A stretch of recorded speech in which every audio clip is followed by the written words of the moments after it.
Ji madam.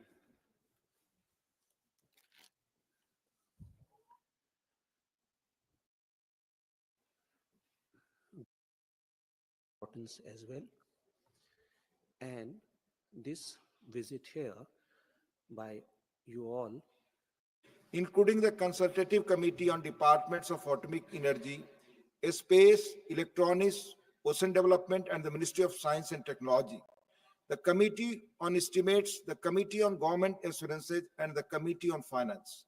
His leadership has significantly enriched these committees, providing them with the invaluable guidance. Dr. Thambi Durai is married to Dr.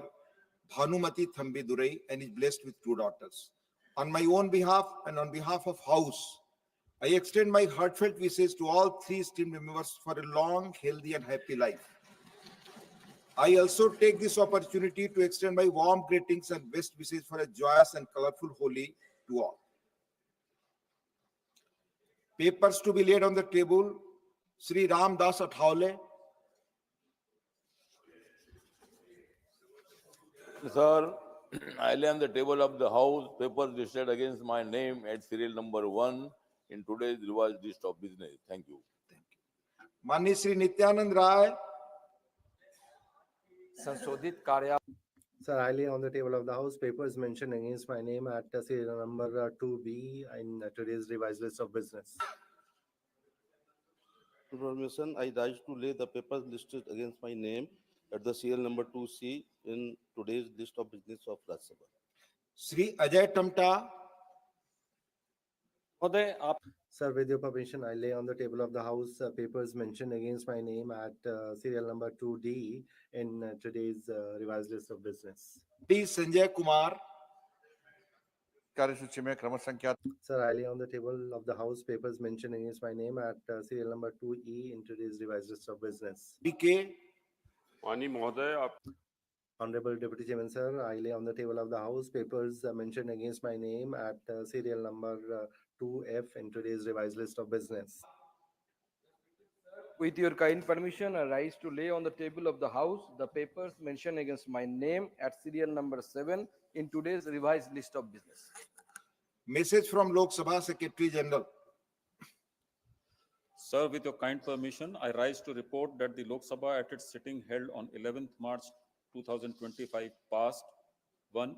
The Appropriation Bill 2025, 2.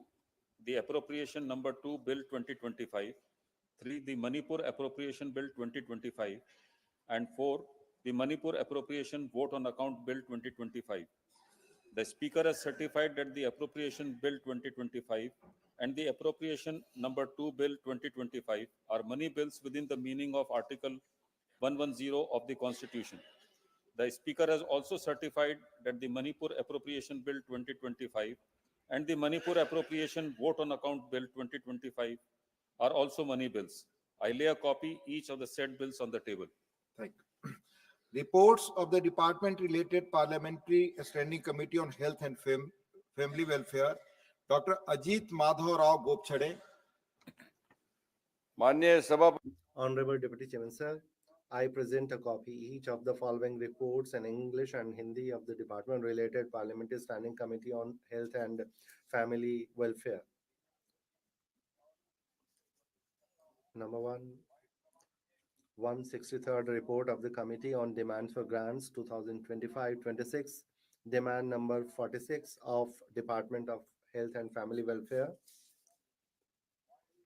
Number 2, 164th report of the Committee on Demand for Grants 2025-26, demand number 47 of Department of Health Research. Number 3, 165th report of the Committee on Demand for Grants 2025-26, demand number 4 of Ministry of Ayush. Thank you. Reports of the Department-related Parliamentary Standing Committee on Agriculture, Animal Husbandry and Food Processing. Mani Sri Ramji Lal. Honorable Sri Ramji Lal Saman.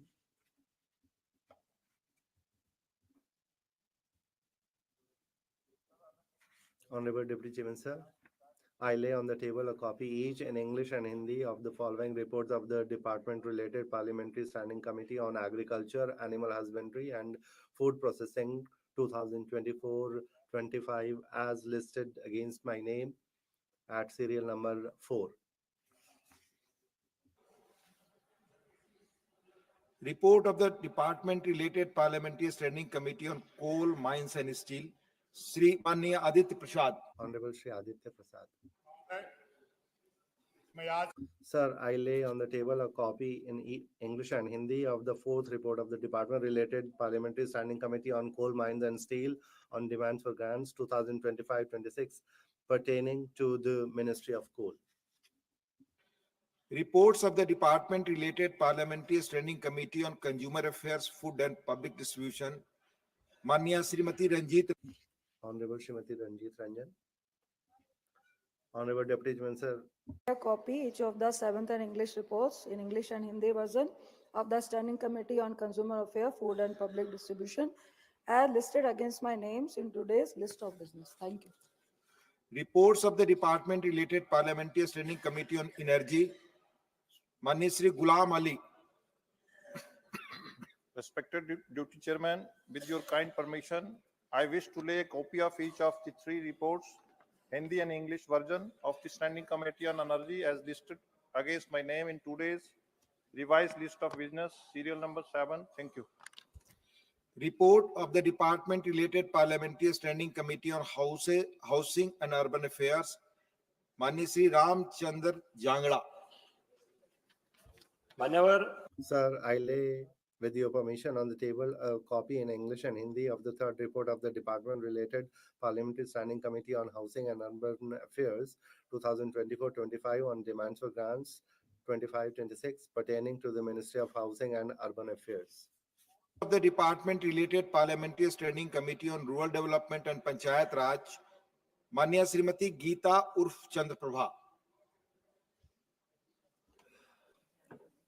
Mahoday. Sir, I lay on the table a copy each in English and Hindi of the reports of the Department Related Parliamentary Standing Committee on Rural Development and Panchayati Raj as mentioned against my name at serial number 9 in today's revised of business. Government Business, Dr. L. Murugan. Respected Deputy Chairman, sir, with your kind permission, I rise to announce that the government business during the week commencing Monday on the 17th of March 2025 will consist of number 1, consideration of any items of government business carried over from today's order paper. It contains discussion on the working of Ministry of Railways. Number 2, discussion on the working of Ministry of Health and Family Welfare. Number 3, discussion on the working of Ministry of Home Affairs. Number 4, general discussion on the budget, Manipur for the year 2025 and 26. Number 5, consideration and return of the following bills as passed by the Lok Sabha. The appropriation number 2 bill 2025, the appropriation bill 2025, the Manipur appropriation vote on account bill 2025, and the Manipur appropriation bill 2025. 6, consideration and passing of the disaster management amendment bill 2024 as passed by Lok Sabha. Thank you. Honorable members, 9 notices have been received under Rule 267. The notices of Srimati Sagarika Ghosh, Sri Pramod Tiwari ji, Susri Dola, please Pramod ji, Susri Dola Sen, Sri Sanjay Singh, Sri Saket Gokhale, Susri Susmita Dev have demanded discussion over the alleged lapses of Election Commission in issuance of multiple duplicate EPICs across the state. The notices of Sri Vaiko and Sri P. Wilson have demanded discussion over the concerns regarding upcoming delimitation exercise to southern states. The notice of Sri Sandeep Kumar Pathak demands discussion on the financial loss to small investors due to continued decline in share market in the last 5 months. Honorable members may recall the detailed rulings on the Rule 267 imparted by Honorable Chairman Rajya Sabha on 8th December 2022 and 19th December 2022. The same have been reiterated by Honorable Chairman a number of times. Since these notices do not conform to the directives imparted by the Honorable Chairman, the same are declined. Let me complete. Members have already given notices on similar issues under other parliamentary devices which are likely to be discussed in due course. Please. आपको sir, लोकतंत्र की The spirit of democracy is not just holding elections, but elections should appear to be fair, and that is the spirit behind our constitutional provisions. You are seated on that seat through elections only. All of us are seated here through elections only, and the holy purpose behind all this is that the voice of the people should be heard in the parliament. So far, I have not said anything. You have made your submission. Please give me 1 minute. My only submission, sir, is that the question that has been raised by our leader, the way 48 lakh votes have been increased on one epic number, many votes were cast, and this practice pollutes the democratic traditions.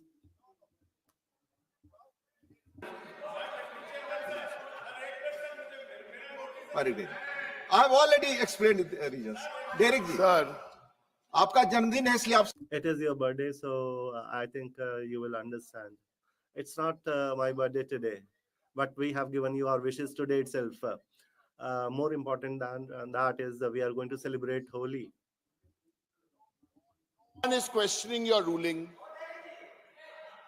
No one is questioning your ruling, but there are enough precedents to suggest that when 267 notices are given on important subjects, like we have given on the duplication of epic voter cards, they're all 3 minutes.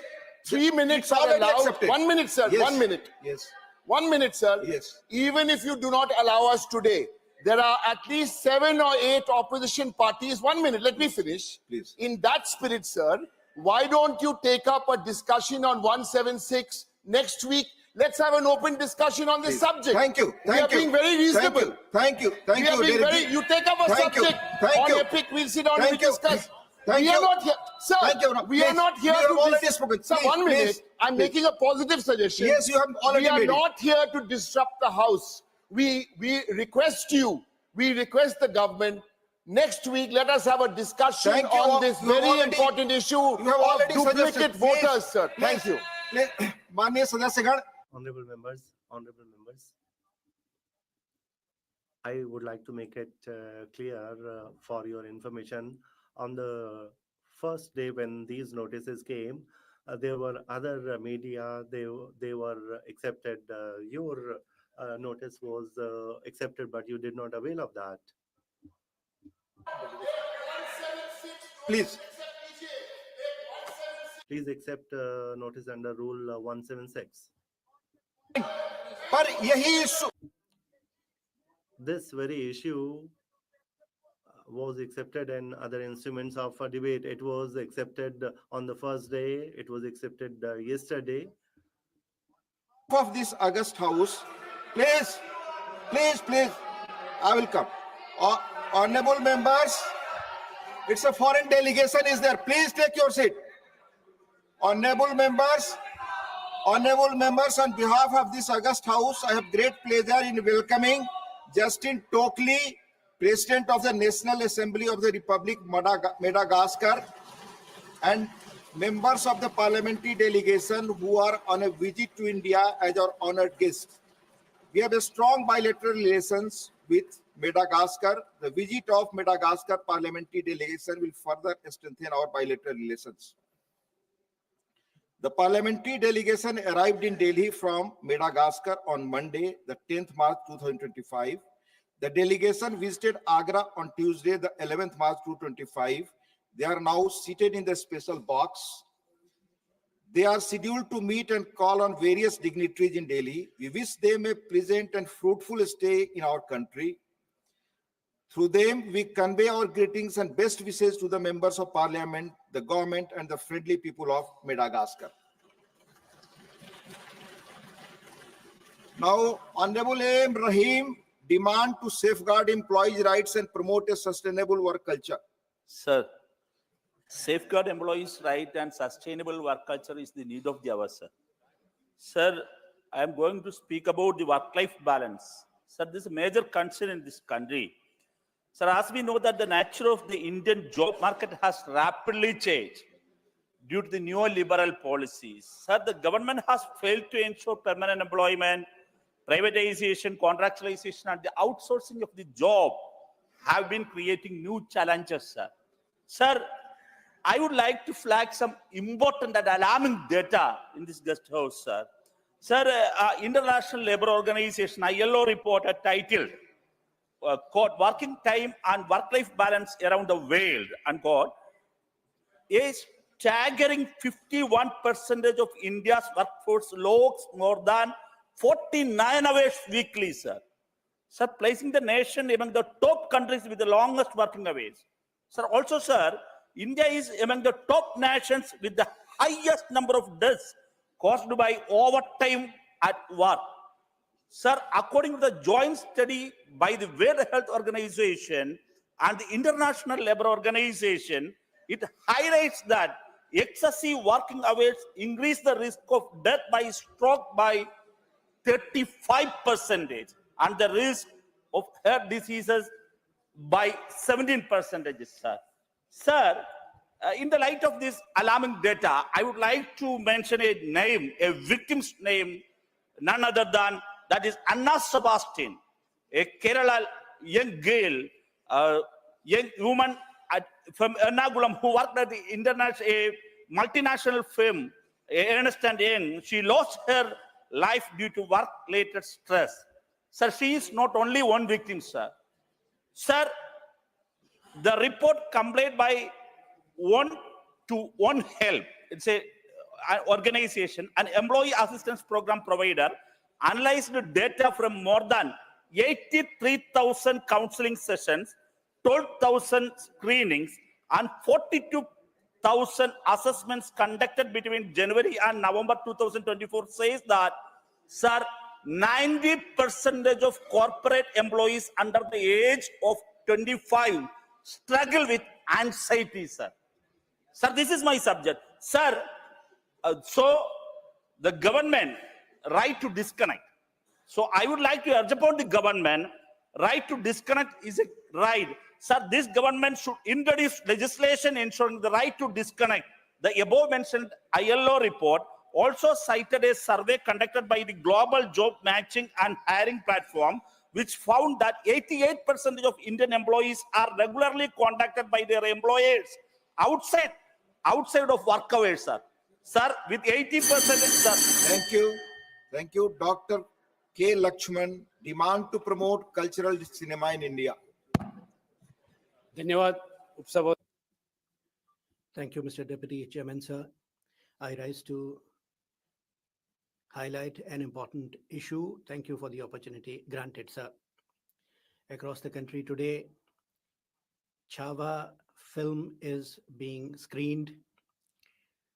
The whole country, particularly the youngsters, are drawing inspiration from it and they are enthusiastic about it. And the reputed Prime Minister has also, the most popular Prime Minister has praised it also. Sambhaji Maharaj was a great warrior and he was a good administrator also. Many such films are there. If we look at it, sir, we find so many films that represent Indian culture, nationalism, culture, everything they reflect. During the British era also, it happened. In Tamil Nadu also, Tyagabhumi, 1939, against the British, the campaign it highlighted, and it was banned also. Veera Pandey Kattapam, in Tamil also, that film had come, and other films also were there. Padmavat, Tanhaji, recently, and Veer Savarkar, Swatantra Veer Savarkar, Bhagat Singh Ji, Kesari Ji. Other real stories also, Tashkent Files, Kashmir Files, Kerala Story, all those films of this category. I came to know only when I saw Sabarmati Express related film, I did not know much about Godhra uh, incident, and so much conspiracy was there.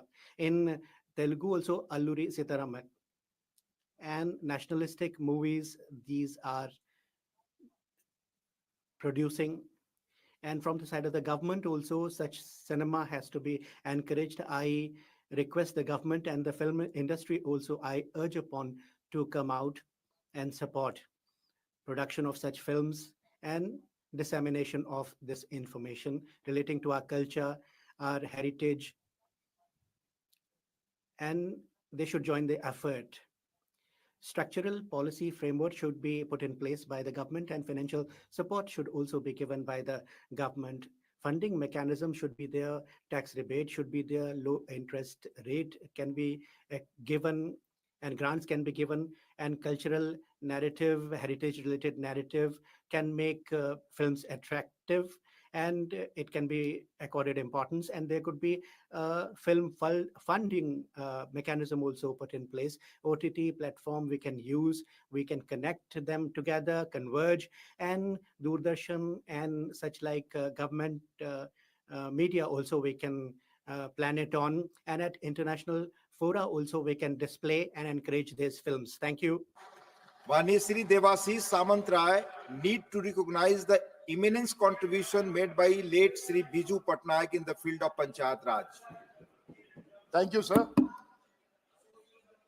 Come 2025, 1st January, every year traditionally government of Orissa prints a calendar and a diary. In that diary, in that calendar, March 5th is a holiday and a Panchayati Raj Divas.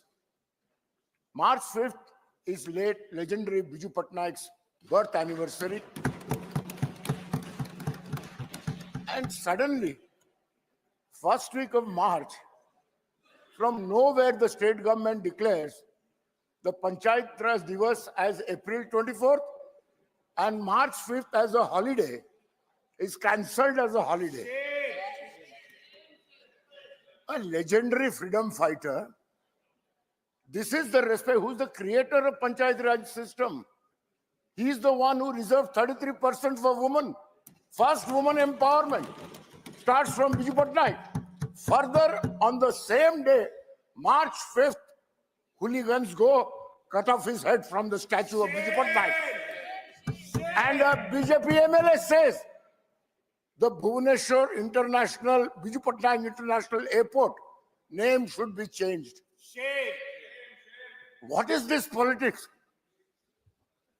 I request you, sir, that this has to be restored. March 5th has to be a state holiday and it has to be declared as a Panchayat Raj Divas. It is in politics, vandalism, disrespect. Can we show disrespect to any other leader? Whoever statue is in our state, we will never do it. That's not our culture. So I request through this August House that March 5th be declared a state holiday and Panchayat Raj Divas in Orissa. Thank you, sir. Thank you. Mane Sri Sadanand Mahalu Seth Tanwade need to address harassments faced by consumers due to erroneous financial reporting to CIBIL. Honorable Vice Chairman, sir, I wish to draw the attention of this August House to a grave issue affecting countless citizens who have been victims of prolonged credit and card disputes, some continuing for over a decade, erroneous financial reporting to CIBIL, and relentless harassment by recovery agencies and third-party entities. Over the years, numerous cases have emerged where individuals were randomly issued credit cards merely to meet sales target. Many remained unaware of these cards until annual charges were levied. With the accumulation of interest and penalties, minor dues of few hundreds or thousand rupees have escalated into several lakhs, pushing consumers into financial distress and trauma. Additionally, many credit card holders have faced fraudulent transactions, overcharging, incorrect billing, or unjustified charges. When consumers raise disputes, credit cards companies and banks fail to resolve them within the stipulated time. Instead of addressing these concerns, bank continue to send bills with penalties, interest, late fee payments, and other compounded charges. Due to these excessive and unwarranted charges, an original outstanding amount of a few hundred or thousand rupees has ballooned into several lakhs. To recover these inflated amounts, bank issued legal notices and appointed recovery agencies that resorted into coercive methods, subjecting consumers to persistent harassment and trauma. Despite the fact of these cases are time barred, notices continue to be sent consumers even after 15 to 20 years. Banks have deliberately kept disputes artificially alive under the legal pretext, causing undue hardship to consumers. The fact that no legal action has been taken against these individuals suggests that either the bank's lack of evidence are themselves at fault. Furthermore, financial institutions have been selling or transferring consumers' accounts and outstanding dues to third-party agencies without informing the consumers. These agencies, operating with minimal regulation, engage in questionable recovery practices. Even when individuals attempt to settle their dues, their CIBIL scores remain negatively impacted, limiting their access to credit and financial services and affecting their financial stability. One of the most severe consequences of these unjustified recoveries is the wrongful downgrading of consumer CIBIL scores. This limits their ability to obtain loans, mortgages, and even employment opportunities. Even after settling disputes, many individuals continue to suffer from poor credit ratings, leading to long-term financial instability. Honorable Vice Chairman, sir, I appeal to the government to take immediate corrective measures to protect consumers' rights and provide relief to those who fallen victim to these questionable banking practices. Government intervention is essential in assisting affected citizens in rebuilding their credit scores through structured credit repair mechanisms. Thank you. Manya Manoj Kumar Jha, concern over the duplication of electors' photo identity cards and its impact on elections. Shukriya.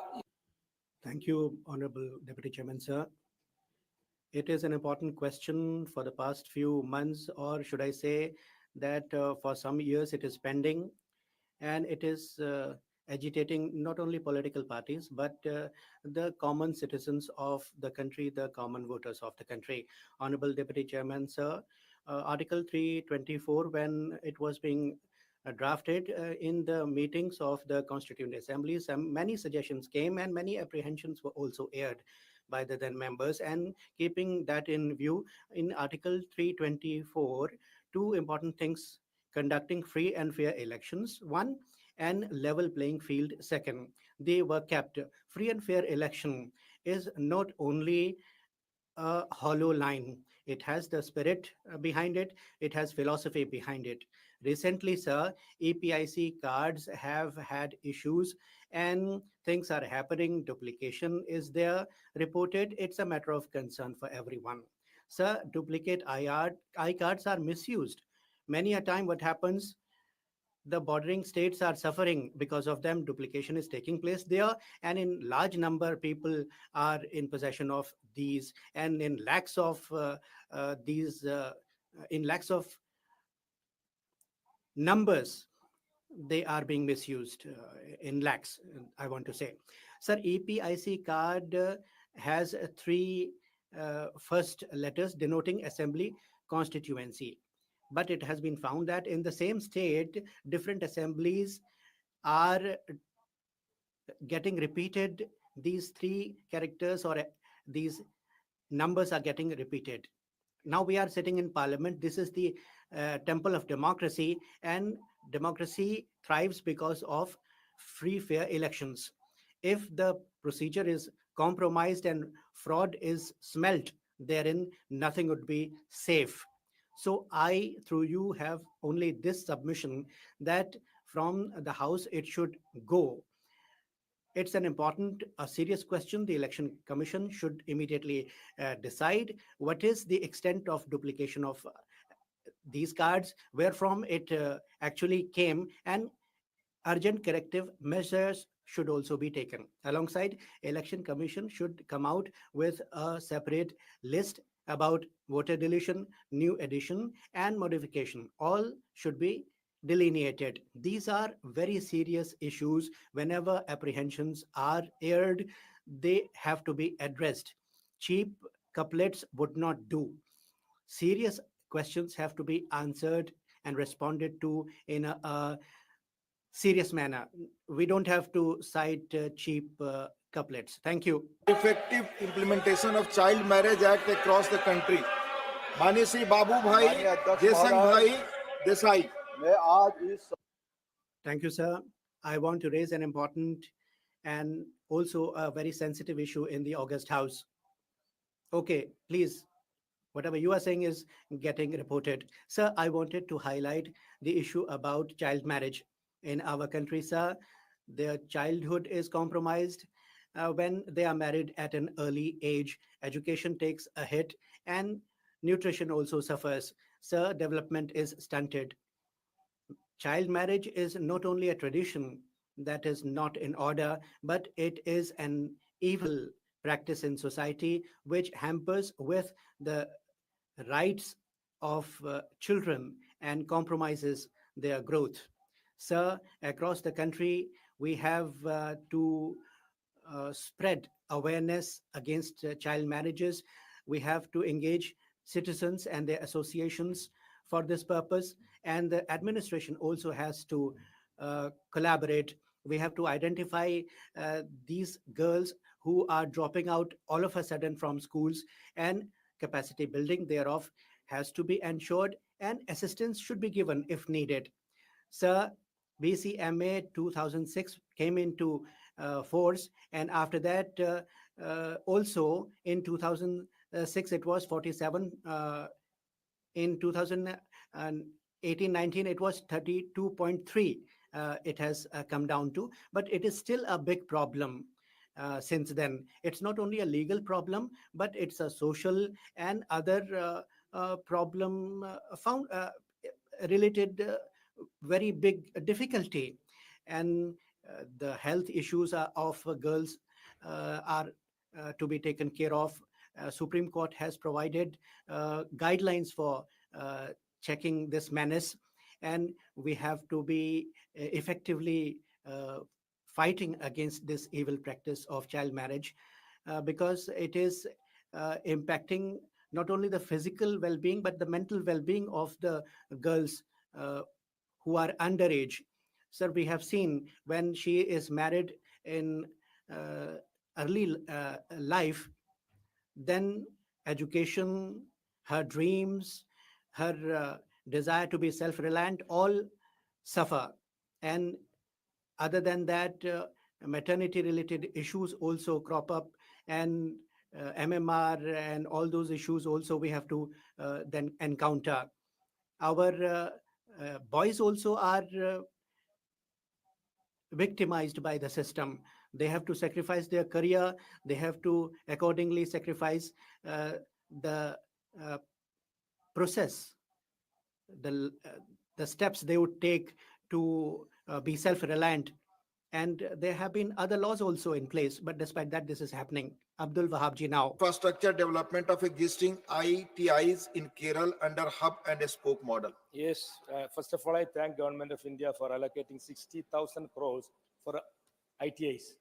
I request it will be getting what you call 1,000 on dots. ITIs are there in Kerala, but they are getting very few IITs getting. So I request the Government of India to allocate 2,100 crores for only for Kerala. And as ITIs, you know, this is skill development segment. Skill development, Government of India is giving much importance, I know. And I am one of the chairman of Malappuram Janasikshan Samsthan, just like our Naddaji ka wife in Himachal Pradesh. And in this centers, we are skilling people and more fund to be allocated. I requested JNG, this one, the minister, and he's telling we will look into that one. But regarding the main issue in India and Kerala is unemployment, I request the government to give more money for skill development centers and for the IITs. I request the government, this one, hub and spoke. It is a 60,000 crore is issue of the hub and spoke initiative. Kerala is not there much. So I request the government of India to allocate more for Kerala. And there is one IIT for only for ST in Nilambur, my Wayanad constituency. So please allocate it, include in hub and spoke initiative. Thank you. It's not only for Priyanka Gandhi, me also. Thank you very much, sir. Thank you. Manya Shri Harsh Mahajan, demand to strengthen the infrastructure of civil aviation in Himachal Pradesh. Thank you, Honorable Deputy Chairman. In this year's budget, government has outlined an ambitious plan to upgrade civil aviation and improve connectivity in various regions of our country. While I wholeheartedly appreciate these forward-looking initiatives, I must draw attention to some similar urgent need in our state of Himachal Pradesh. Himachal Pradesh, celebrated for its breathtaking natural beauty and serene environment, thrives on tourism, which is a vital pillar of its economy. However, our unique mountainous terrain poses significant challenges to connectivity.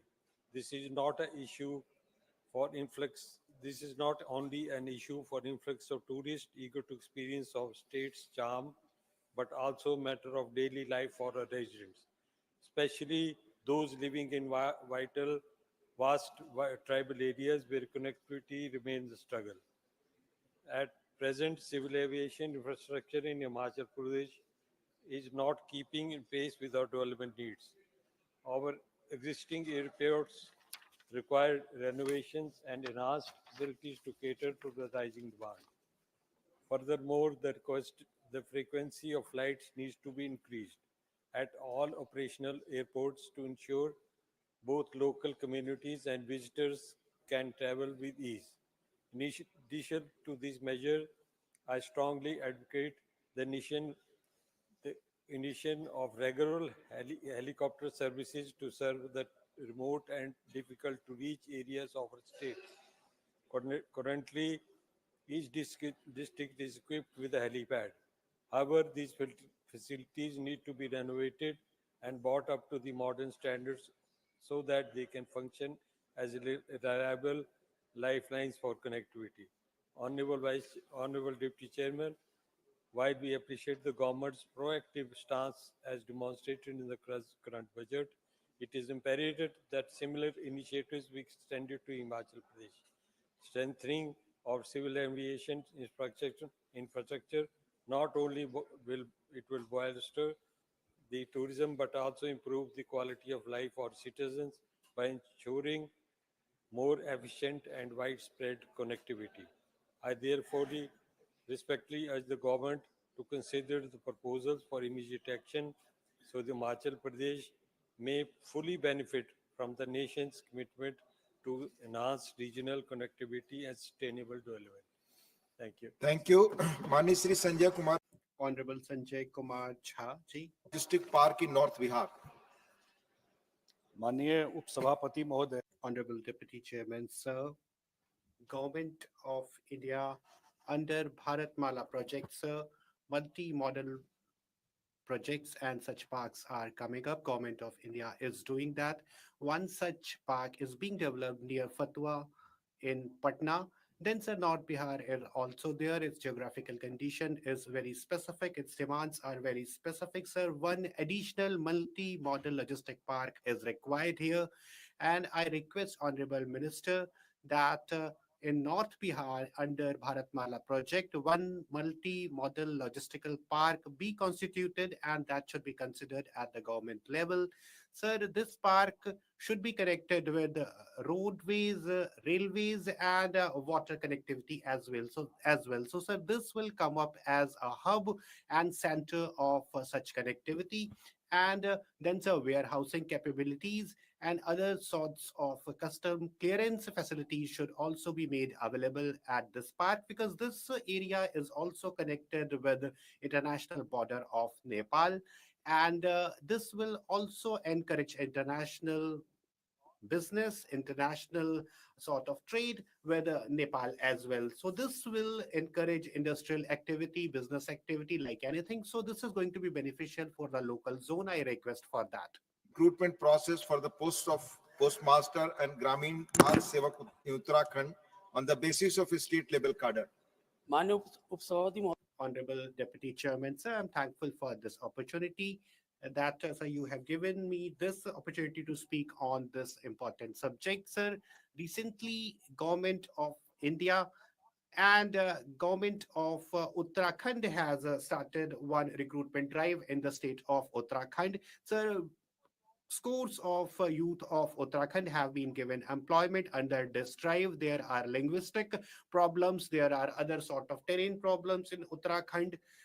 But sir, these recruitments were previously happening at the level of zones because the local residents of this area know local languages and they do the work more efficiently. So sir, this sort of specific, if kept in recruitment drive, then sir, that helps in the day-to-day functioning of the department. It should also be understood, sir, that the local economy of Uttarakhand is still dependent on money order services. So, sir, I request upon the government that postmasters and other sort of dak sevak should be recruited in the similar fashion as it was being done previously.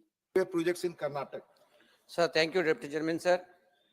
Sir, I want to highlight the stalled railway projects in Karnataka's southwestern railway zone, including Hubli, Bangalore, and Mysore.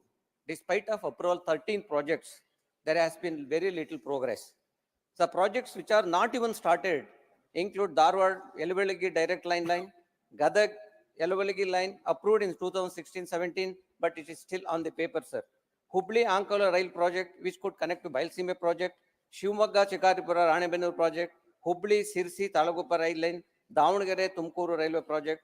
Sir, additionally, the following new railway line proposals, which could transform connectivity to the region, have also been little progress, sir. Sir, Gadag Wadi, Tumkur Davangere via Chitradurga, Tumkur Raidurga via Kalyanadurga, Bagalkot Pudchi, Shivamogga Shikaripura via Ranebennur, Belagavi Dharwad via Kittur. Sir, and also Khadur, Chikmagalur, Hassan, Mangalore, Palasamudra, Hassan, Bangalore via Shravanbelagula, and also Hubli, Ankola, Gadag, Gelavalagi. Sir, and also the Mangalore railway zone divided among Palghat, Konkan, and Southwestern railways. Although 75% of revenue for the Palghat division come from Mangalore, the city does not have received adequate railway infrastructure and facilities in turn, sir. This imbalance must be rectified. And also, Honorable Sir, these projects are not impossible to implement. The primary roadblock remains the lack of coordination between the state and railway authorities.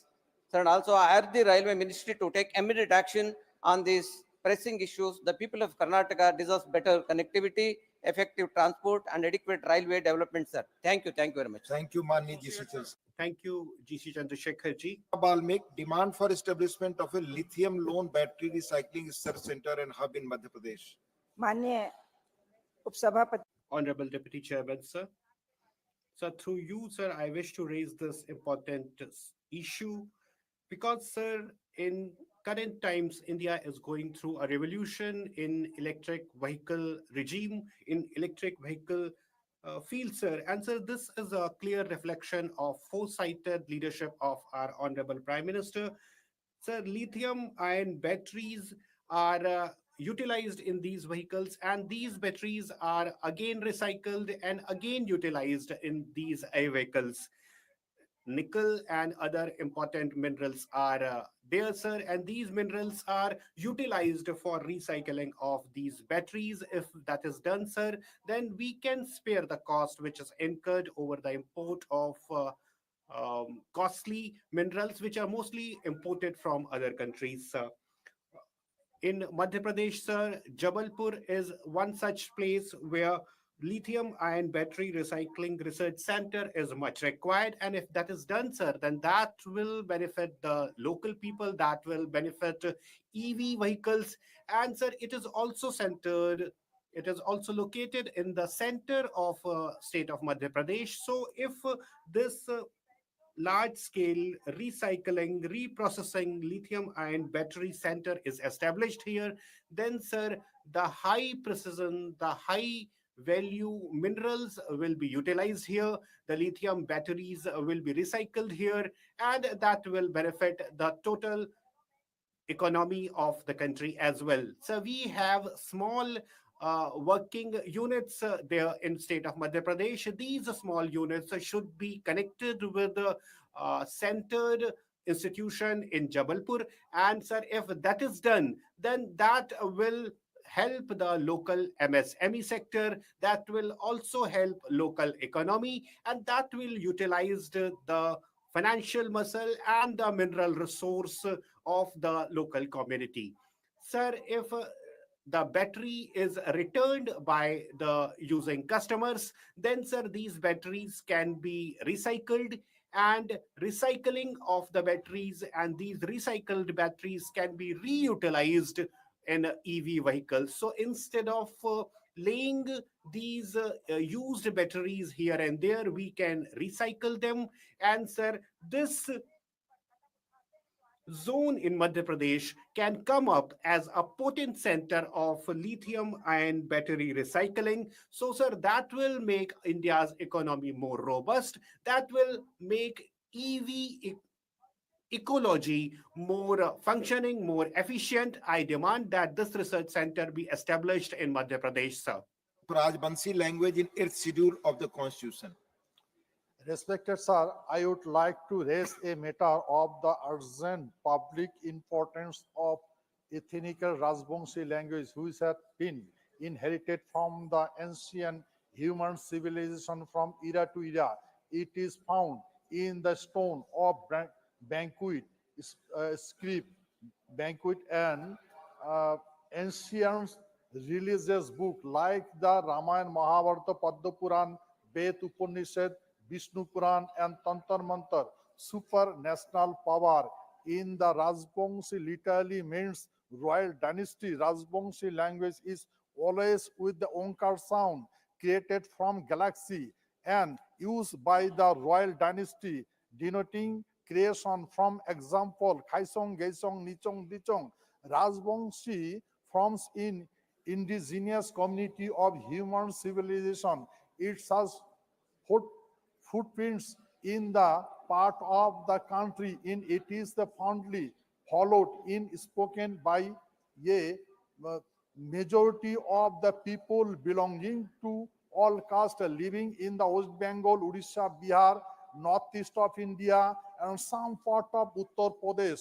It is popularly and used in the restricted to the only to India, but also is spoken in Bangladesh, Nepal, Bhutan, Burma. According to language survey of the Gerson Ibrahim George in Irish administrator of the world, language of Rajbangshi language is the being spoken by the land of Rajbangshi dynasty. For the first time, Maharaja Naranarayan had composed in the prose in the literature in the Rajbangshi language. He had also written a letter to the Ahom king in the year 1555 by using the royal language, which is a historical fact. Sir, it is my humbly request the central government take the imposed step for inclusion of the in the Rajbangshi language in the 8th schedule of the Indian Constitution to follow in the inspiration of the peoples who are emotionally, culturally, socially, and inherently connected with the Rajbangshi clan and do justice to the bona fide demand. Thank you, sir. Thank you. Manisri.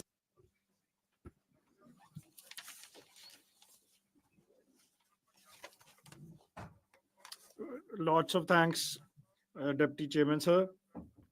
And such call to all of you. I I wish to bring to the notice of the whole House the issue of young people being exploited by travel agents in foreign country. The travel agents are giving them dreams, and, and after taking 50, 60 lakh rupees, they are being thrown into the jungles of Panama, and and after crossing rivers, borders, they are being imprisoned in the jails, and their life is being spoiled. and so many youth of our country are languishing in these jails in different places. These youth, they are going for employment. Some time ago, from USA, illegal immigrants who have been sent by the agents in a very inhuman way, they were deported by putting shackles. Such is the situation of our youth. And the biggest role in this is of the travel agents who extort the money, and this gang, this is not only confined to India but in other countries also. About 125 girls, with the efforts of the MEA, they were brought back from Arab countries, and after taking visa, that is tourist visa, but they were sold there and money was taken, and signatures are taken in on Arabic papers, and they don't know on what they are signing, on what text they are signing, and they are sexually exploited, and they are mentally tortured, and lot of incidents are happening in Punjab.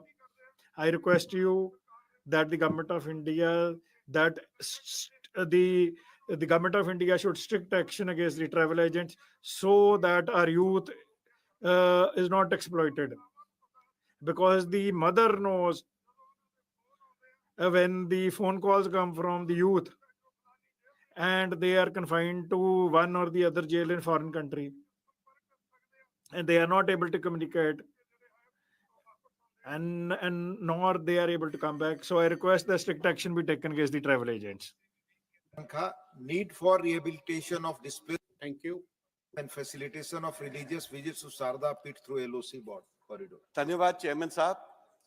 ये तो पुराना. Thank you, Deputy Chairman, sir. This is one old pain and no relief is there in sight.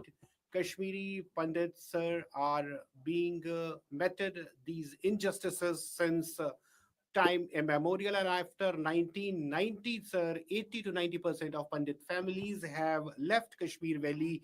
All of them wish to go back to Kashmir Valley, but sir, the security arrangements, the infrastructural arrangements are not in place. Why that is not happening? If sir, everybody is wanting that to happen, then why the things are not being done on ground, sir?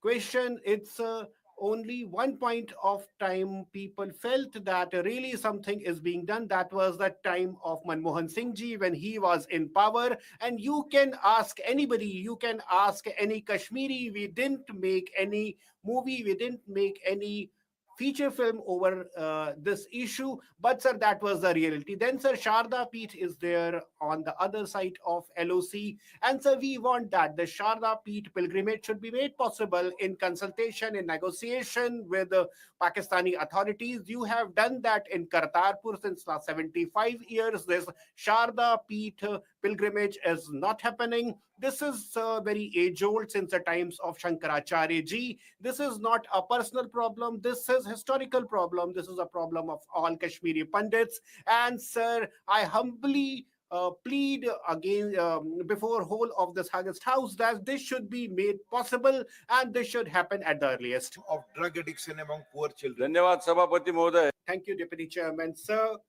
sir, I am MBBS MD, child specialist by profession and training, sir. My subject today is one very serious, sir. And sir, this subject is about the most disadvantaged and weak section of the society. This is about the children, and sir, the children who are directly impacted by the drug addiction, sir. They are eating jhandu balm and such sort of various sorts of ointments, pasting them over bread slices. Then sir, cough syrups and penicillin and other sorts of various chemical substances are being utilized for these addictions, sir.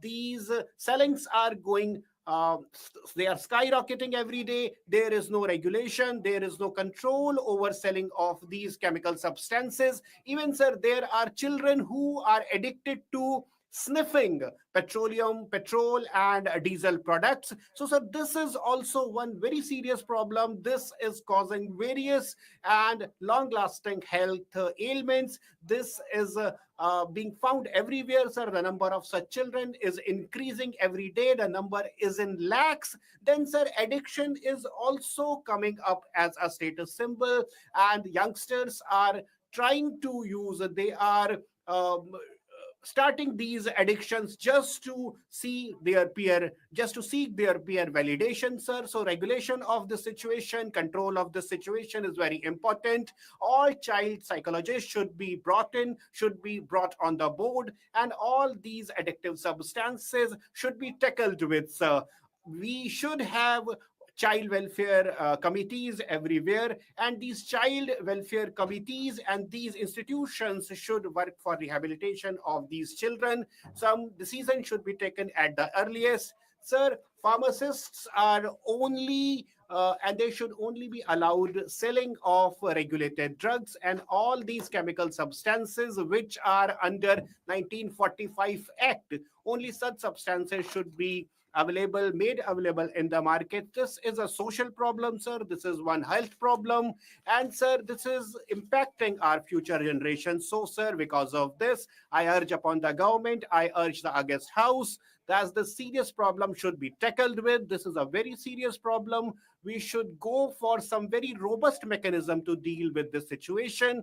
And because, sir, synthetic addictive substances are there in the society, they are available for children, sir, and for their families. We should try to salvage the situation. And, sir, we should try to help the situation at the earliest, and we should do something in this regard, sir. Question number Manisi Saket Gokhale. Question number 136. Honorable Minister. Sir, the answer has been laid on the table of the House. Sir, it's unfortunate that in the response to the question tabled on the floor, the ministry has declined to answer, saying that this matter is sub judice. So what I'm going to do is, I'm going to try and make it easier for the ministry to answer this question, remove anything that might be sub judice, even potentially. So this issue pertains to the Shompen and Nicobarese tribes, which are affected by the Great Nicobar project. So we're talking here about a very particularly vulnerable tribal group, which does not have any representation in this house. And therefore, they've led isolated lives throughout. They don't have contact with the outside world. So I just request 30 seconds of your time to introduce my question, and they'll ask my question in one line. So the Shompen and Nicobarese tribes are traditionally native to the Great Nicobar Islands, and they were displaced during the 2004 tsunami when it hit their island. So after they were temporarily resettled, and then they had requested that they be taken back to their native islands. That's been a long pending demand of these tribes. So even today, the Shompen and Nicobarese tribes, they depend on their native islands for plantations, for foraging, and the land is also very sacred to them.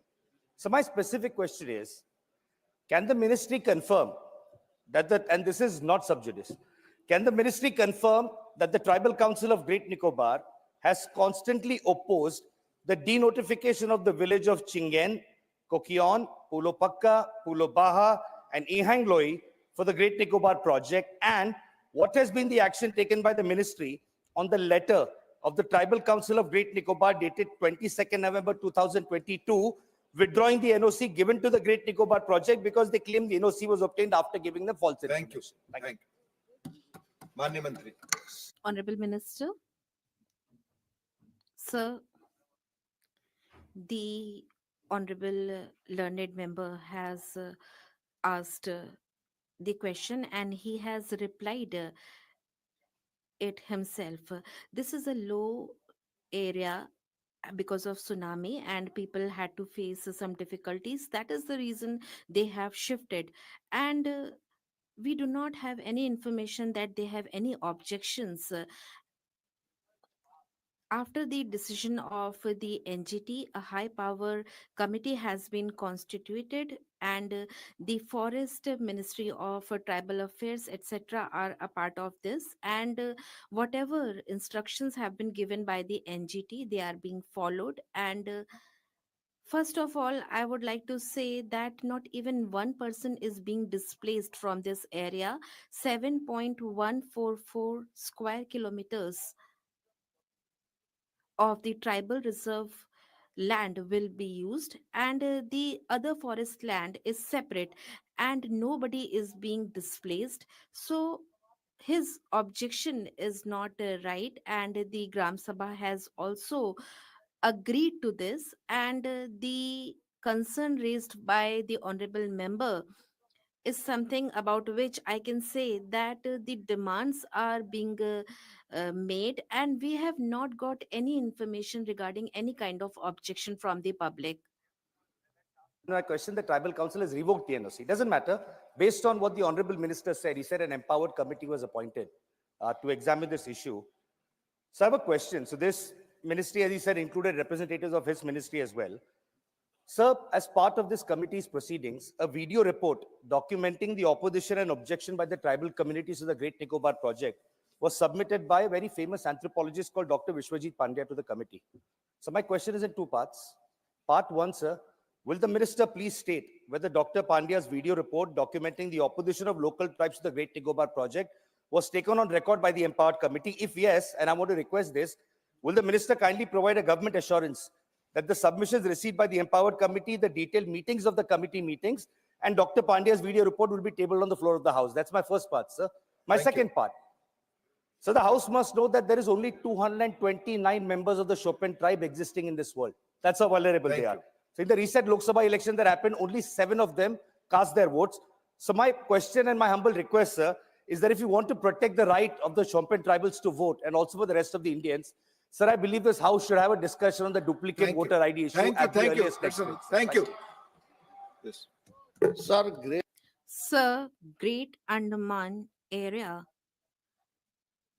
is the place about which, as the first tribal minister, I went there and I talked to the people, and the anthropologist that has been mentioned by the honorable member, we have not got any video report by this anthropologist, and if they can please send this video report to us in the ministry, we will definitely be looking into it. Whatever you have raised, we are not apprised of that incident. Environmental and humanitarian disaster. It's very unfortunate that the answer to this question has not been given because it is claimed that the matter is sub judice. So I want to draw your attention to the chairman's ruling given on 21st of July 2023, the honorable chairman to whom we send our best wishes for a full and speedy recovery. The chairman says on the 21st of July 2023 that this house is entitled to discuss everything under the planet with one restriction. That restriction relates to Article 121 of the Constitution. And what is Article 121? The only restriction placed on a discussion in Parliament is the conduct of a judge of a Supreme Court or the High Court.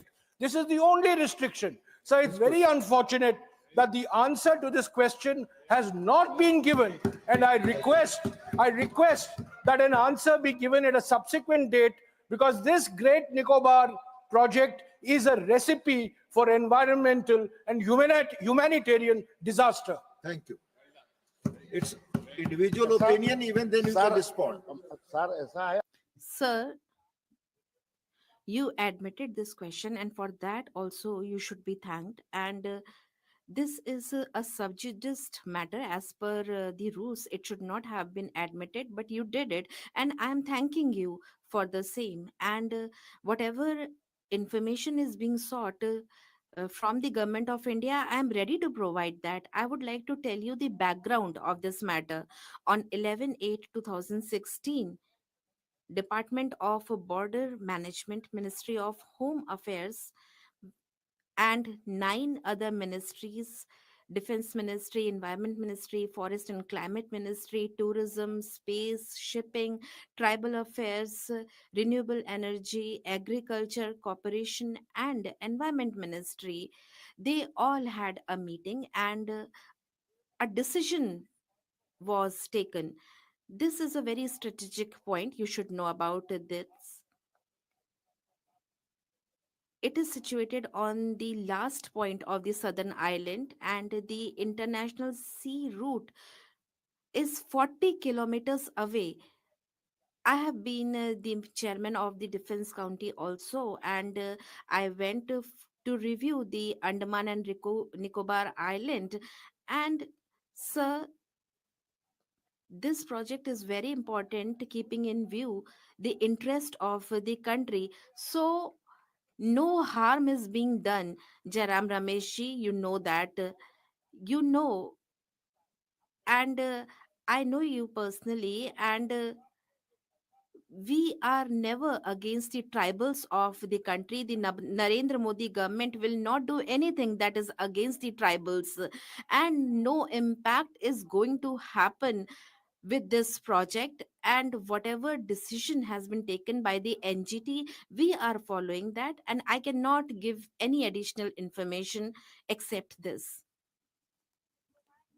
Sir, the Nicobar project is very important for making India a important sea destination for trade. What importance and what significance does this project have? Please ask the question again, Honorable Member. The Great Nicobar project, its significance for making India a important sea trade destination. What pro- contribution is it going to make? I would like to thank the honorable member. Sir, you know that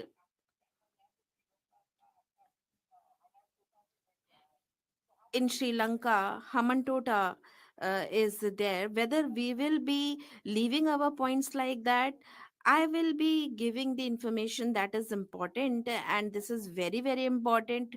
And from sea route, it is 40 kilometers away from there, so we cannot let it go like that. And I can assure that there is no environmental impact that is going to harm the area.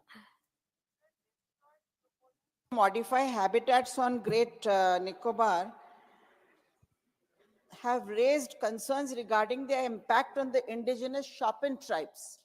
Sir, anthropological studies have demonstrated that the Chopin are not a homogeneous group, but are instead divided into multiple bands, and each occupying distinct ecological niches and exhibiting unique cultural practices, languages, and adaptive strategies, sir. However, much of the existing research is based on data from only 3 to 4 bands, which is widely acknowledged as insufficient, sir, for capturing the full spectrum of the diversity. Please put question. In that context, have any specific band targeted impact assessments been commissioned to evaluate how the proposed habitat modifications will differentially affect each distinct Chopin group? Thank you. Sir, this is outside the purview of the question, but I can assure you, sir, Shampan, Jarva, Great Andamanese, all these tribes I have met personally, and they do not have languages, they have the dialects. Many people cannot understand these dialects, and if somebody is doing research, I do not have any objection to it. I can only assure that nobody will be harmed because of the implementation of this project.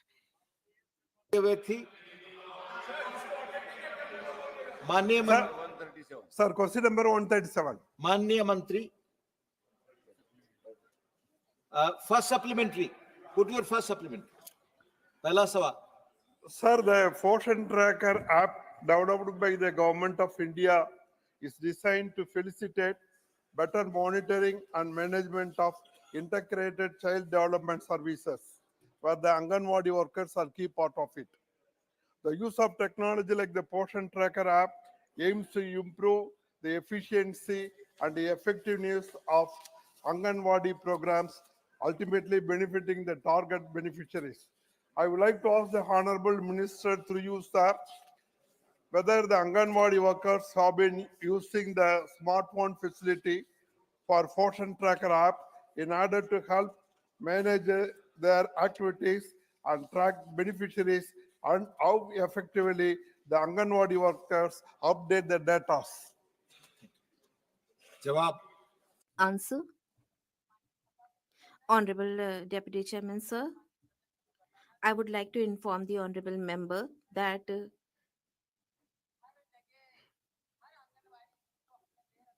we have given portion trackers to all the Anganwadis, and through these smartphones,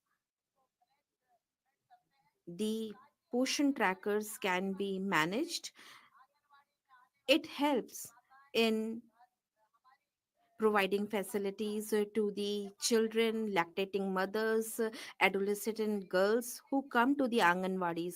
So we monitor the activities to the portion trackers, and some areas are there wherein, due to the tribal areas, we have the problems regarding the range, and after a couple of days when we get the range, our ministry monitors it, and we are avidly working in this direction so that the right person get the right nutrition. Many Anganwadis are unsatisfactory, and the preschool education is extended to 3 years in the new education policy. Will the government consider prescribing minimum standards and extending financial assistance to state governments to ensure health security of children in such places, and also whether the Anganwadis have a role in the new education policy to play? Thank you.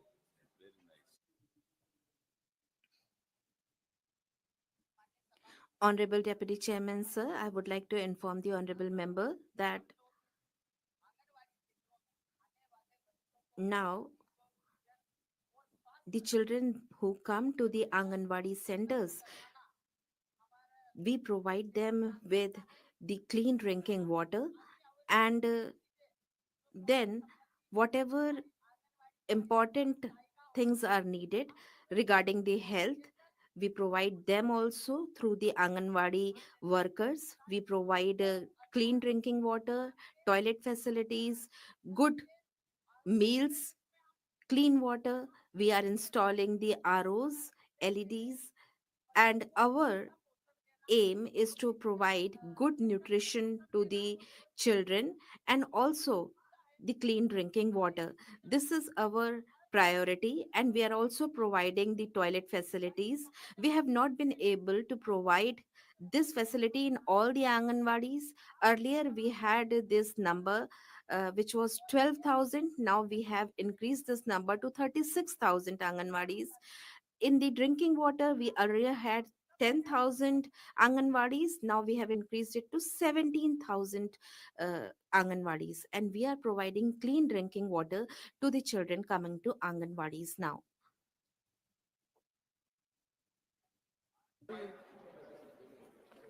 I would like to ask to you, sir, is the government aware that the Anganwadi workers are not recognized as government employees and that their monthly honorarium ranging between 5,000 to 10,000 is significantly lower than the minimum wage in many states, given that the low remuneration makes it difficult for them to meet their basic needs and affects their ability to fully dedicate themselves to the work. Does the government have any plans to increase their honorarium to provide them with employees' benefit? Additionally, what steps are being taken to address the frequent delays in the disbursement of their honorarium to ensure financial security of Thank these you. workers? Thank you. Thank you, sir. Manya Mantri ji. Honorable Minister, Honorable Deputy Chairman, sir, the Honorable Member has asked a very good question. Our Anganwadi workers are spread throughout the country. We also have our assistants, and we are ready to provide them all facilities. We give them the salaries and allowances. We are also concerned about their health, and we have linked them with the Ayushman Bharat Yojana, and we have around 18,000 Anganwadi workers who have been linked with the Ayushman Bharat Yojana. And all the Anganwadi workers have been linked with the Ayushman Bharat Yojana, Jeevan Jyoti Yojana. And these Anganwadi workers who are working in the rural areas, we are giving them 4,500 rupees as honorarium. And if they are doing good work, we give them incentives also.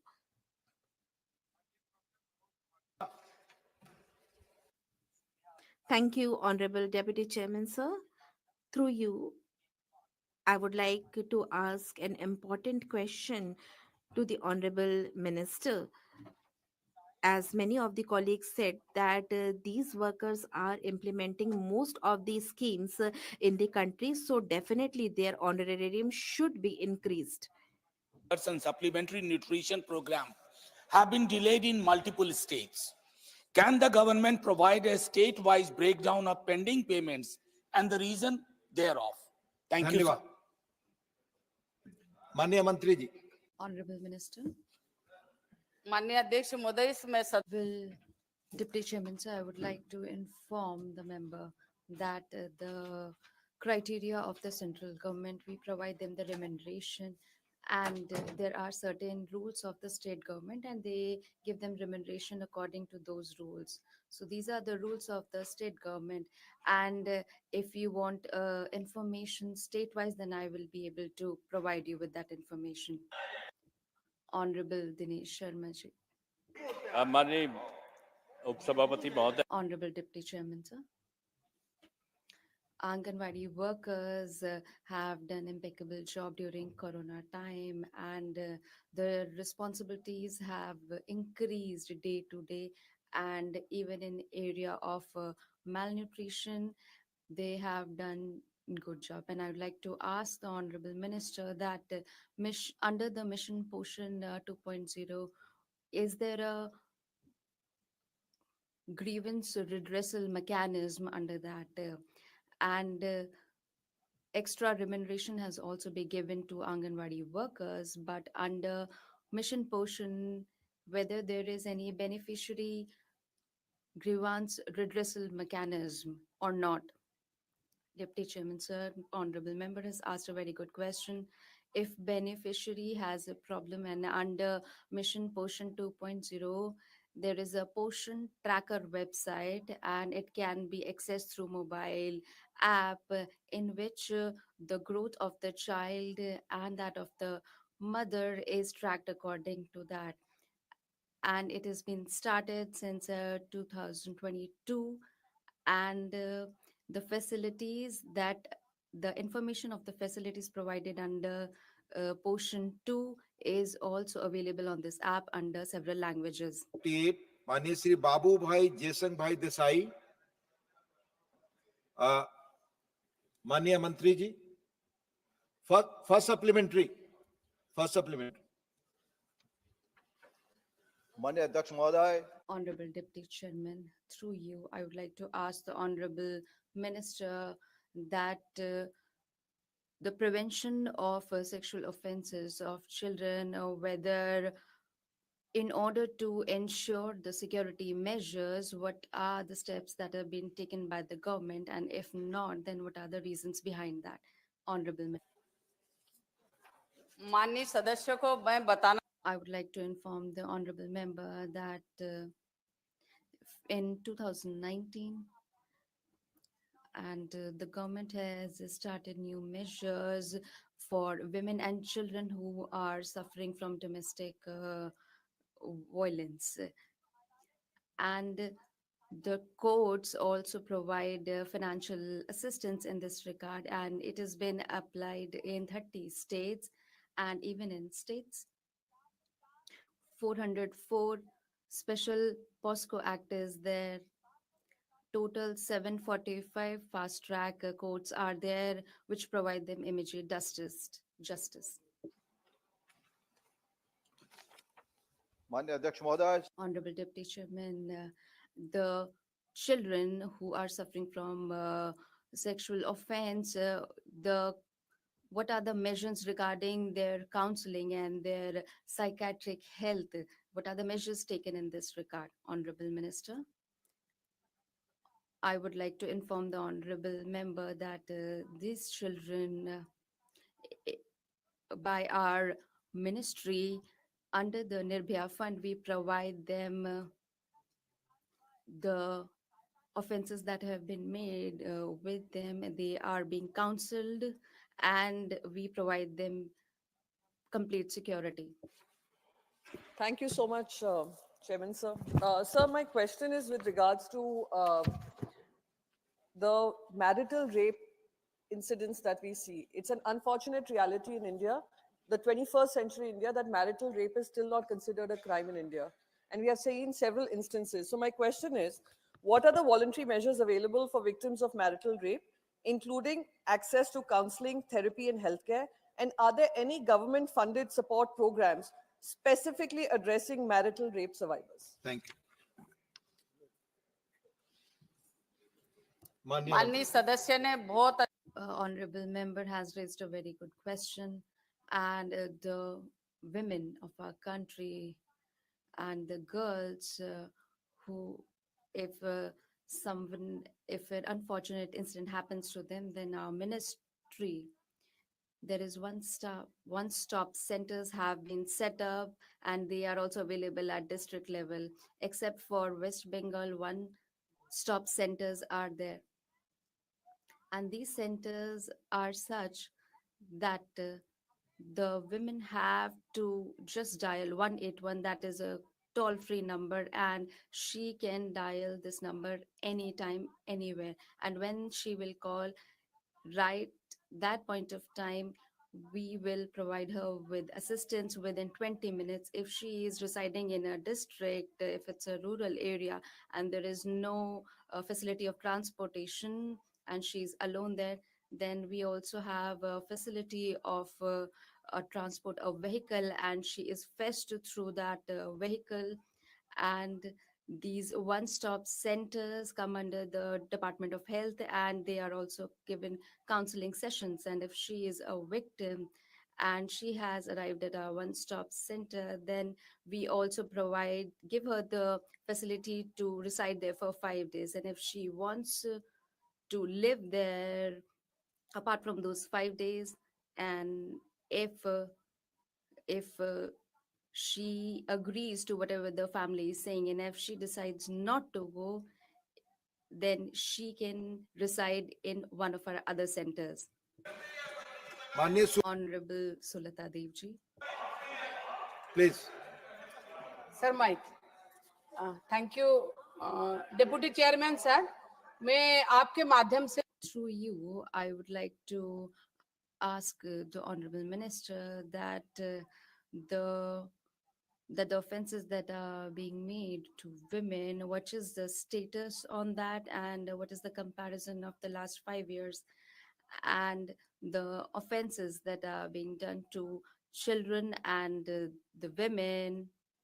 Is there a new scheme in rural or in urban areas in this regard?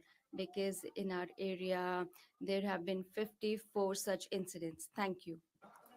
माननीय सदस्य ने Honorable member has said a very good thing. Under the leadership of Honorable Prime Minister, today the government is taking several measures to stop the offenses being done against women and children. And we have the one-stop centers. Along with that, we also have even if a woman works in any unorganized sector or in rural area, we provide her with the assistance. There is a box called She Walks, and she can upload the application there, and this facility is also given to her. Dr. Kannimoji Envienso. Chairman, sir. Sir, in the POCSO, the adolescent age groups between 17 to 18 who become a victim What are the protections toward them and what are the compensations provided to them? माननीय मंत्री जी। Honorable Minister. माननीय सदस्य ने जो प्रश्न किया है कि Question that has been raised by the member that the children who are under 18 years of age, for them, and in order to prevent the sexual offenses, and this act was changed in 2019, and now we have also provided with capital punishment. Earlier, the law has been changed, and now if such crimes are committed, then there is a provision to give them capital punishment, and this has been done by the prevailing government. Number 139 माननीय श्री नीरज डांगी। माननीय मंत्री जी, first supplementary माननीय नीरज जी। बहुत बहुत धन्यवाद माननीय। Thank you, Deputy Chairman, sir. This is my first supplementary question. The National Testing Agency, which also organizes the NEET and JEE mains, in both these exams, NTA uses different patterns. And how NTA ensures transparent assessment, as the same question is there for 20 lakh students, in which there is a different pattern for questions and the difficulty level is also different. Along with that, the problems and the errors made in the question papers of the NEET exam, it also hampers the spirits of the students. Sir, I'm coming to the question. So without giving you the background, I cannot ask the question. Sir, I'll have to put forth my view. Sir, NEET is a competitive examination, and the results are revised. And there, how come there is a provision of bonus marks in this exam? In future, sir, I'm coming to the question. Please ask your question. In order to prevent such irregularities, what are the steps taken by the NTA in this regard? उपसभापति महोदय। Deputy Chairman, sir. Honorable member has asked several questions. In a go earlier, he asked about that NEET and JEE are different kind of examinations, and the questions and patterns are separate. It is natural you are finding a doctor, and the other you are looking for an engineer. Second is that what the member has said, that that the question paper has been leaked and some errors have been made. But if we look at the observations made by the court, which I would like to tell the honorable member, and honorable Supreme Court has said 335 by 24, para number 84, if we see the observations, it has been clearly said. Record at present, which indicates a systemic leak or systemic malpractice of other forms. तो मैं थोड़ी So I'm just quoting one portion, and despite that, our government, the moment we had received this report, we have talked to the CBI, and under the leadership of Radhakrishna committee has been formed, and repeatedly for 23 days, he was in consultation with the other stakeholders, with senior Member of Parliament Shri Thambi Duriji had also participated in that, and state government was also advised in this regard, and the recommendations that they had given, which are quite a number, and these recommendations had also been implemented. I can tell you about one or two recommendations which at director level, new 16 posts have been included, in which there is director, 8 directors and 8 joint director posts are there, and the posts have been created, and the recruitment process has also started in this regard, and our government is committed that exams should be organized with the full transparency, and our entire nation can have complete faith that under the leadership of Honorable Modi ji, no malpractice should be tolerated. ज्वलंत मुद्दे को उठा रहा हूं। Sir, I am raising such burning topic on which the entire future of the youngsters is dependent. So my second supplementary question is whether government agrees that the exam center where the question paper was leaked, the responsibility lies with the concerned officers, and if so, then the number of officers against whom the necessary action has been taken, and उपसभापति महोदय, Deputy Chairman, sir. Today, I have already told you that CBI inquiry is going on this, and along with that, they have also filed a charge sheet in which such 45 accused in UG papers students have been found, and against them, and the instances have been found that these people have tried to malpractice, and action is being taken against them.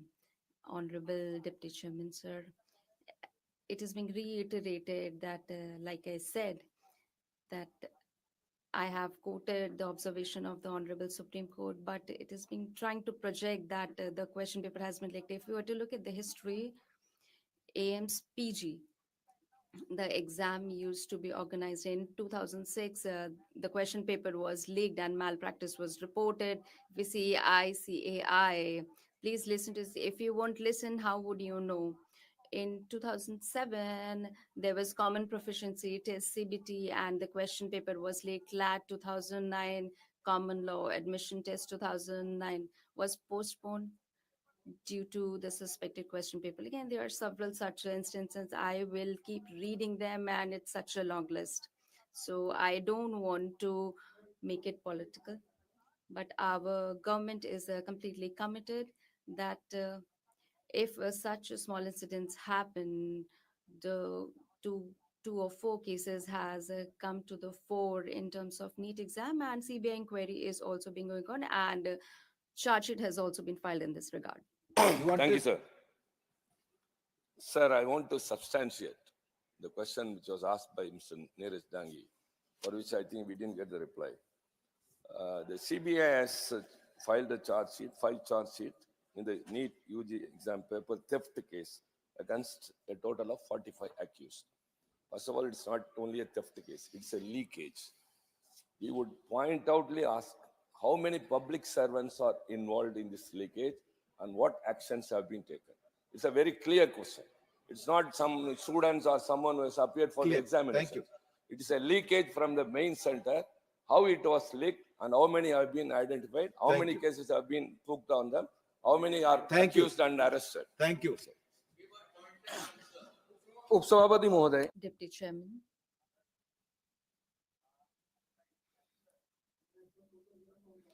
member of this house through you, that already Supreme Court has given the verdict that there is no systemic leakage.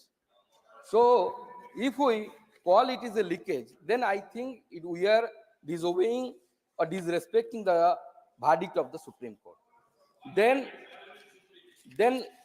sir, I would like to mention also that our government, first time, before that, what is the leakage, the definition was not clear. हमारी सरकार ने पहली बार Our government, for the first time, the Public Examination Prevention and Fair Act has brought this bill, through which the public examination, such malpractice is observed, then what are the punishments for that? The cover area of the punishment has also been increased if the accused is a student. For a term not less than 3 years, but which may extend up to 5 years and fine up to 10 lakh rupees. अगर कोई सरकारी, if there is a public service provider who is in the system, then with a fine of up to 1 crore rupees and with recovery proportionate cost of examination, it shall be barred from conduct of public examination for the next 4 years. Please take it. So, हमारी सरकार ने, our government, so our government has made the provision Yes, we have given. We made the rule, and with the help of this rule, there are so many provisions in this rule. We can carve the incident of the leakage, and in this incident, whatever the Shivaji is mentioning in that incident, already I mentioned, if there is no systemic leakage as mentioned by the Honorable Supreme Court. So obviously, the steps should be taken or will be taken against those people who have availed the unfair means.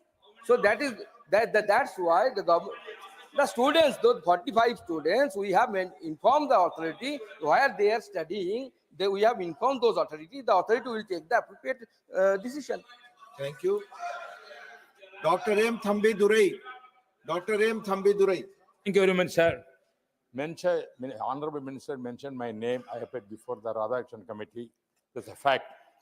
Sir, I want to know from the Honorable Minister, because of these coaching centers of mushroom coaching centers, NEET examination, other centers, the students of the +1, +2 not attending classes, they are going there. And also because of the aspiration of the students going there to get admission for MBBS and other courses, that these centers, all the root cause for this kind of leakages may be there, I doubt. Because I may correct or not, these centers, quota, other place, what people, Tamil Nadu people are going to quota, write examination. Some people are, because your state going, why they are going? Now the centers, there is, first, let the other government come forward to ban these coaching centers. Because to even get the primary school, we have to get the permission. But coaching centers, commercially they are running, lakhs of money people are losing. Whether the government come forward, first ban this kind of coaching centers, which may be the root cause for these leakages. Thank you. Manya Mantri ji. Sir, Upsavapati Mohoday.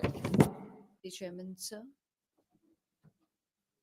As I mentioned, House, and he participated in that discussion. So he, according to his opinion, the coaching center may be one of the reason of this kind of leakage.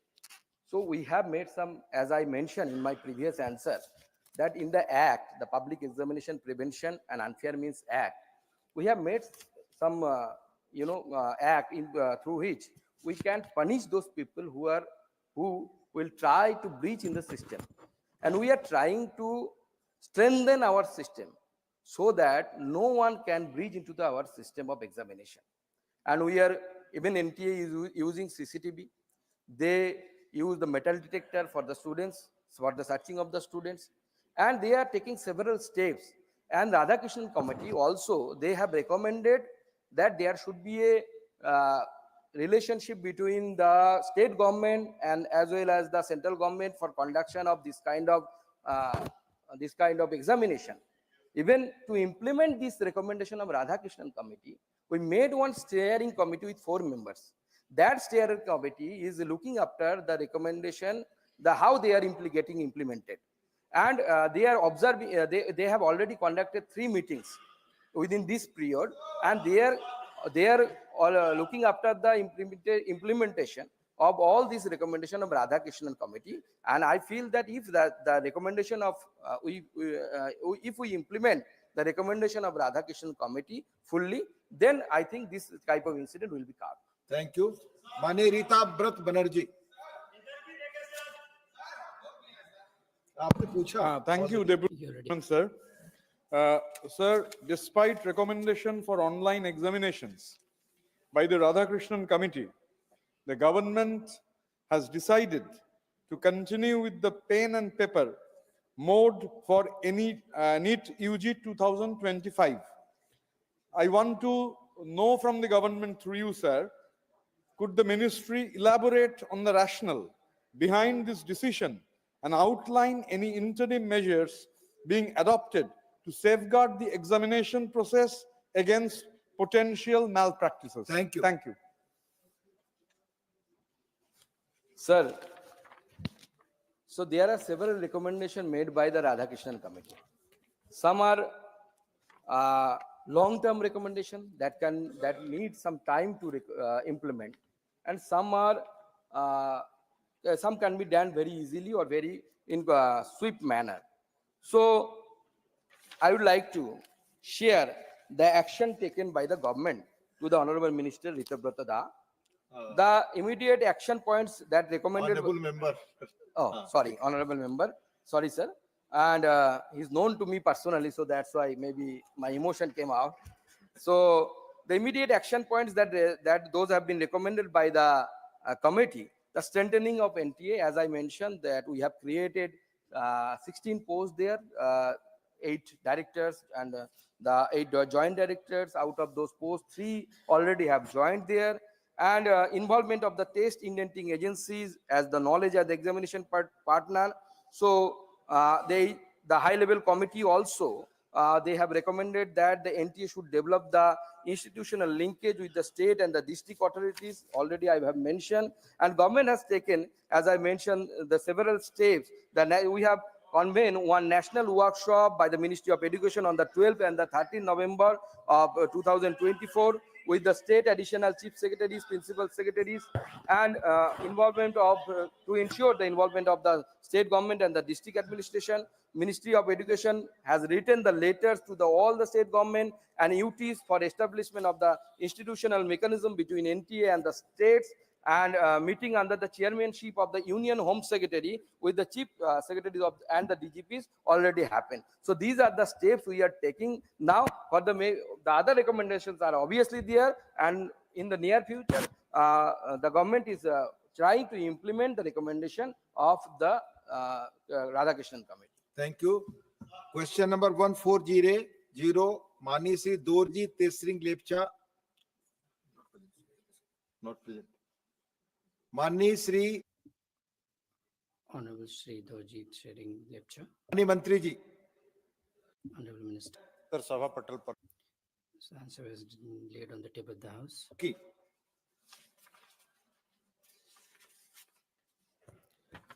Dhanyavad, Man. Thank you, Honorable Deputy Chairman, sir. Honorable sir, through you, I would like to know from the Minister that the rural areas that are there and the tribal areas that are there, whether the animal husbandry industry has been given a push, and what are the efforts that have been done for that. Honorable Deputy Chairman, sir, in the answer it has been clearly stated that the Rashtriya Gokul Mission was started, and it was started for the dairy production, and this was done under the guidance of Honorable PM. We are making it happen pan-India, and the northeastern areas that are there and the tribal areas that are there, those areas are especially getting promotion regarding the dairying through the artificial insemination, how we can bring changes in our indigenous breed. We are getting success in that, and the artificial pregnancy that is there, the high quality bulls are being used for the semen collection in the centers, and through that we are making changes, the genetic changes that are required. Honorable PM started this, and due to that the production that has increased. You would be surprised to know, Honorable Deputy Chairman, that till 2014 the dairy production of our country was 146.31 million ton, whereas today, after 10 years, we have seen a growth of 63.5%, and this year it is 239.30 million ton growth. Not only this, we are leading the world in dairy production, in milk production. The milk production and the amount we use, that is 417 gram per person. This is our achievement. The Rashtriya Gokul Mission that is there, we have taken it pan-India. We talked about the artificial insemination, the 5 government semen centers that are there, 3 are also in the private sector, from where this exported semen is being supplied all over India, and we are seeing a growth in the milk production, and we are committed to produce so much milk by 2029 that we can supply to the entire world. Rajan. R. Rajan, not present. Mani Sri Irana. Honorable Sri Iran Karadi. उपसभापति महोदय, कर्नाटक राज्य में राष्ट्रीय In the Karnataka state, under the Rashtriya Gokul mission, in the last 3 years, the indigenous breeds have been conserved. But what are the support that the government is giving in that regard? Honorable Minister. Sir.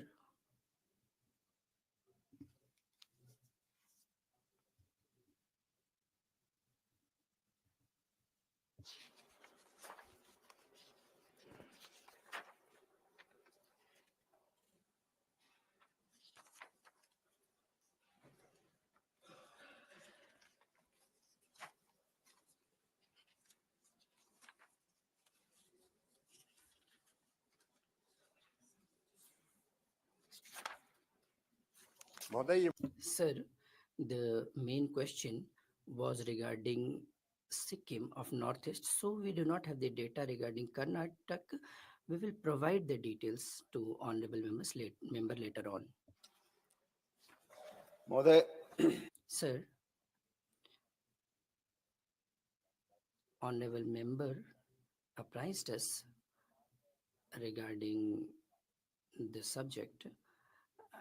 The farmers who are looking after the milk production, due to the breeding of male that are more in number, we have some problems, and we are trying to come up with the facilities of sex sorted semen. We want to know whether farmers from Bihar, if they want to get that, where can they get it from? We have been told that there are many states, for example in UP, where we have such centers. Where can the farmers from Bihar get this facility, and have the farmers been benefited from this? As Honorable Marathas, the result that he talked about, the sex sorted semen, the result of it, that is the success, that is 90%, is the female calf.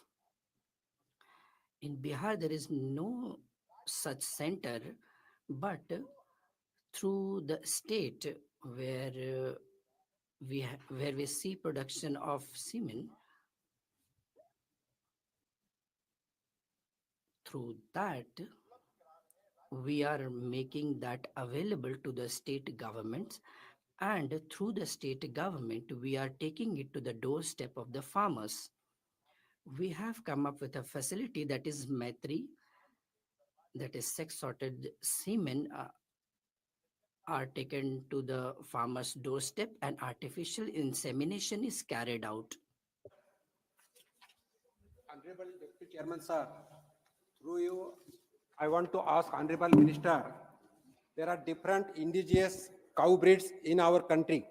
Which breed gives more milk, and what steps taken by the government to increase number of these breeds? Mani Mantri. Honorable Minister. Honorable Deputy Chairman, sir, as we said that the indigenous breeds that we have, be it Sahiwal, be it Gir or Tharpakar, all the indigenous breeds are seeing the use of these sex-sorted semen, and in the livestock that are there, be it gear in, for example, the be it gear or other breed, we use the same same breed semen for artificial insemination. Similarly, the artificial insemination takes into account that high quality bull semen are used for the artificial insemination, so that there is no cross breeding. It would the breeding would take place of the same breed. माननीय मंत्री जी, जयंत जी. Honorable Minister. So thank you, sir. The finance minister announced a 2 lakh crore investment over the next 5 years for skill development and internship programs. However, despite multiple initiatives like the PMKVY, the employment scenario remains concerning. While official reports indicate 54% placement rate under PMKVY, independent analysis suggests that only 22.16% of trained individuals have secured job. Even the female participation in the training program is significantly low. So my question is, this is due to the mismatch between the training program and the industry demands. So the question is, what measures is the government taking to bridge this gap and ensure skill development program are aligned with the current job markets? Thank you, Joseph. माननीय मंत्री. Honorable Minister. Thank you. Very good question by honorable member.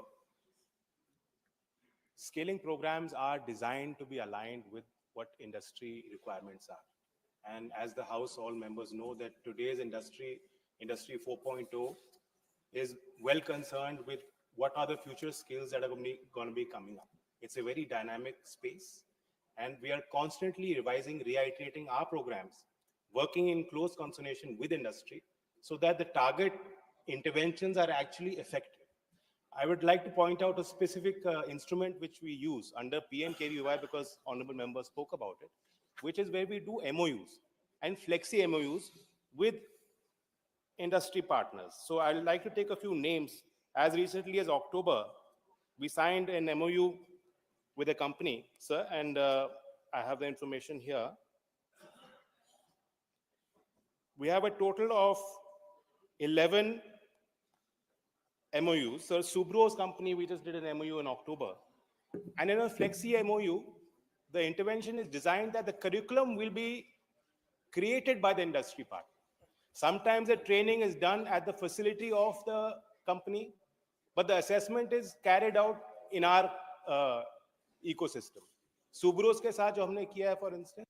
And the thing we did with Subro's, it is NSQF aligned, but our regional ITI will undertake the assessment. So this is how we are getting a true partnership and involvement and fair share of the industry. Honorable member also spoke about poor women participation. Sir, the actual data does not support what he's saying. I'll point out under PMKVY, total of 45% pan-India women participation is there. In our JSS program, Jan Shikshan Sansthan, almost 83% women participation is there. Yes, in our NAP scheme and ITI, which is done by DGT, women participation is lower, but we are constantly encouraging our industry partners and our ITI ecosystem. There is also a reservation policy, which brings up more women into the fold. Thank you. Second supplementary. Sir, with the rapid advancement in AI, automation, and the green technologies, the nature of job is evolving. Traditional skill training program may not fully prepare the workforce of future industry. To remain competitive, India needs a structural approach to incorporate these technologies into skill development initiative. Hence, I would like to ask the Honorable Minister if there are specific government partnership with the private sector, education institutions, or international organizations to introduce advanced technology-based skill training program. Further, has the government identified key industries and subsequent training initiative where AI, automation, and green technologies will create significant employment opportunities. Thank you. Our ministry works in close coordination with the Ministry of MeitY as well, our AI mission, semiconductor mission, green hydrogen mission, and in several cases, our industry partners are also given the status of an awarding body, which means that they are doing the training, they're doing the certification, and that certification is aligned with national priorities, and it is the same certificate that is awarded in any government institution. Sir, under PMKVY 4.0, there have been certain changes and reforms that we have gotten in through the process. One of the key priority areas is that we must create an ecosystem approach where credible organizations are our training partners. Question asked was about institutional capacity, whether we're working with educational institutions. Large number of institutes of national importance are also our partners and our training partners under PMKVY. Sir, IIT, IIM, and NITs are also undertaking training programs under PM Kisan Kaushal Vikas scheme. Our Kendriya Vidyalaya, Navodaya Vidyalaya, from our school up, they are also doing a number of training programs. And apart from that, our NILET, AICTE affiliated colleges, private universities, as you are aware, a large number of states also have skill universities. We also work with them, in partnership with them, so the students that are already in these educational ecosystems, they are made more aware of the opportunities available for them. Thank you. Agla supplementary, Dr. Next supplementary, Dr. Sikandar Kumar. Thank you, sir, for giving me the opportunity. Jal puche, 20 seconds. Please make it fast. You just have 20 seconds. Government has any data study report pertaining to the regional disparities in skill development initiatives? If yes, then details thereof. And if no, then the government has any planning to prepare any study report regarding this? Thank you. Question or is over. प्रश्नकाल समाप्त हुआ Jain ji. Discussion on the working of the Ministry of Railways. Mani Sri Samik Bhattacharya. Honorable Shri Samik Bhattacharya. Mani Samik Bhattacharya, please.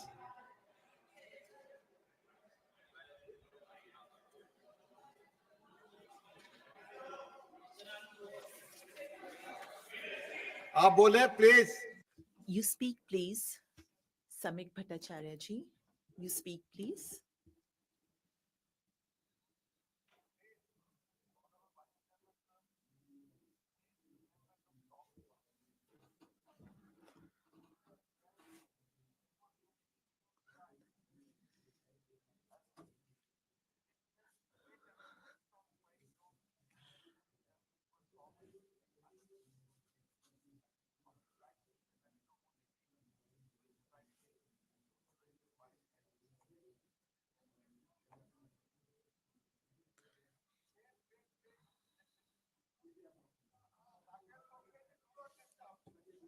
Please. The new benchmark is modernization, safety, and passenger convenience.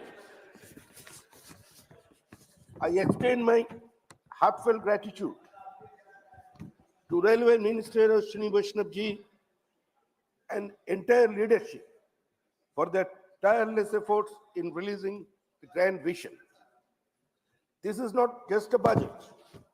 It is a promise to every Indian. A promise of a brighter, faster, and more prosperous future. Sir,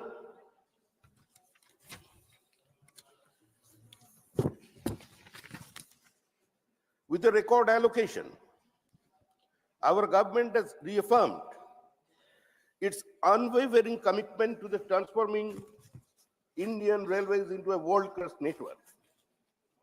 The introduction of 136 Vande Bharat trains, 100 Amrit Bharat trains, 50 Namo Bharat rapid rail services marks a new era of speed, efficiency, and comfort for the millions of travelers. Additionally, the decision of manufacturing 17,500 general coaches reflects our dedication to ensuring the affordable travel for every citizen from the common man to the business traveler. Sir, before 2014, the government came to power. We have seen the railway budgets were sadly turned into an instrument of political calculations based on regional aspirations. It was more about your political pattern and less about your historical development. Lofty promises were made about very little got implemented on the ground. But under the leadership of our Honorable Prime Minister, the railway budgetary allocation are no longer announcements to garner vote banks. These budgets are aimed materializing the vision of a Viksit Bharat. The budget is not just about numbers. It is about empowering people, creating jobs, strengthening our economy. Every rupee allotted is a step towards a new India, Atmanirbhar, progressive, and connected like never before. Sir, I'm extremely grateful to our Honorable Railway Minister. The government has made significant strides in high-speed rail initiatives. Notably, 360 kilometers of the bullet train project between Mumbai and Ahmedabad have been completed, marking a monumental step towards the faster and a more efficient transportation. The expansion of bullet train network connecting North, East, and South India. While the Mumbai-Ahmedabad bullet train project has already seen 360 kilometers for the track completed, the government is now planning new high-speed rail corridors in North, East, and South India. Electrification and sustainability. A major forces has been electrifying the railway network to promote sustainability and reduce the carbon emissions. The electrification rate, which was around 45% in 2015, has now reached approximately 97% broad gauge lines, moving towards the goal of 100% electrification.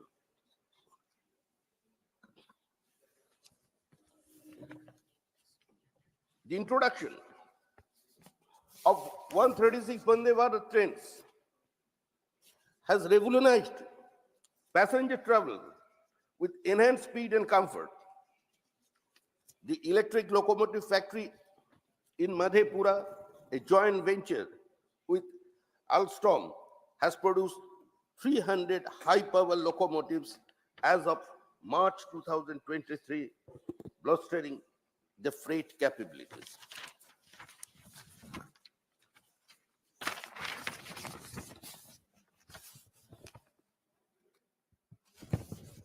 The Amrit Bharat Station scheme, launched in February 2023, aims to develop 1,275 stations nationwide, enhancing passenger amenities and the station infrastructure.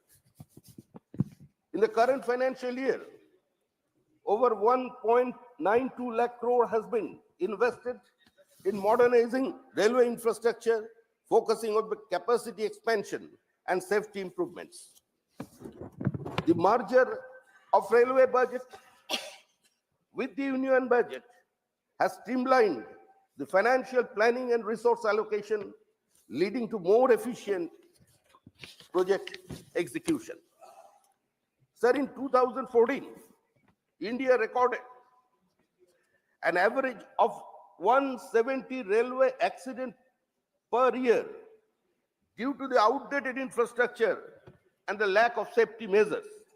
Today, this number has come below 40 accidents per year thanks to heavy investment in modernizing tracks, automated signaling systems, and Kavach anti-collision system. This is one of the lowest accident rates in the world, making Indian railways safer than ever before. The government has launched Amrit Bharat Express, a semi-high-speed train providing affordable and comfortable travel to the common people. These trains have been introduced in large numbers across the different states, ensuring that even economically weaker section can experience world-class railway service at the low fares. Sir, I want to address the concerns regarding the allocations of the railway funds in Bihar in 2025-26 in the railway budgetary allocation. It has been suggested by some that the Bihar received a preferential treatment. However, the closer examination of the data reveals that the Bihar's allocation is consistent with the objectives of the criteria applied across all the states. Professor Sahab यहाँ बैठे हुए हैं. He's sitting here and everyone is saying that Bihar has been allocated a lot of budget since the Bihar elections are around the corner. But you should know that this is Narendra Damodar Das Modi ji and this is not about Bihar. Sir, the people who talk about Manusmriti, we know that those who have gada in their hands, people call them gadadhari, and those who have banduk in their hands are called bandukdhari. And those who have Manusmriti in their hands are called Manuvadi. The people the kind of people you sit with, you are called among those. And you belong to those parties. You'll have to keep this in mind. The leader of that revolutionary party, your friend, what kind of slogans they had delivered at that time. The people who talked about such things are sitting here today. Sir, if you look at the whole account, honorable member, just address the chair. 559 crore. Bihar ko kitna mila? How much did Bihar get? Bihar got a bit less only.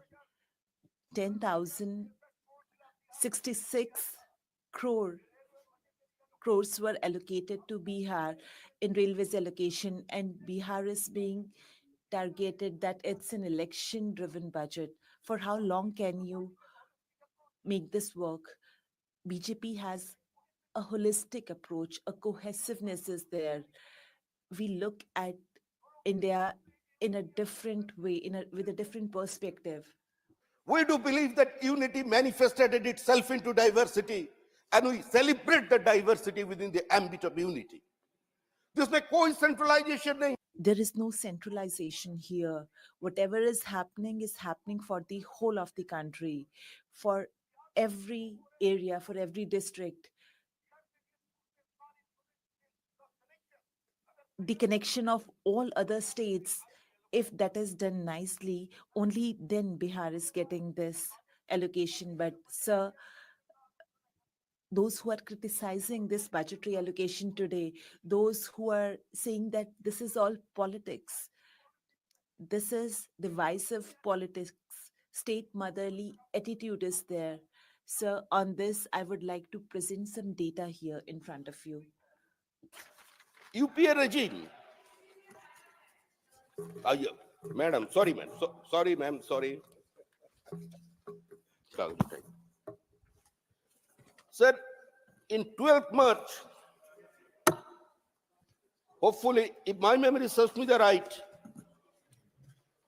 one of our honorable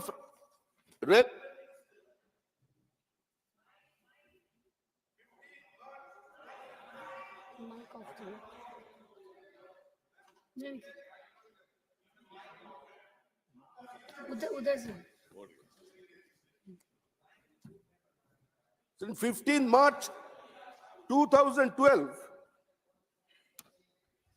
एक आदरणीय rail मंत्री, an honorable railways minister of this UPA government, he said that for ICU, and I pulled it out Dinesh Trivedi. ये कौन बोल रहा है? Who's saying this? A railway minister from UPA regime. And the moment he said this, he was expelled from the party. And what kind of a face can he show now to the new people? In West Bengal, we have seen so many foundation links, and it looks like we have entered the Stone Age now. What kind of days are these? Minister, Sri Vaishnav, for a big allocation for West Bengal in 30,955 crores. It is 3 times than what allocated by UP under Mamata Banerjee, rail minister. The railway has invested rupees 68,000 crores in West Bengal. I appeal to all of my friends, agar aap log is, if you can have some faith in this federal system, make any land reform policy. 43 railway projects which are not being implemented that are there. What is the reason behind this?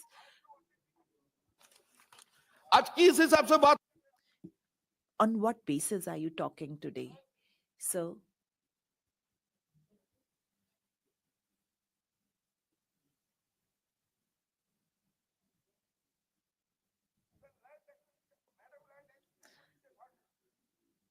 total 3,040 hectares required for the project, only 640 hectares, 21%, have been acquired, leaving a substantial shortfall of 2,400 hectares, that is 79%, still pending. This land acquisition bottleneck continues today to delay progress. 43 railway projects in West Bengal have been delayed due to the land acquisition issue.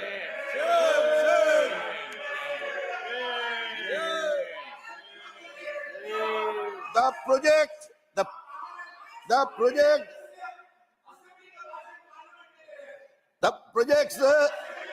madam, this project at Badbangi has been stalled for 15 years.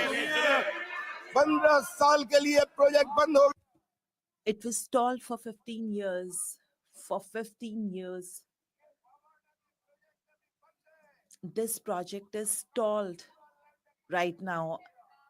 And due to that, the whole land acquisition was stalled. Honorable member, please sit down.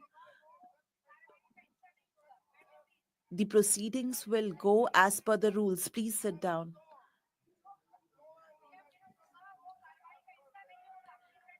Whatever that is not under the rules will not become a part of the proceedings.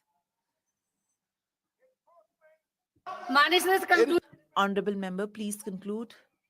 Madam, 2 more minutes, please.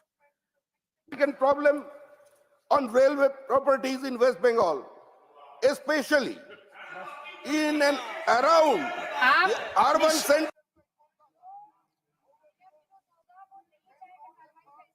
Whatever that is against the rules will not go into the proceedings. Please sit down. Poses safety risk and obstruction plan to lay new lines or a track.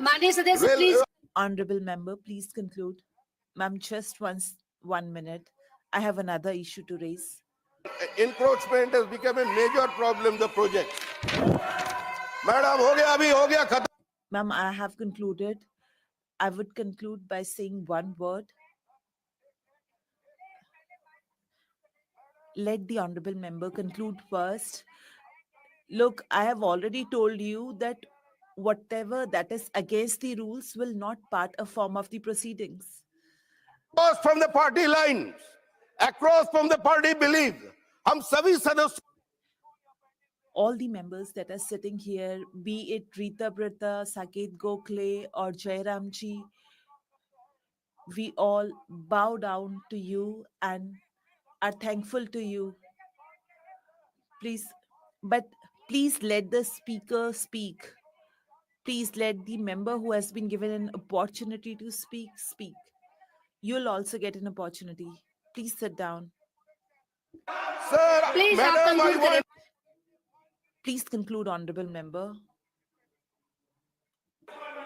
Madam, Madam, 1 minute. Please. I want protection for my speaker. इसको disturb किया जा रहा है. It is being disturbed. The member is being disturbed and he should be protected. Yeah, he has all the right to speak.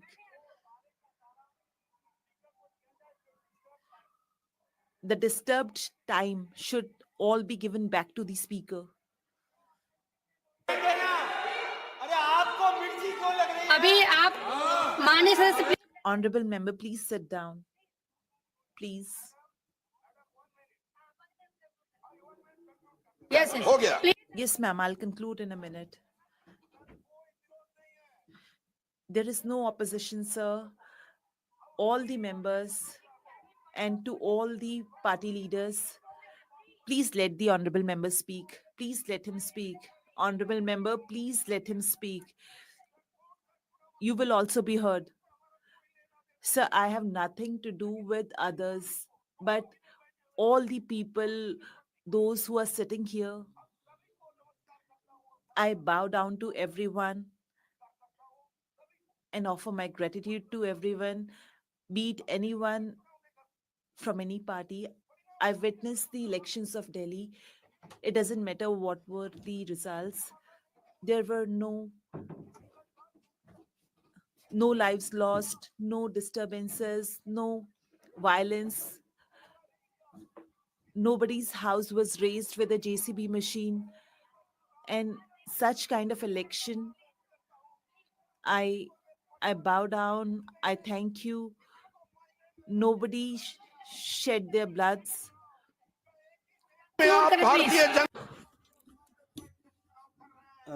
In a state where elections are being held in a fair manner, and that is why I'm saluting the people who are holding elections. Madam, I want protection from you. For the Congress workers also. It is for the Congress workers also. It is for their party, Chidambaram ji's party and Jairam ji's party. जिसका 8 कार्यकर्ता को मारे गए. 8 workers of their party were burnt alive, and I'm talking of that Rahul ji's convoy was attacked, and he did not get a house. He did not get a circuit house, or leader of the house is sitting here in 2019. 83 BJP for 83 BJP murders. He went to the bank of River Ganges. Budget का नाम पर देश को हिंदू मुसलमान के नाम पर बांट. Giving shelter to Rohingya refugees. Number Mike. Thank you. Thank you, Vice Chairman. Yes. सबसे पहले First of all, I would like to thank the president of my party, Mallikarjun Kharge ji, and I would like also to thank Honorable Srimati Sonia Gandhi ji and Honorable Shri Rahul Gandhi, Honorable Srimati Priyanka Gandhi ji, and Honorable Shri Revant Reddy ji, and I would like to thank my organization, Congress, because of whose blessings I have had this opportunity to be a member of this house. I come from the youngest state of the country, Telangana, and the total population of the state is 4 crore.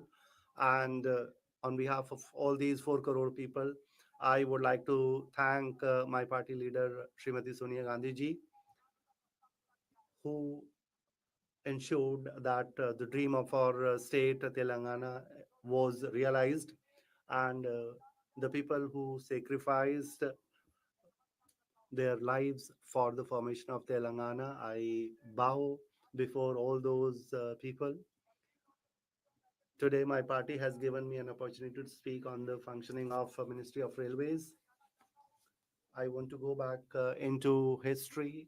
After independence, what was the status of Indian Railways and what is the current status? Let me talk of 1950s, when I was not born and Honorable Minister was not born at the time. In 1950s, the first Prime Minister of the country, Pandit Jawaharlal Nehru ji, nationalized Indian Railways. In 1951, after nationalization of railways, it was the thinking of Pandit Jawaharlal Nehru ji that if Indian Railways have to be improved, there is only way which was to increase connectivity in the country.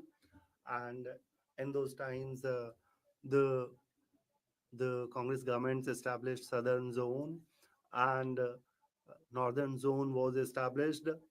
It was the Congress government which established the Eastern Zone and Northeastern Zone and Southeast Zone, and North Frontier Railway was established.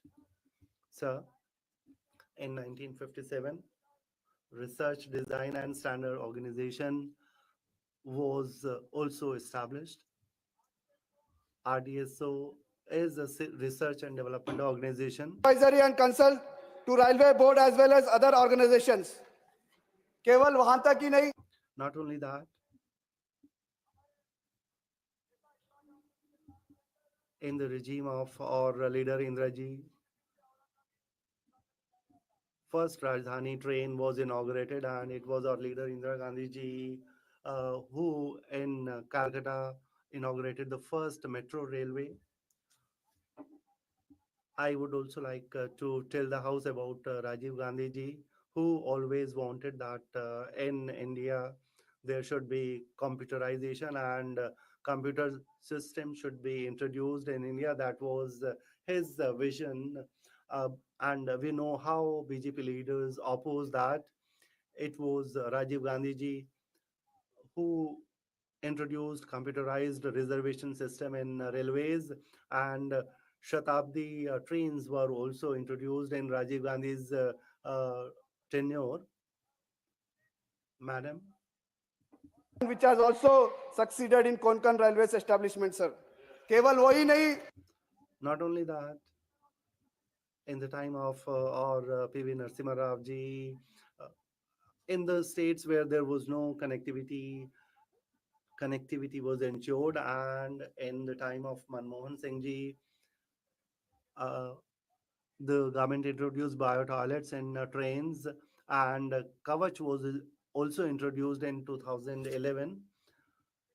In this very house, Mallikarjun Kharge ji was the Minister of Railways, and in his time, Hyderabad railway line was sanctioned and Also allocated. However, progress of this line has been significantly slow. I agree the railway minister to extend the project and need connectivity for the people of Telangana and Karnataka, sir. केवल वही नहीं है. Not only that, in Yadgir district, railway coach factory was also inaugurated by him. Madam, I would like to talk about my state, Telangana. For Telangana, lots of promises were made. 13 schedule of Andhra Pradesh Reorganization Act.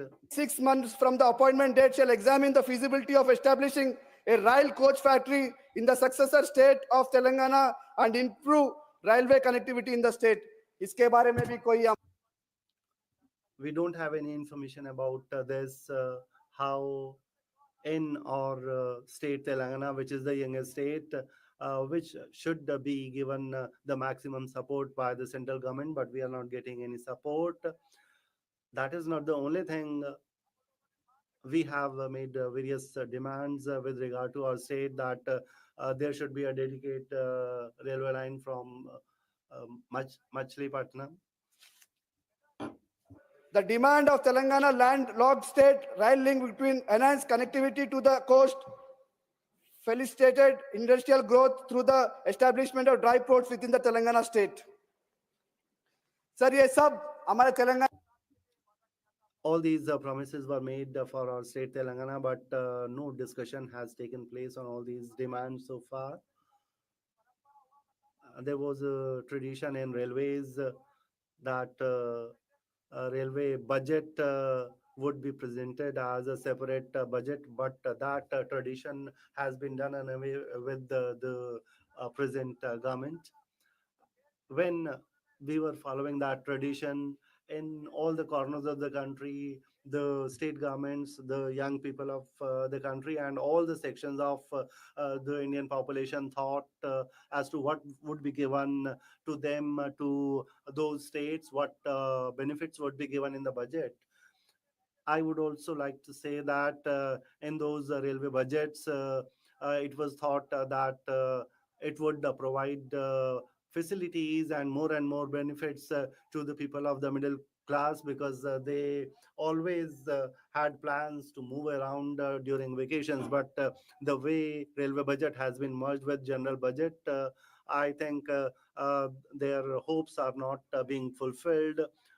This 92 years old practice has been done away with, and it has led to a lot of harm. And if uh, if it continues, if it had continued that way, would have celebrated 100 years of railways, but that opportunity has not been given to us. If we look at the current status, we would see that passengers are scared of traveling in trains because the way accidents are taking place. If we look at the record of past 6 months, we see that there are accidents every year. There are accidents in almost all the states, and common people, when they travel in trains, they think whether they would be able to reach their destination or not. Whenever they buy a ticket and they travel with their family in the trains, they feel afraid whether they would be able to reach their destination or not. I would like to apprise this House that February 28, 2024, Jamtara train accident took place in which 2 people died. 2nd June 2023, Coromandel train accident was there, in which 203 people died and thousands of people were injured. June 17, 2024, Kanchenjunga train accident took place, in which 8 people died. July 8, 2024, Chandigarh train accident was there, because of which 4 people died. That is not the only thing.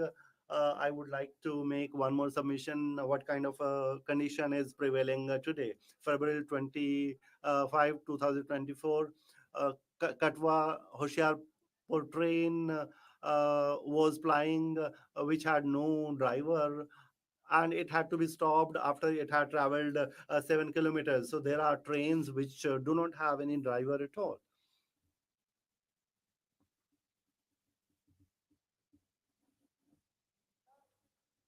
Madam, recently we have seen on 16 February 2025 the way there was an incident of a stampede on New Delhi railway station, which led to the death of 18 people. Who is responsible for that? I would like to know if railways are not responsible for that. I want to know if it is not because of the carelessness of railways that these people have died. They wanted to go to Kumbh, and they wanted to take a holy dip in River Ganga. In Uttar Pradesh, I would like to ask the government of Uttar Pradesh. They gave us so many figures. They said that 60 crore people participated in Kumbh. We kept on getting various figures. Sometimes it was 40 crores, 50 crores, 60 crores. When they can give this figure with so much of authentication when they can say that so many people have taken a holy dip in Ganga. How can they not give an authentic figure about the casualties that have taken place in Kumbh? I want to know about the problem of unemployment. The Prime Minister keeps on saying in his speeches that he would give 2 crore jobs every year. This is one of the promises that he had made, but we know that it is a mere slogan.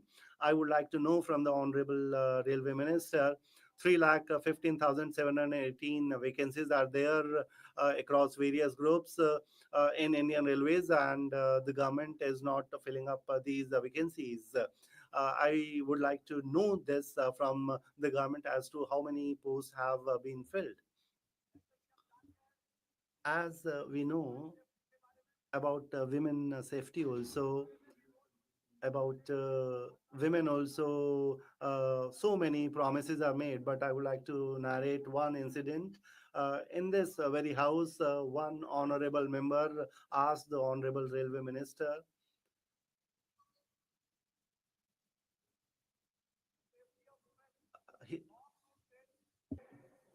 whether it is secured or not secured. Mantri ji ne unke and the Honorable Minister replied that everything is going on very well, all is well.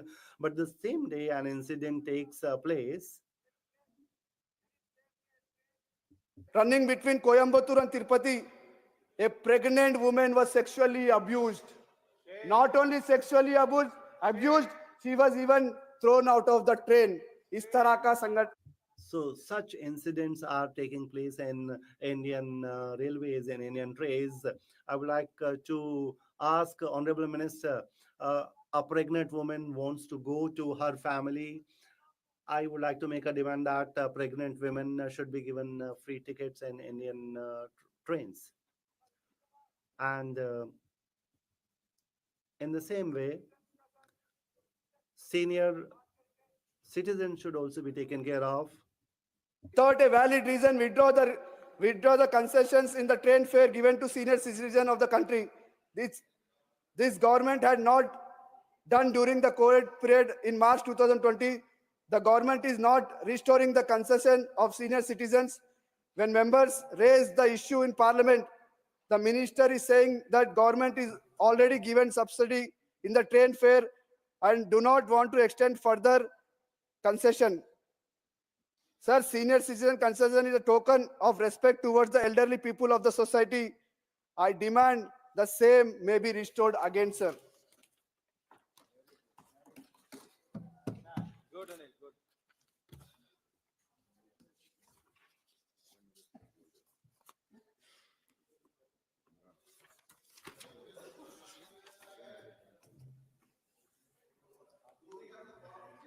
Sir मैं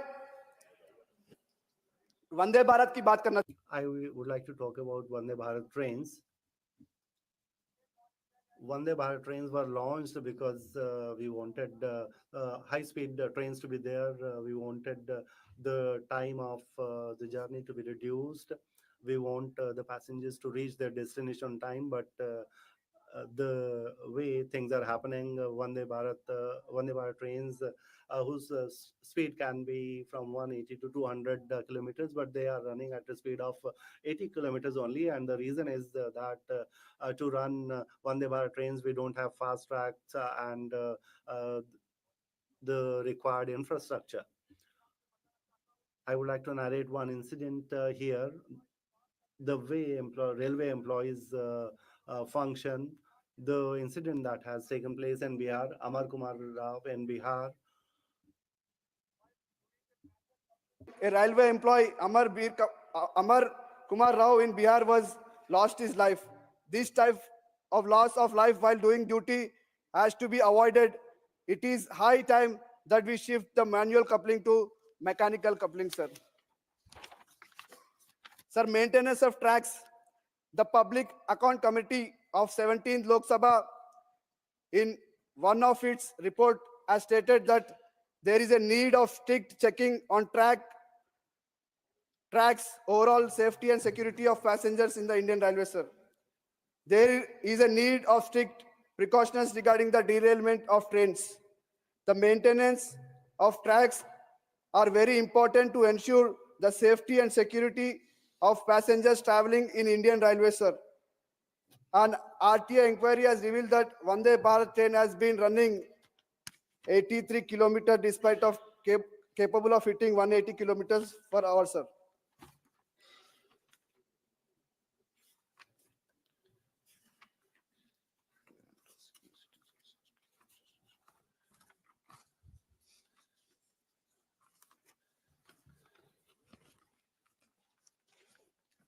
sir bullet train का भी बहुत There has been a lot of talk about bullet trains, which is their political marketing. If they launch bullet trains in India, this is what they had promised. They had made tall claims about bullet trains, but they cannot be seen anywhere. From Ahmedabad to Mumbai, a bullet train had to be started, but there is no implementation. We don't know whether it is going to be started, how it is going to run, and what is the current status of this project, when exactly it would be implemented, and when people would be able to travel in bullet trains. We don't have any information available with regard to that.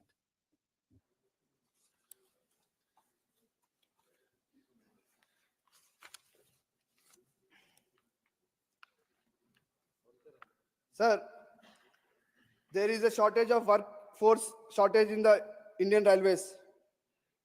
Indian Railways currently serves suffering of shortfall within 1,05,000 vacancies, particularly in the roles of critical to safety such as signaling, telecommunication, and track maintenance. At the same time, there are approximately 70,000 posts in safety related to department remaining vacant, including a high-risk zones like South Eastern Railways. There are nearly 20,000 vacancies for loco pilots and assistants loco pilots. However, recruitment for only 18,799 vacancies was notified by the government. The lack of human resources has contributed to increase inefficiency related to error by railway personnel in the critical zones, as they have to work in extended shifts to compensate for the shortage of the staff. And hence, training programs are also essential for improving safety and operational essential. The current system fails to address these human factors comprehensively, reflecting a system of disagreed of railway safety. Sir, my अंत में In the end, ma'am, I'd like to point out one thing. The way we have the practice, what do we see? And for 90 years, we witness it. You have discontinued it, but there is one more practice that we see in Indian Railways. Whenever such a big incident take place, as we recently saw, whoever is the railway minister of the day resigns. It used to happen earlier. Let me not say much about it. That tradition is not there now, but this practice should have been upheld. I conclude with this. Thank you. Thank you. Sushri Dola Senji.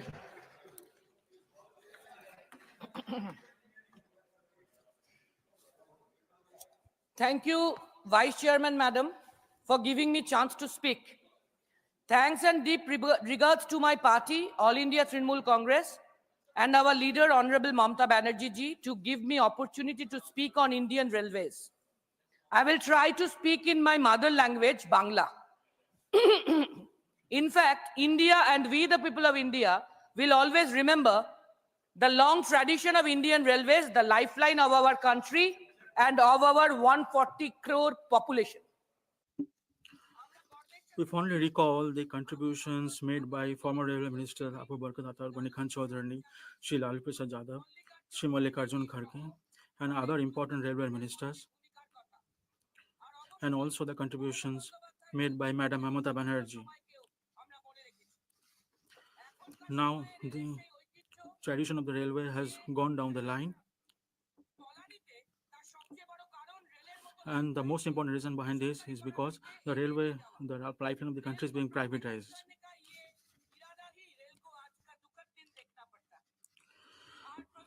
And because of this, since 2017, in this dispensation, railway budget has been stopped. There is no separate budget. There is no grant.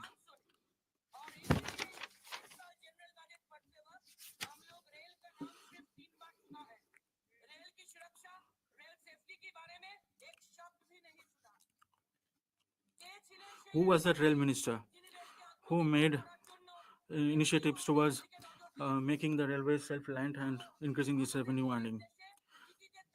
That too by not by increasing the ticket prices in the country by declaring the freight policy. It was Madam Mamata Banerjee. When the present dispensation is spending 200 crore rupees per kilometer for making bullet train, it was her who made dedicated freight corridor Corporation of India, whereby only 25 crore rupees was spent per kilometer to make important daily need items available to the people of the country. Which is more important in our country, which is a third world country.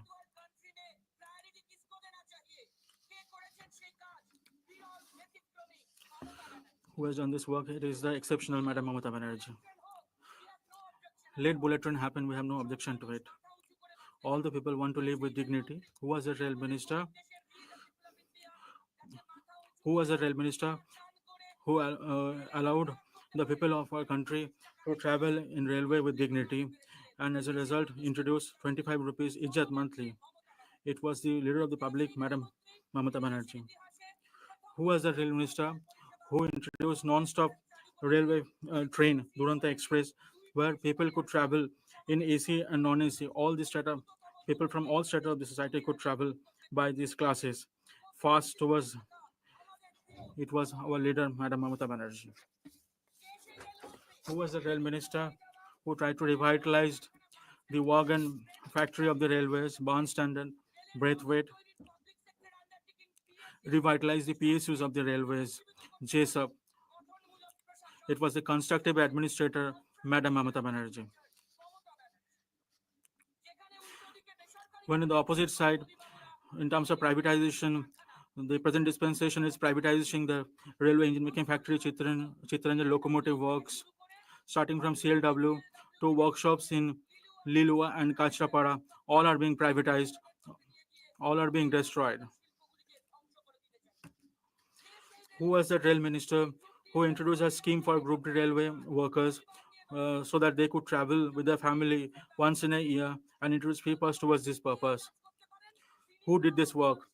It is the leader of the Mamate Manush, Madam Mamata Banerjee. Who was the rail minister who in 2009 itself introduced Vision Document 2020 for the Lifeline Railways and made an agreement with the IIT Kharagpur, and also made the countrymen dream that metro rail can traverse under the river Ganges, and also allocated funds, budgetary funds towards this purpose. It was a foresighted leader, Madam Mamata Banerjee. Who was the rail minister who declared Kolkata Metro as the 17th zone of the railways and given a complete government status? Apart from Kolkata, all the metropolitans are having private metros. The present dispensation cannot even contemplate such an idea. It was Madam Mamata Banerjee only.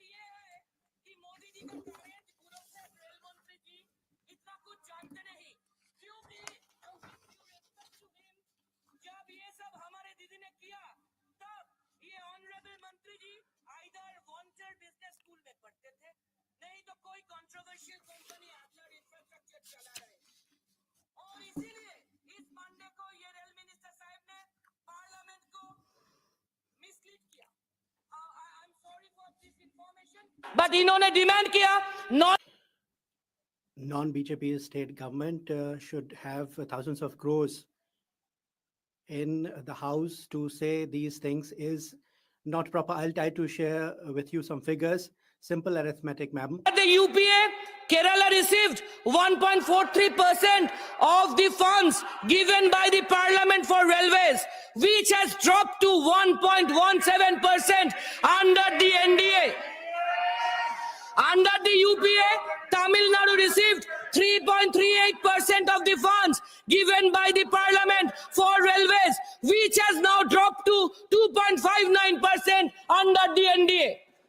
West Bengal received 16.85% of the funds given by the parliament for railways under the UPA, which has now dropped to 5.46% only under the NDA.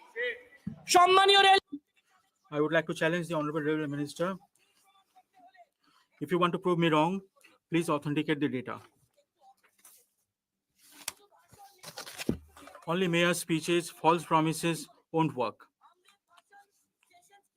Under the Amrit Bharat station scheme, out of 135 stations, no work has started in any of these stations. No tender has been issued for this purpose. There was a target for 453 stations in 2020-25 for upgradation, but work has started in only one station.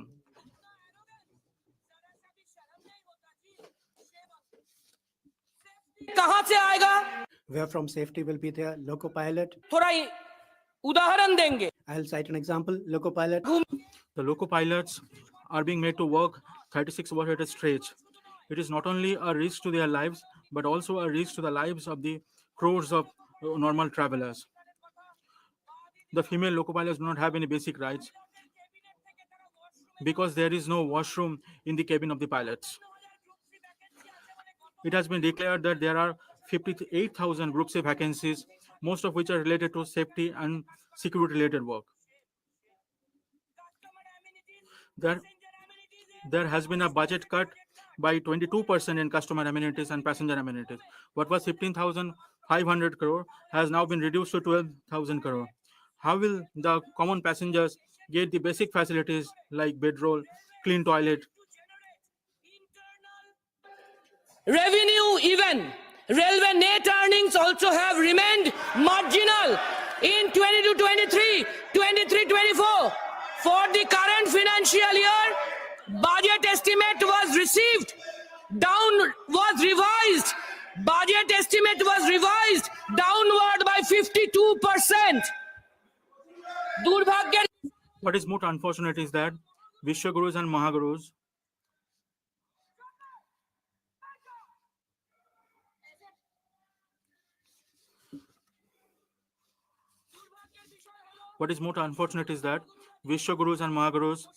change their clothes 5 to 6 times in a day, and their rail ministers do not stay true to their words. This is a matter of good. What is more important is that the revenue of the railways needs to be introduced, and to make the railway self-reliant by increasing the revenue, privatization not the solution, nor is the increasing the price of the tickets. Freight policy needs to be stressed upon. From Ludhiana in Punjab to Dankuni in West Bengal that stretches about 1839 kilometers, announced by the then erstwhile Rail Minister Mamta Banerjee ji. Punjab থেকে Starting from Punjab, the first two segments have been completed, but 12 years has passed by. The third segment's work has not been completed. It would connect Shonnagar from Bihar to Dankuni in West Bengal. There is no land problem in this.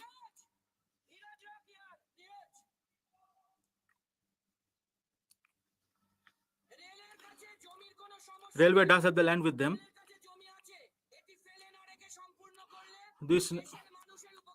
If it had been completed, then the people would have been benefited, revenue would have increased, but this is not being done. Towards privatization, hawkers are being uprooted. As a result, self-employed unorganized workers are being devoid of their livelihood.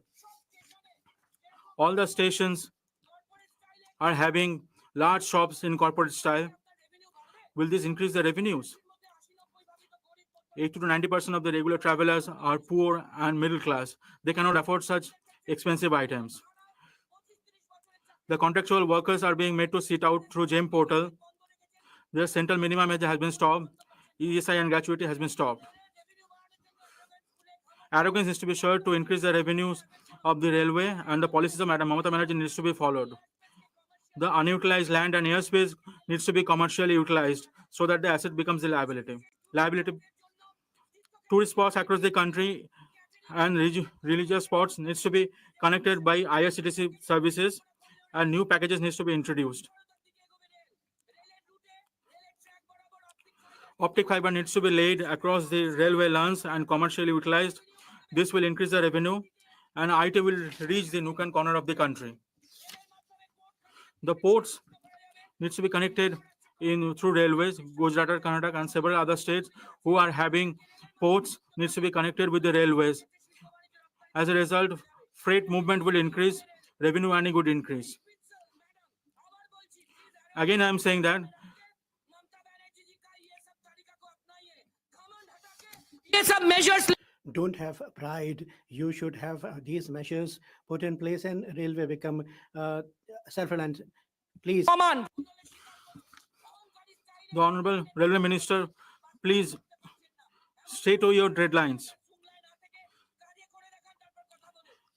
You must make it work.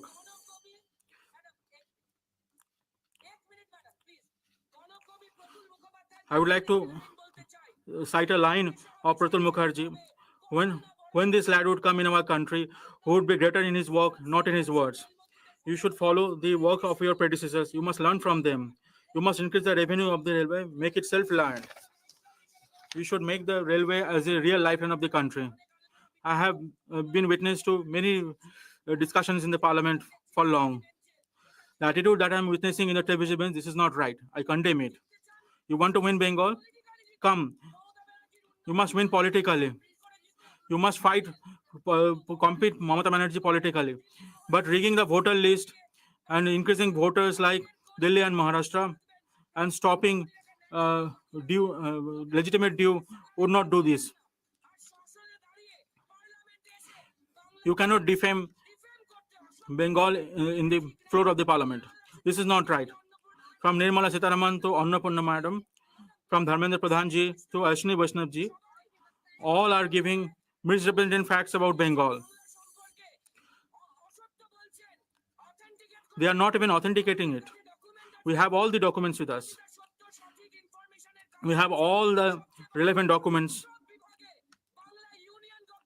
What is most surprising is that why Bengal is getting the first prize in all departments from the central government. You must not forget that because of this arrogance, you have come down to 240 from 303. If this continues to work, you will come down below 200.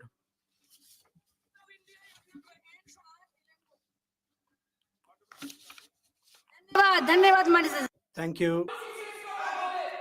Please. Thank you. Time is started of the honorable member there, honorable vice chairman. Thank you for the opportunity given to speak on the working of the Minister of Railways. I would like to address my speech on 7 major heads. The railway projects are very important for the economic development of the state of Tamil Nadu. The government of Tamil Nadu is for a very long time urging the union government to give and release funds and to expedite 4 or 5 projects. I request the ministry to sanction and give high priority to these projects. 4th line between Tambaram and Chengalpattu, Tirupattur Krishnagiri Hosur new line, Madurai Toothukudi via Arupukottai, about 143 kilometers, Minjur Tiruvallur Sri Perumbadur Varagadam project. This project connects the ports and industrial clusters around Chennai. Semi-high-speed corridor. The corridor can connect Chennai, Salem, Coimbatore with extensions like Salem, Hosur, Bangalore and Coimbatore and Ernakulam. Out of 10 new line projects, only 24 kilometers has been commissioned against 872 kilometers. As for gauge conversion in 3 projects, 604 kilometers has been commissioned out of 748 kilometers. As far as 9 doubling and multi-tracking projects, only 37 kilometers has been commissioned out of 967 kilometers. The reason assigned are land acquisition, forest clearance, and the contribution by the Tamil Nadu government. But as far as the union ministry is concerned, the same replies comes year after year, and whether it is a railway budget allocation or budget allocation or the language policy, the union government always treating the state of Tamil Nadu with a stepmotherly attitude.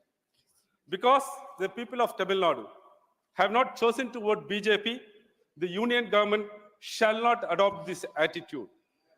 Our patriotism is no less than anybody else. Our contribution to the tax, union tax, is no less than anybody. But in releasing the funds to the state of Tamil Nadu, whether it is railway projects, education, or health, the union government is adopting a draconian path. Madam, we respectfully remind the union government that we are merely requesting our rightful share. Please understand that withholding what is justly for ours cannot intimidate us. Beyond the universal biological structures of DNA and RNA, we possess a third vital code, an ideological structure, and that is CNA. CNA stands for CN Annadurai. CN Annadurai represents our cultural and political heritage that guides our determination and resilience in the face of adversity. Please read what Perarinjar Anna spoke in this August House 60 years ago. We are still fighting what he fought for 60 years ago. The reasons remain the same till now. So I request the union government, the railway ministry, to immediately execute the projects what I have listed. The second major issue of the railways is privatization. After BJP government came to power in 2015, when Niti Aayog proposed 2-decade vision to privatize major segments of India's extensive railway network. Since then, this BJP government has implemented various privatization measures through multiple approaches. Workforce restructuring, contractualization, and outsourcing have dramatically reduced the workforce from approximately 3.5 million workers to around 1 million. You have reduced 2 million employment in railway. Corporatization is another issue. Production units are being corporatized, with operations like ticketing, catering are now managed by IRCTC and another company, and slowly it can be given in a platter to any other private company. Station redevelopment. The government has targeted approximately 400 stations for privatization under the banner of redevelopment to match global standards, though progress has been limited. Private train operations. Select trains like Tejas have been handed over to private operators, with the plans to gradually transition railway tracks to corporate management. The case of integral coach factories is still worse. The integral coach factory in Chennai presents a particularly concerning example of this privatization. Despite being one of India's most successful production unit and the indigenous manufacture of Vande Bharat trains, ICF is now being marginalized in favor of multinational corporations. ICF produced Vande Bharat trains at a cost of only 70 crore per train, while the international market price is estimated at the rate of 200 crores. Yet the government has awarded contracts to MNCs at the rate of 120 crore per train, which is 50 crore more than ICF's production cost.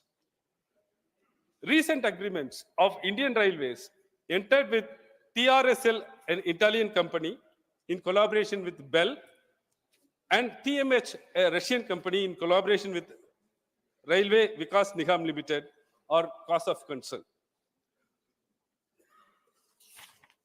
Madam, beyond the higher level of contract values, these private companies receive extraordinary additional benefits. Free infrastructure, government land, utilities like power, gas, water, and existing facilities are provided to them from ICF facility without any cost. Two, intellectual property transfer. Madam, when we are searching for so many intellectual properties and technical know-how from international companies, these companies, private companies, are given the technical know-how and the knowledge of making these Vande Bharat trains given to these private companies free of cost. ICF infrastructures in Chennai were transferred to TRSL, while MRCF in Latur given to TMH company. The union government justifies this only on the ground of shortage of manpower. I'll give only one example. Management justifies this privatization by saying that manufacturing of 116-car Vande Bharat rack requires approximately 227 Group C employees. Number one, 182 direct technicians, 27 supporting staff, 18 technical supervisors. Currently, 22.2% of technical positions and 600 helper positions remain vacant in ICF. When there is lot of employment is there, when lot of unemployed youth is in this country, instead of filling these vacancies, showing that as a reason, you are giving this Vande Bharat trains on a platter with free of cost to the multinational companies. This privatization is not only affecting the Indian Railway, but the people of India at large. So Indian Railways have to concentrate on making the employment rather than privatizing these railways. The privatization of Indian Railways will significantly impact railway fares and accessibility. Railways have traditionally served an affordable transportation for Indians economically disadvantaged people. Premium train services lead to increased fares, transforming public transport into a service primarily for privileged segments. International examples from China and Japan show that the train transport system requires more subsidization to support broader economic development. Converting public transport into profit-driven industry not only makes travel unaffordable for millions, but also hampers national economic growth and development. Then I'll come to the monetization, the asset monetization. Sir, some time ago, Times of India reported that a core group of asset monetization of the union government planned to monetize assets of the railways to an extent of 1.7 lakh crore. When the railway board chairman represented that he could not achieve more than 30% and requested to reduce 1.7 lakh crore to 1 lakh crore, the group said, no, it is not allowed. You have to monetize 1.7 lakh crore worth of properties. That means the freight sites, freight terminals, railway colonies, railway grounds, everything is going to be monetized. This will hamper the growth of railways. Ultimately, the people of India will be put in a very disadvantageous position. This monetization, we have to learn from British Railways. In 1990s, British Railways was monetized, fragmented into several companies. Now, UK government realized its mistake and has passed a new law saying that every railway project will come under the government's position. So we have to take a lesson from British Railways model. The train accidents are another cause of concern. My friend was speaking about what has happened earlier when the train accidents used to happen. Great leaders like Lal Bahadur Shastri resigned immediately. We don't expect such a highest standard of morality, moral standards now. We don't expect the minister to resign, but at least a convincing answers to be given to the public. That is absent totally. Madam, in the past 3 or 4 years, we have lost valuable lives of 400 passengers due to train accidents, comparing to 0 deaths between 2018 and 2021. Why this is happening? This is happening because, again, privatization of the employees. You are giving the line maintenance, the infrastructure maintenance, signaling, everything to contractors. The contractors again subcontract, giving it to subcontractor. Third tier of subcontractor is coming. The employees under those subcontractors do not own the system. As long as they don't own the system, these kind of accidents will definitely happen. Instead of that, if you employ persons in the railways itself, they will own the system. The accidents will reduce much lower value. And one more thing, Kavach being given as a one-stop solution for all these accidents. Though it's a very modern technology, the Kavach cannot stop accidents in case of derailments. Kavach can only stop in the case of dangerous signaling or head-on collision or end-to-head-on collision. This is only preventable through Kavach.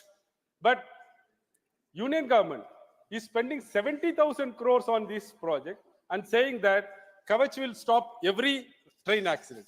Please have an introspection. How many train accidents could have been averted because of this Kavach? A study shows not more than 15% of the train accidents could have been averted because even if Kavach was there.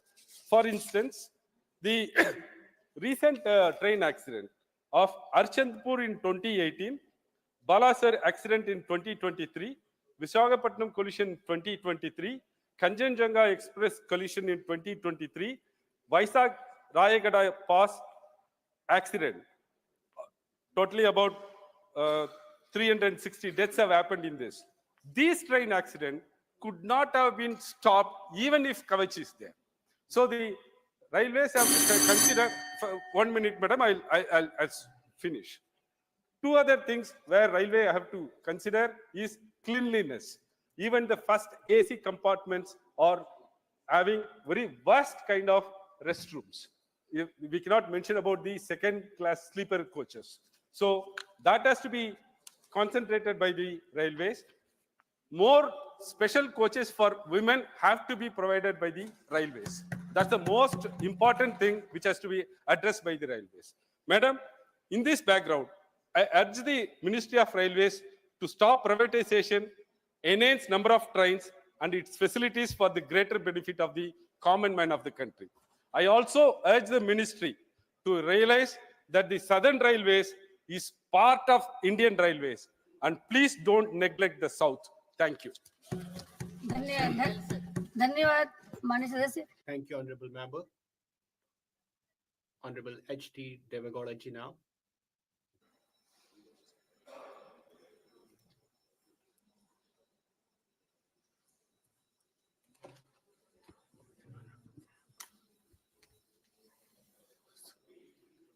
Madam,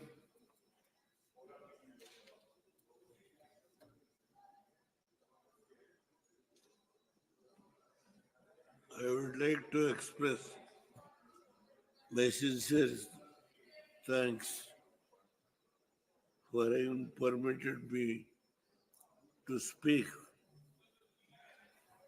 on the railway budget.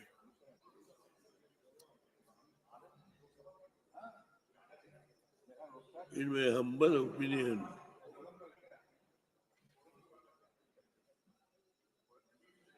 today, when the discussion started, the house is so thin. When I came to Parliament in 1991, on the railway budget,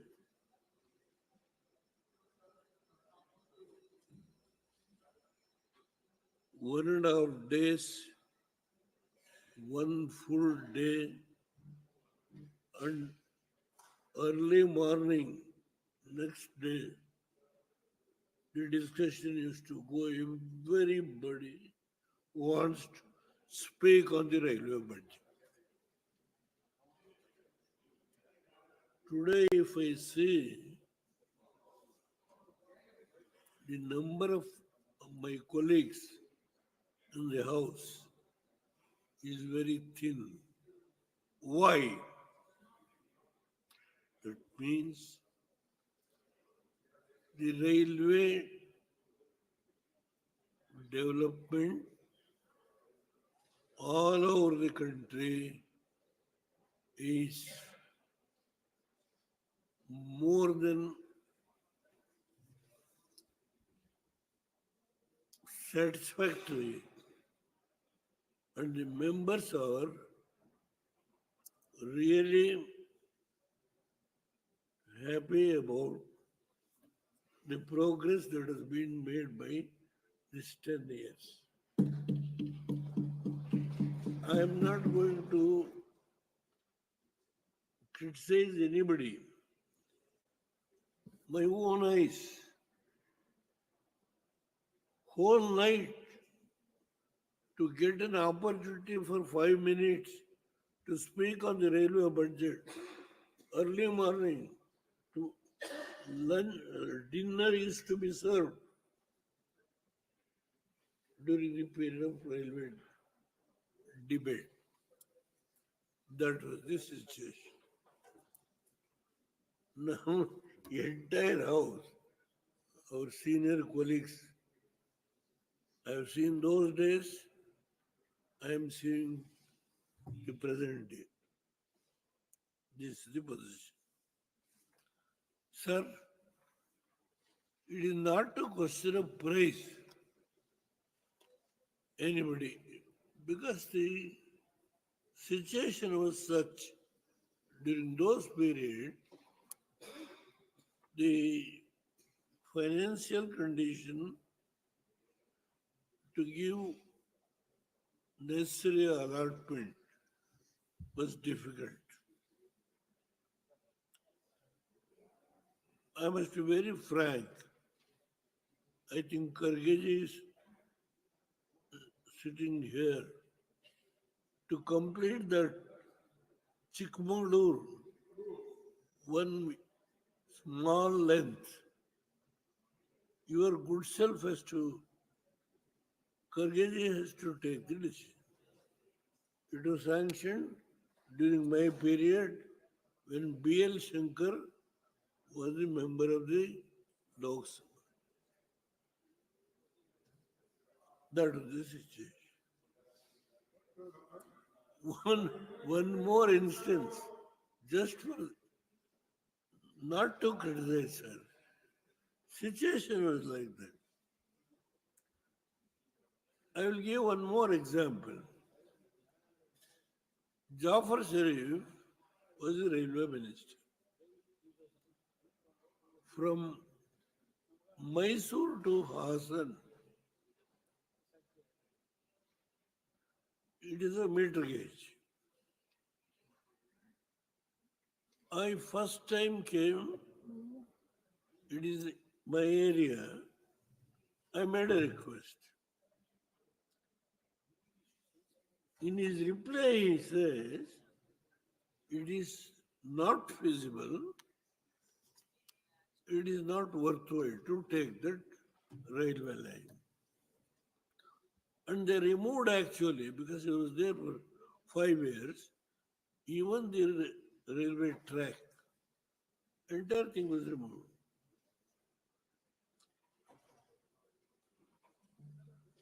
By mere accident, I became the Prime Minister. I called the officers. They gave me an advice. Sir, if the budget is below 50 crores, it is not necessary to go to the budget, because our government, I think Chidambaram was here.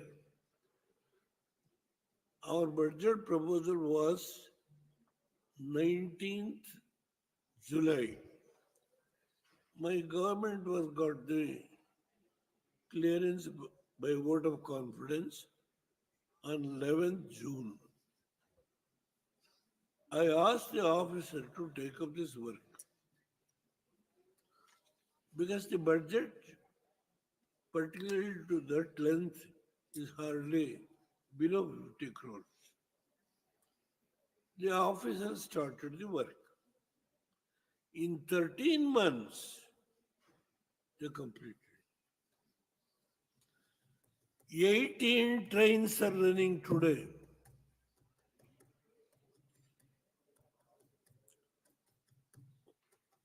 Why I have mentioned this?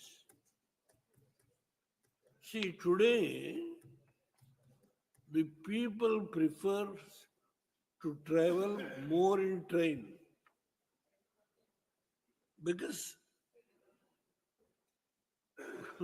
when I was speaking in the early days, I mentioned, I'm the only one person who mentioned, increase even the railway fare. People will not curse the government. Whole house, oh, you are supporting the government. Not that. I gave an example. From Hassan to Mysore, the train charge is 30 rupees. By bus, it is 65 rupees.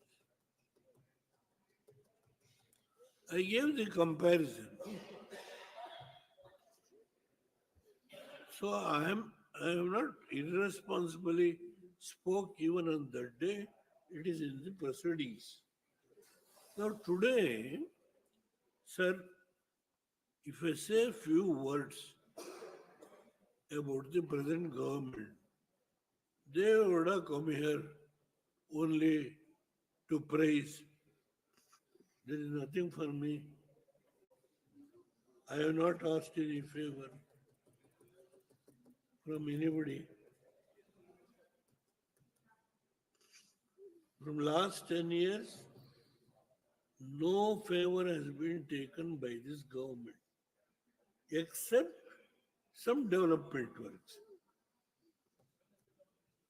Gadkari ji has sanctioned, even Karge during his period, I told, sanctioned some works.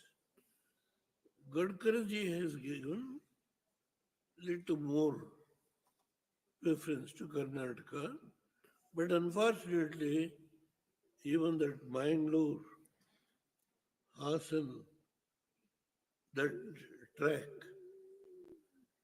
even today it is unable to complete.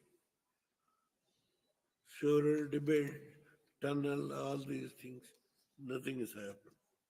Anyway, I will leave it at that stage. Sir, madam, now I say a few words about the present government. The railways have done a great job in last 10 years. The work done in last 60 years can be compared with the work done in last 10 years. Fractional figures I am giving.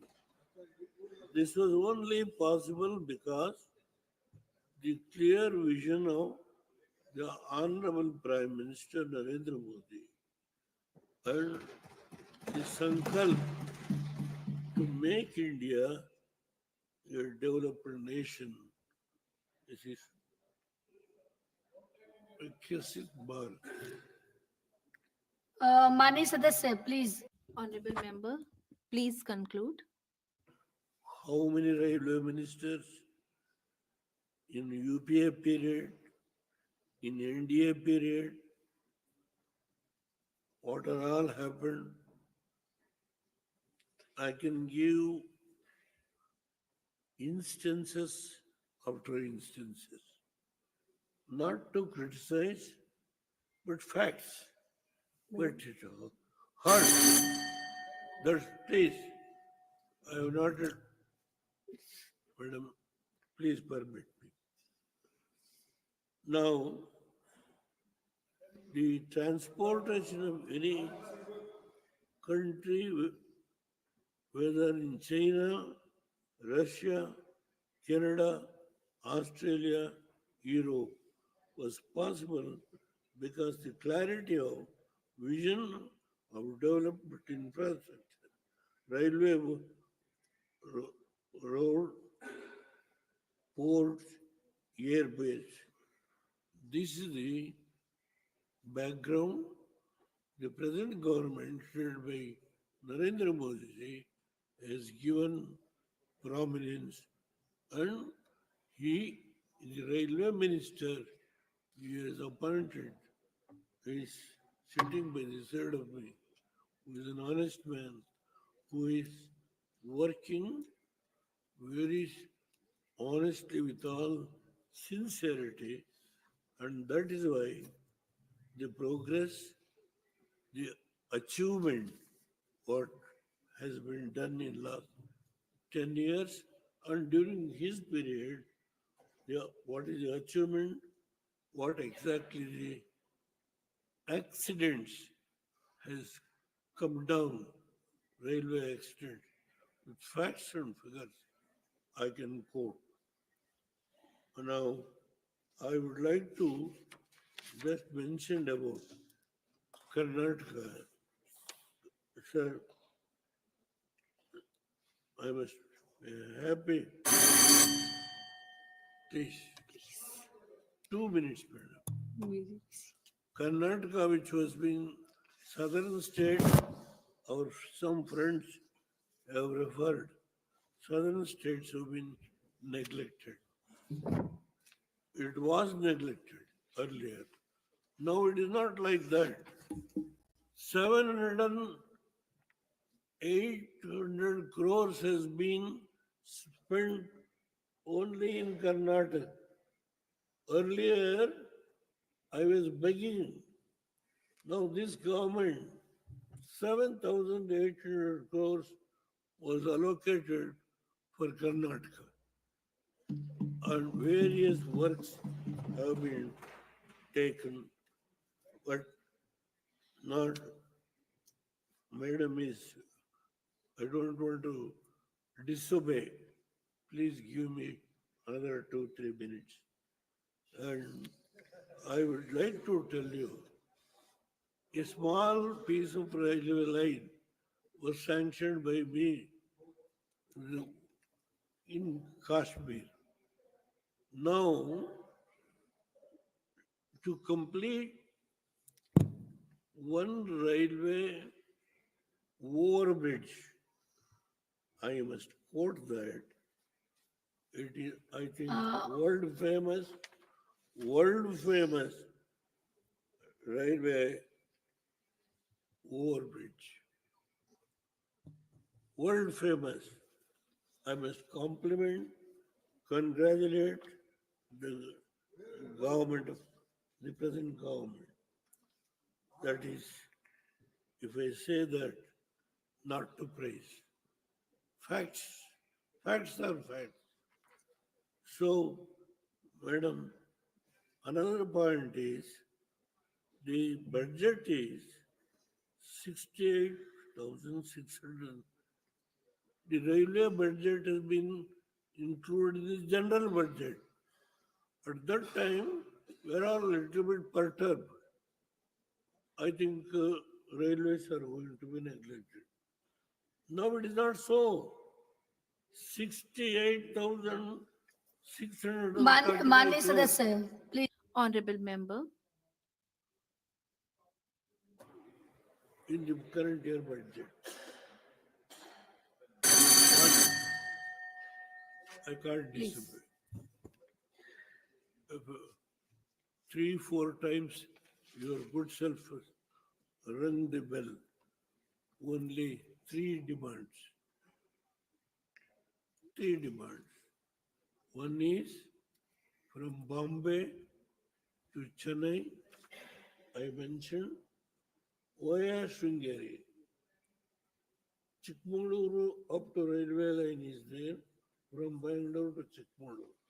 From Chikmagaluru to Shumaga you must connect.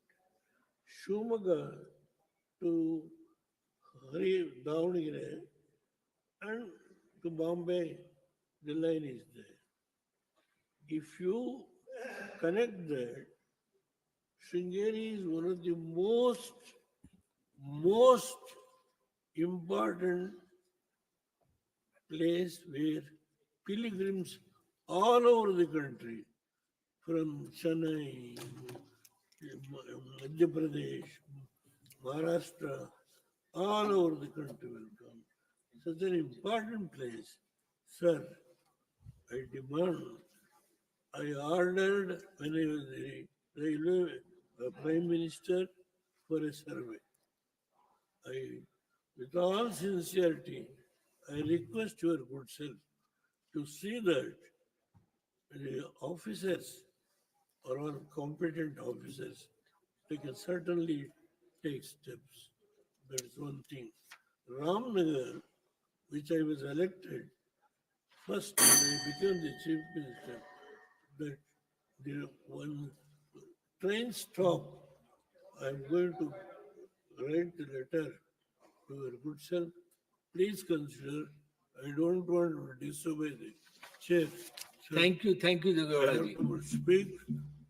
A lot of things are there, but Thank you, I Devgowdaji. don't know whether Thanks a you lot for your cooperation. want to curtail my little speech. No, we have I never have curtailed you. made- 15 minutes.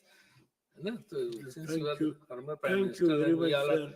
respect you. I want to speak a lot about the present government, about the progress that has been made in the last 10 years under the leadership of Narendra Modi ji, with the very efficient railway minister, honest, sincere, committed, and I want to speak. But anyhow, Thank you have you. curtailed. Now, I don't want to blame. Disobey the chair. Thank you very much. thank you. Mr. Ayodhya Ramareddy.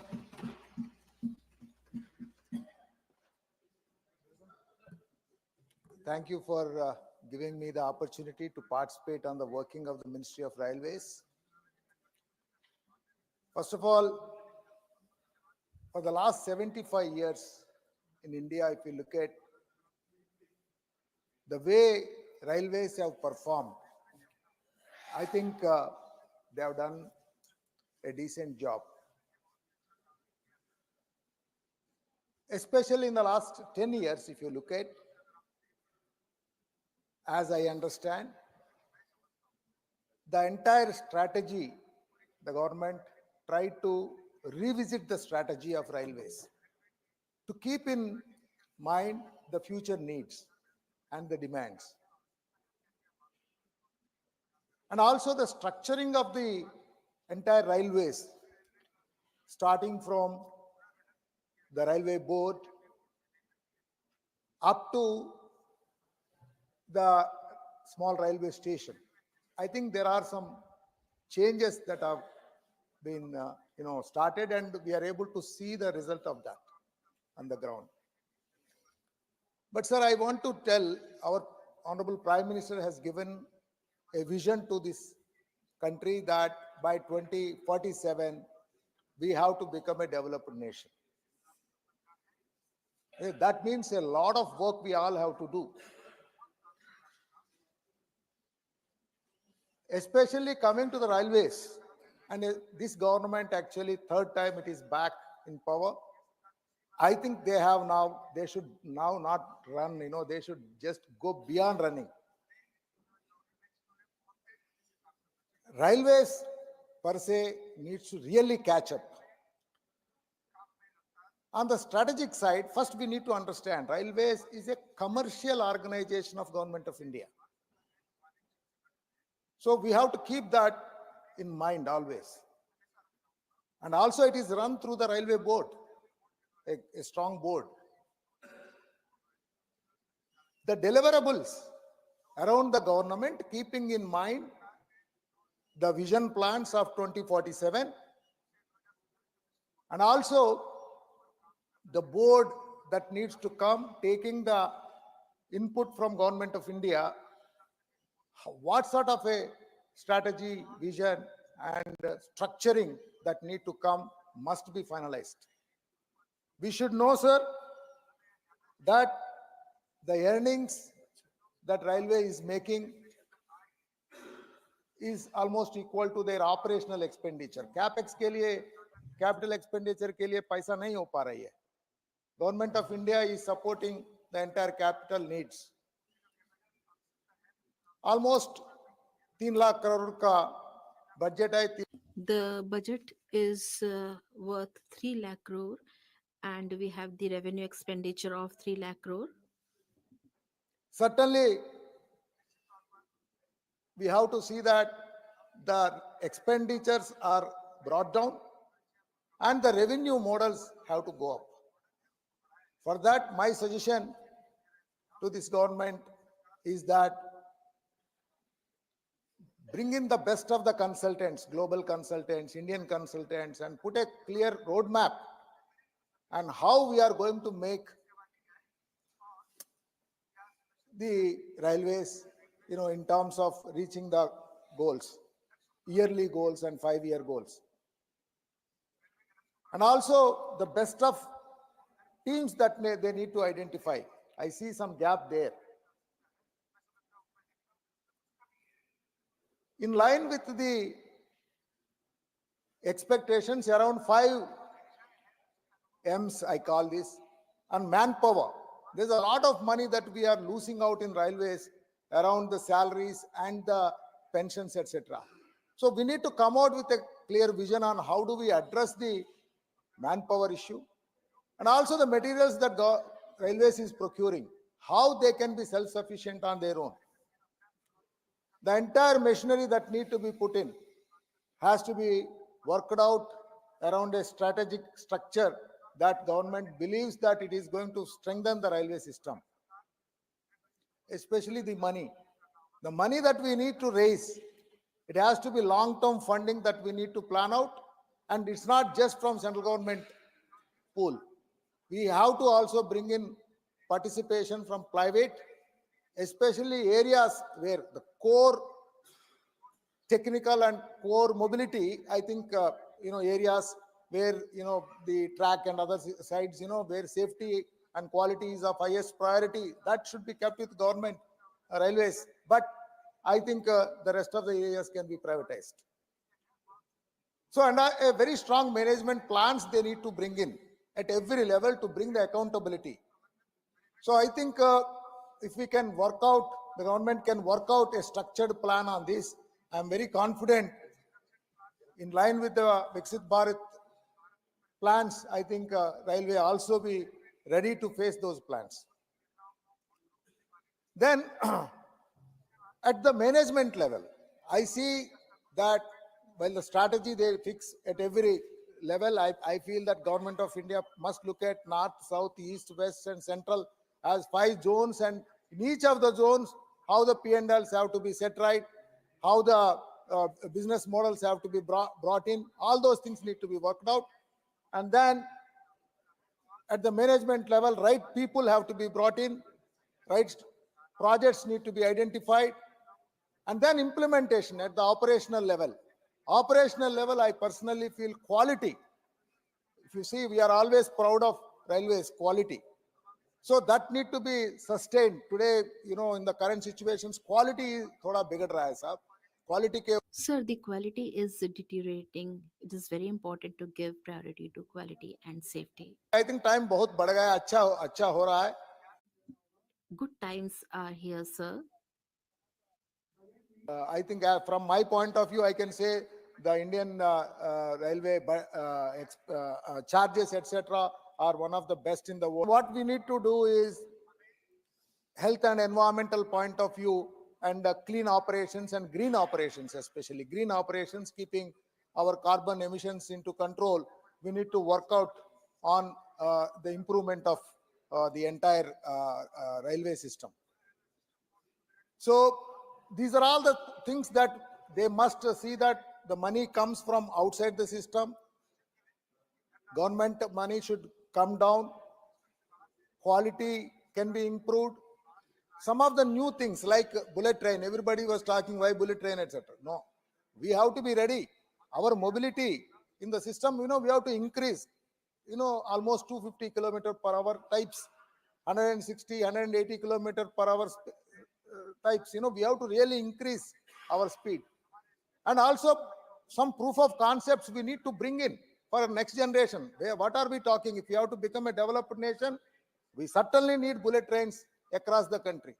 And also we need technocrats and bureaucrats also in the ministry. It is not that, they don't understand the other side perspective. Certainly our honorable minister, he understands the subject. He understands the technology. I have seen him high commitment for deliverance. So I think we need people with knowledge, people with skills, and also the right attitude to work for the nation. And then only all of us collectively, we can criticize, no problem, outside the house, inside the house for various things. But let me tell you, sir, I think, we have one of the best minister, one of the best government to see that, how India can be led to the next level of its growth. इससे बढ़कर हमको अच्छा time नहीं. We'll not have better times than this. But yes, we have to continue the work with the same speed and vision, and we'll have to gear up. Every state, every party, every government organization will have to work 10 times more. Andhra Pradesh actually to be supported by all means. I want, especially Tirupati, is one of the most respected place, pilgrimage place, where we want a railway zone, and also some of the training and support initiatives, skill development initiatives, and all that thing, around, and also some special trains during the festive days need to be brought in around Tirupati, and Hyderabad and Vijayawada, Guntur, Tirupati. We need to connect all of that much better. After separation of the state, we have lost out lot of things. So I request through you, sir, to the government that special focus need to be given to Andhra Pradesh, and to make India a developed nation by 2047. I think the way railways is moving is in the right direction. They need to just enhance the speed at which they execute the projects. Thank you, sir. Thank you. Thank you for finishing before time. Mr. Subhasis Khutia. Jai Jagannath. Thank you, Vice Chairman, sir, for giving me the opportunity to speak working on Ministry of Railways. Sir, Indian Railways operate and target to operate at an average national operating ratio of 98 to 99%, meaning that most railway zones struggle to generate surplus revenue, sir. हालांकि पूर्व तट railway का operating ratio केवल although the operating ratio of the northeast coastal line is just 7%. If Sundargarh, Baleshwar, Jharsuguda, and if we were to include it in the eco railway, then the operating ratio will reduce further. As a result of which, Odisha will become all the more profitable area for railways. Central Minister has said that this year, Odisha has been allocated 10,599 crore rupees in the railway budget, and every year this amount keeps increasing. But the question is, how much Odisha is providing the revenue to the railways? Every year, more than 25,000 crores of revenue is earned through Odisha. If we were to see the data of 10 to 15 years, then more than 2.5 lakh crore rupees of revenue has been given to railways, but how much has it got in return is just 10,000 crore rupees every year.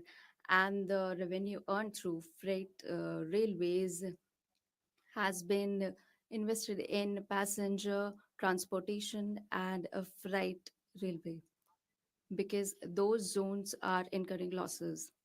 Sir, I would like to make this clear that that I don't have any objection if the other states are making progress, but Odisha should get its deserved share.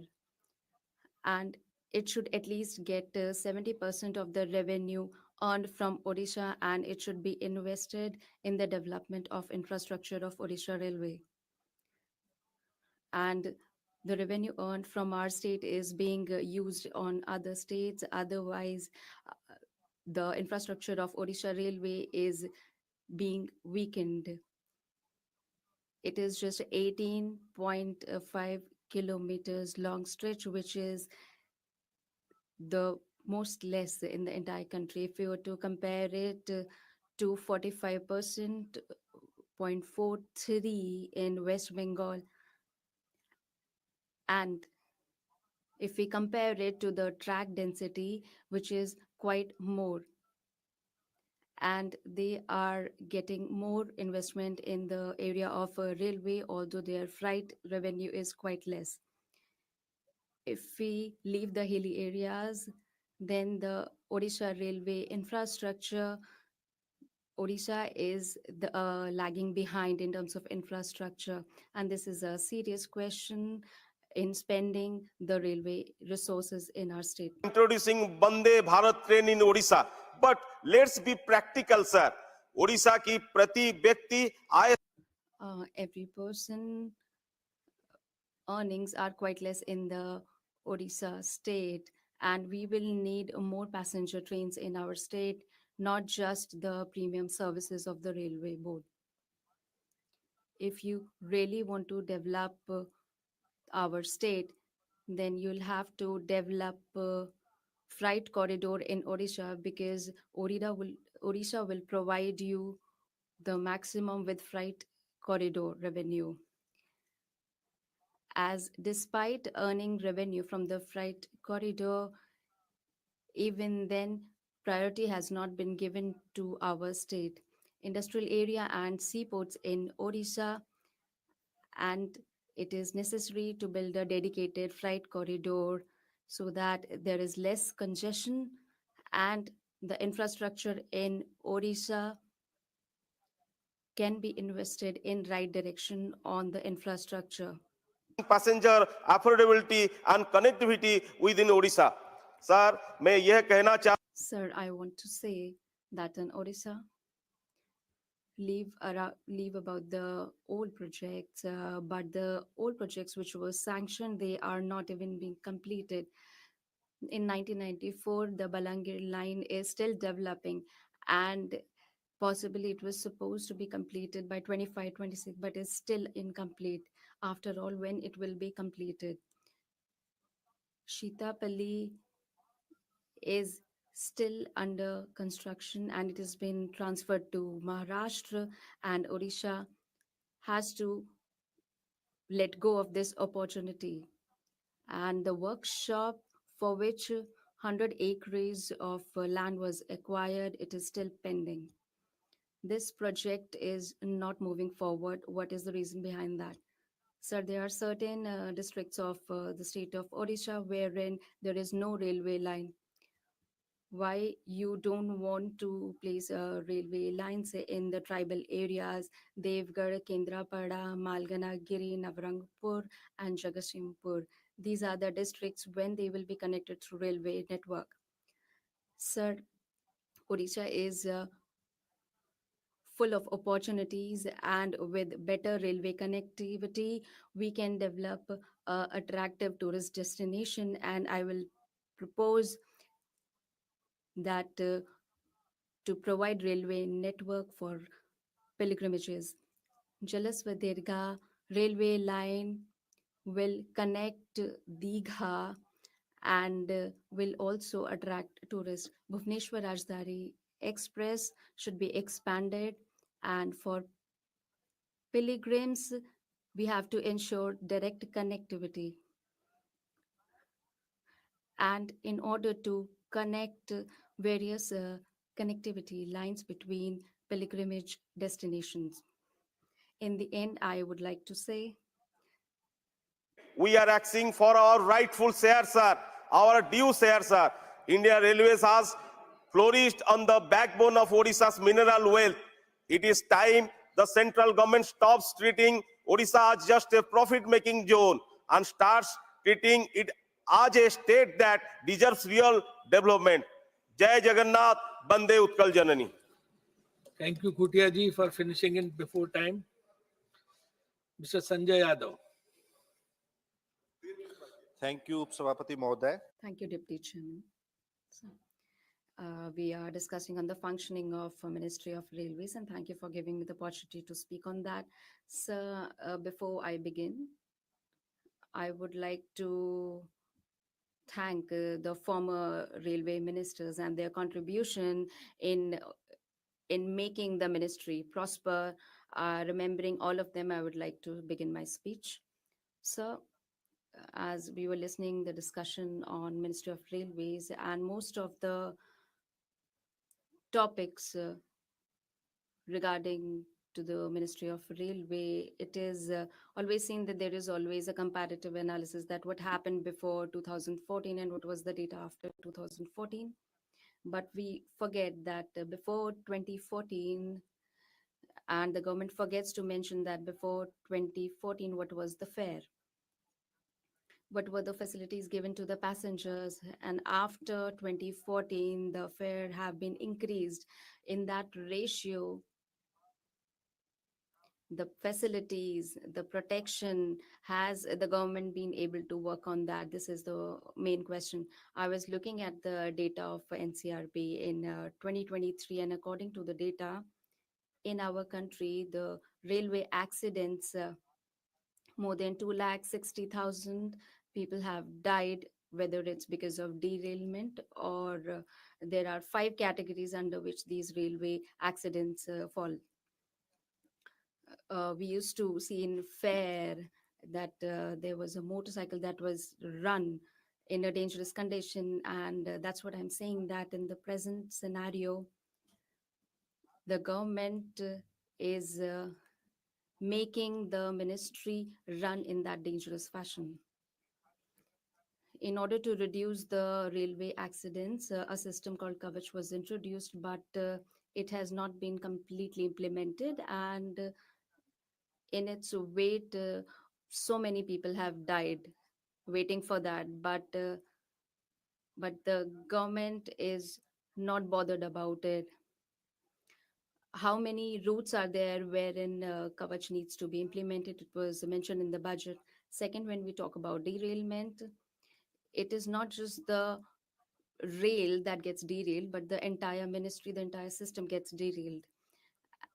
And despite the derailment and despite the death of so many people, the system still carries on.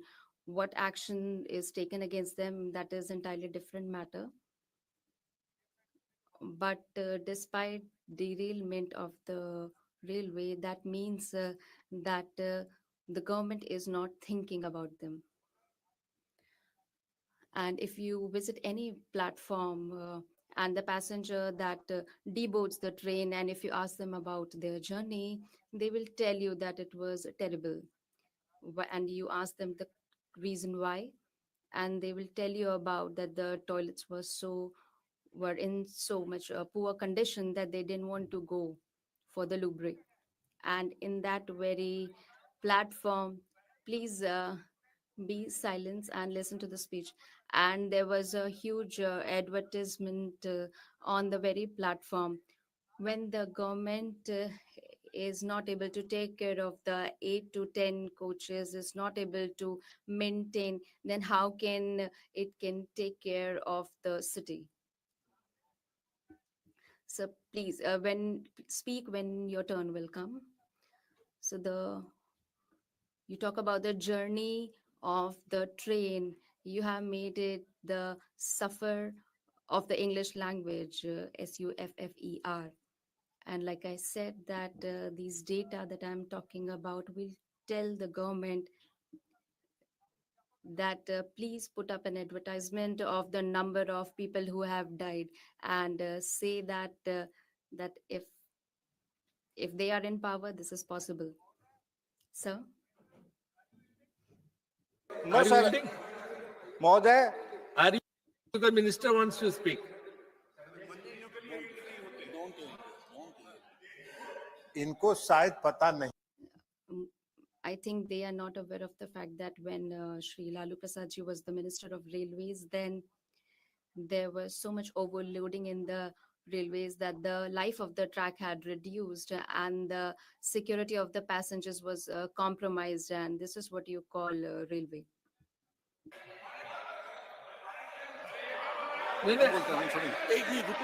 इनको संजय जी का है. Sanjay ji's speech is going on. Honorable Deputy Chairman, please give your point to Sanjay ji. Please allow me for 30 seconds. I have to speak. I just want to say that a positive discussion is going on. This kind of intervention is unparliamentary and you're not following the traditions. Any member can stand up.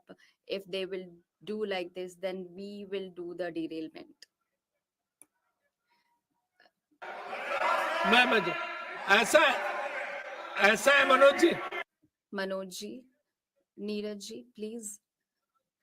Manoj ji, the rule is that if the member who is speaking yields, and that's why I asked him whether he yields or not. That's when the Honorable Minister got the permission. That's why I had asked him beforehand according to the rule.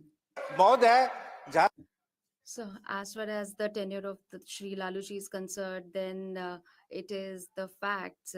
I was sitting in the canteen, and the honorable member of the BJP party, if someone was to go to or approach the Minister of Railway, and so many works used to get done, and the 90,000 crores you are talking about, what Sri Laluji did for the employees of the Minister of Railways, it lies in the documents. What I was saying, that railway is the lifeline of our country, but this government has made condition of the railways and it has become lifeless. In today's scenario, making a journey via train, it's no less of a battle, and to book a ticket is very difficult. The passengers are not getting any value for their money, and the money is only being spent on advertisement and billboards. अभी होली का त्योहार So Holi is an upcoming festival, and if you go to any station, and Bihar is the third largest populated state, and the train the going to Bihar are 200% overloaded. It was not just used to happen during the tenure of Sri Laluji, it is still happening. Their journey used to be easy. The life of the people of Bihar is not easy. Has anyone made trains like Garib Rath running? And he wanted that people should get easy journey, and they should also get easy at lower cost. But what the government is doing right now, the trains are only being brought for the rich, and they are being handed over to the private stakeholders. The poor cannot even dream about sitting in a train. You bring all the more premium trains, but you cannot discontinue the passenger trains. If you want to bring something new, you can do that, but don't discontinue which was already running. The work of the government is to provide facilities to the people at affordable cost. Our country is so big that in the entire country, there's just one dedicated front corridor, which was started in 2005 under the tenure of Sri Laluji. And how many TFC are operational? How many have you developed? I'll just take 1 minute. I need to conclude my speech. More than 3 lakh non-gazetted posts. So, more than 3 lakh non-gazetted posts are still lying vacant. What are you doing to fill those posts? The government needs to reply on that. More than 3 lakh non-gazetted posts are still lying vacant. The time is over, and all I would say is that you write on the train that your journey should be enjoyable, but by just writing a slogan, their journey won't be enjoyable. But you will have to make policies in their interest, and you'll have to take certain decisions so that they can be implemented in their favor. No one's journey becomes happy just by saying happy journey. What Laluji had given the Ministry of Railway, nobody has been able to do that. Before Laluji, there was a minister from Bihar who was the Minister of Railway. But what Laluji had done, nobody has been able to do that. He has given 3 factories to our state. Thank you, sir. Ashok Kumar Mittal जी, आम आदमी party. महोदय, sir अभी ना शुरू करें, time मेरा sir. Sir, let me start. Sir, please don't start my time. Sir, the speakers who are with you,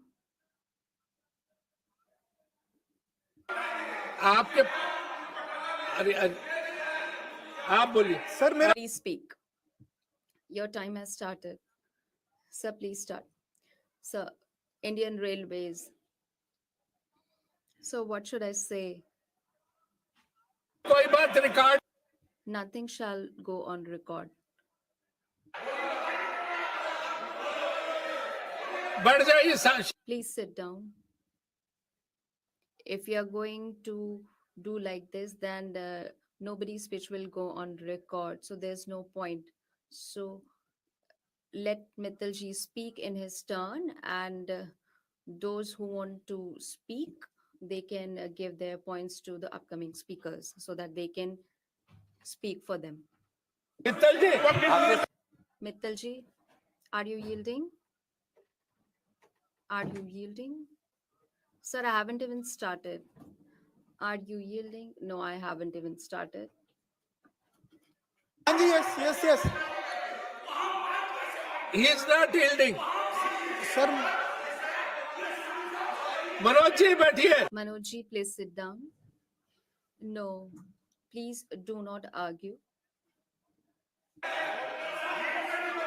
मित अरे शांत रहिए Please keep quiet.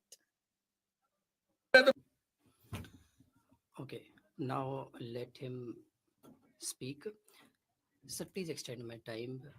Sir, the railway is not only connected to cities, rather, it connects the history to the present and the future of India.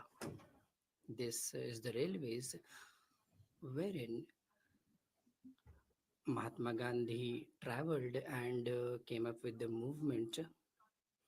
This is the train which saved many people during the partition. I come from Punjab, and people from Punjab traveled in those trains in those times. During Corona also, these railways stood by us. This but same railways, when it goes down off the track, we are very sorry about that. Thank you that you gave me the opportunity to speak on this. Sir, the railways that saved us, that protected us, and we are not able to make it profitable, we are not able to make it accident free. The country's speed is decided by the speed of the railways. Not only does it carry the passengers, it carries the commodities as well. And despite that, I am not able to figure out that earlier we used to have a separate railway budget. The whole country used to await that moment wherein people would get special concessions. But now it has been merged with the general budget. This pains us as Indians. Despite that,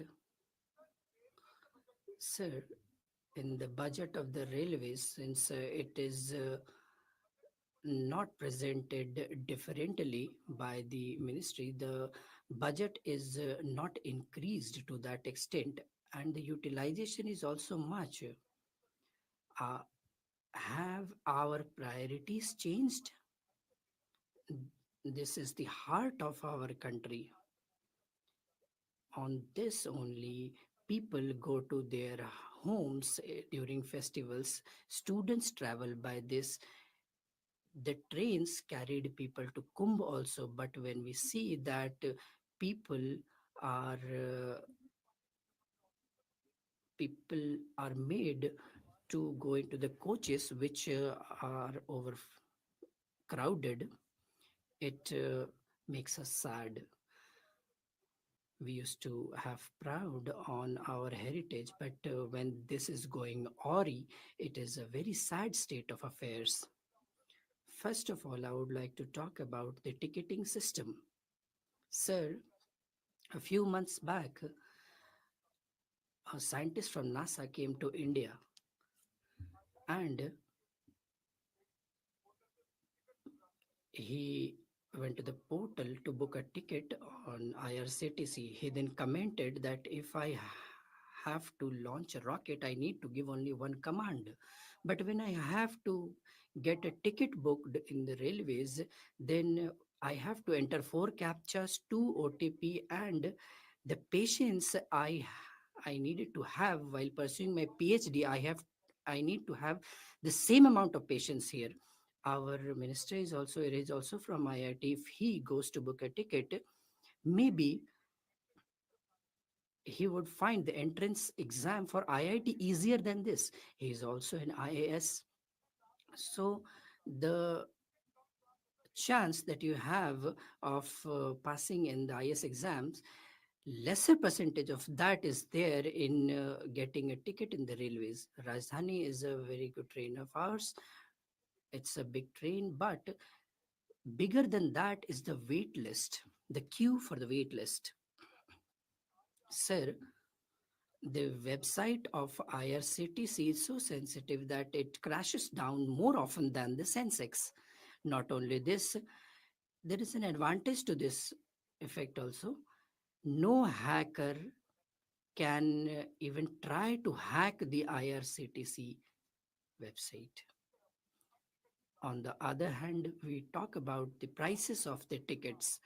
If today I want to book a ticket, that is after 2 months, if I book a ticket in the airlines, I would find it for 4,500, and if I get second AC ticket in Tejas, it is 4,300 rupees, which means that I need to invest 6 times more time in that. When we go to eat there, it seems that the food is so indigestible, we can't say anything about it. What to say about the state of affairs of the toilets?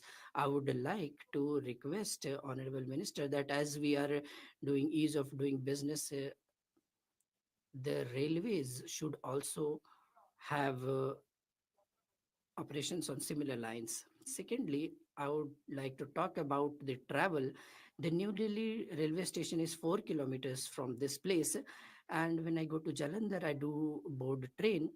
I have some personal experiences.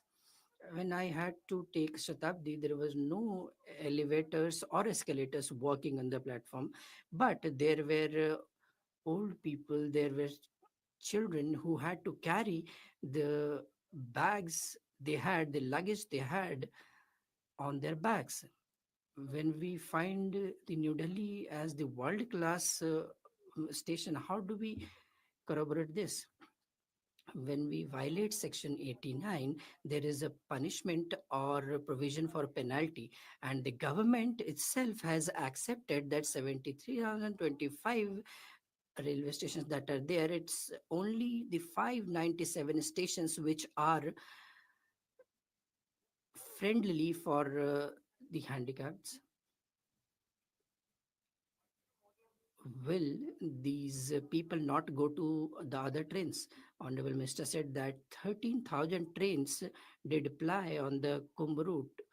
then why was the arrangement not done properly? There was an accident in New Delhi station, at the New Delhi station, and no responsibility has been fixed for that. No officer has been found responsible for that. I would like Honorable Minister to personally probe into this. Thirdly, the facilities that are available to the passengers. We say that we are the fourth largest railway network in the world, but our population is at the top. So why are we on the fourth place regarding the railways? We talked about 140 million people, and the number of trains are only 452 trains. So for 107,000 people, we have only one train. Is it sufficient? In the 72 years of independence, we came up with 13,000 kilometers of train, while the fact is that the Britishers are 52,000 kilometer. We have added a few Vande Bharat and Rajdhani, 50 Rajdhani, 25 Shatabdis, but these are only 5% of the total trains. We talk about $3 trillion economy. That's very good, but the expansion of railways is not in consonance with the $3 trillion economy. No, sir. We are talking of becoming $5 trillion economy. So if we expand to that extent, that is double, can we help the railways grow in that ratio? Why are we not doing the same?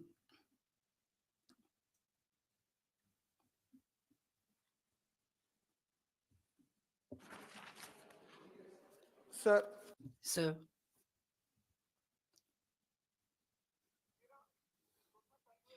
my fourth point is the financial status of the railways.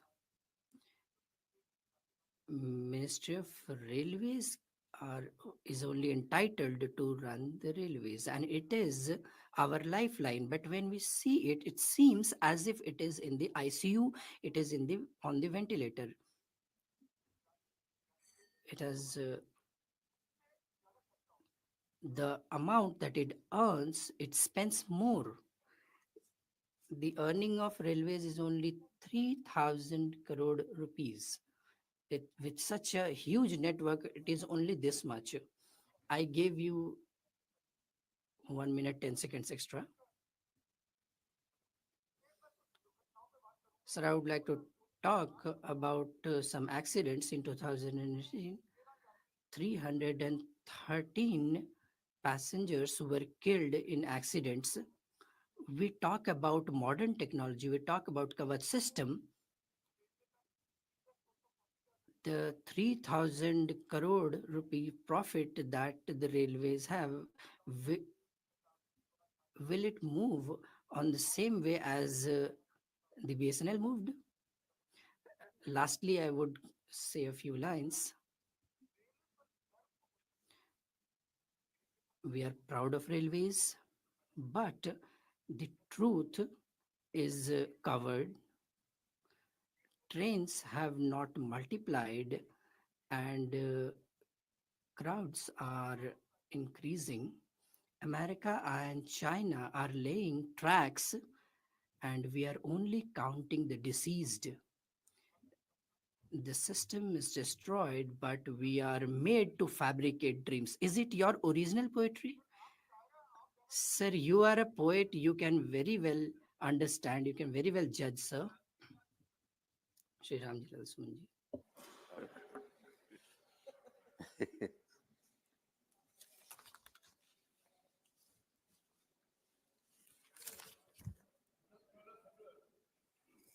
सभापति जी, Honorable Vice Chairman, sir.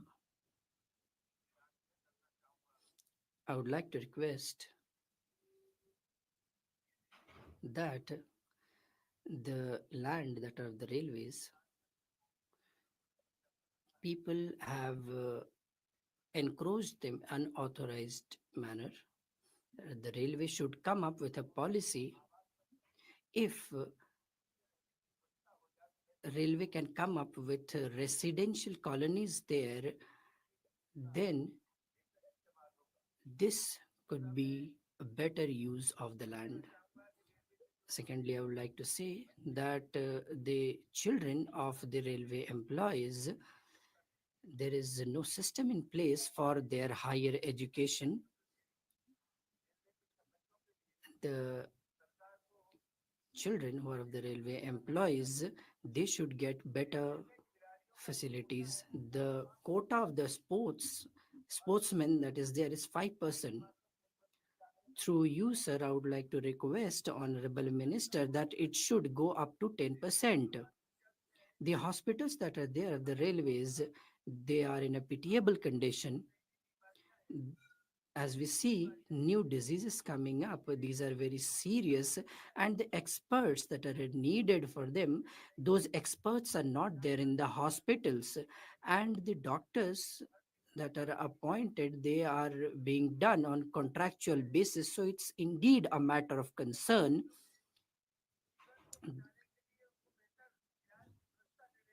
To make better facilities and have better hospital facilities, which are not there in our country, it is indeed pitiable. First of all, I would like to say that during Corona time, some railways trains were stopped and it has not resumed service. The railway is taking care of the rich, but not of the poor. The achievements that you have, that's a different question altogether, but what common people think of railways is more important. What I think is you should gain confidence from common people so that they should think that railways is working for them.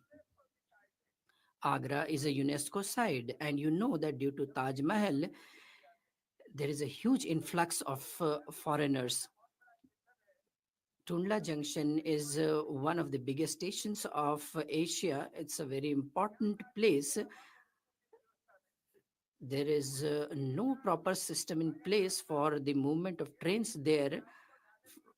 From Tundla to Kasganj,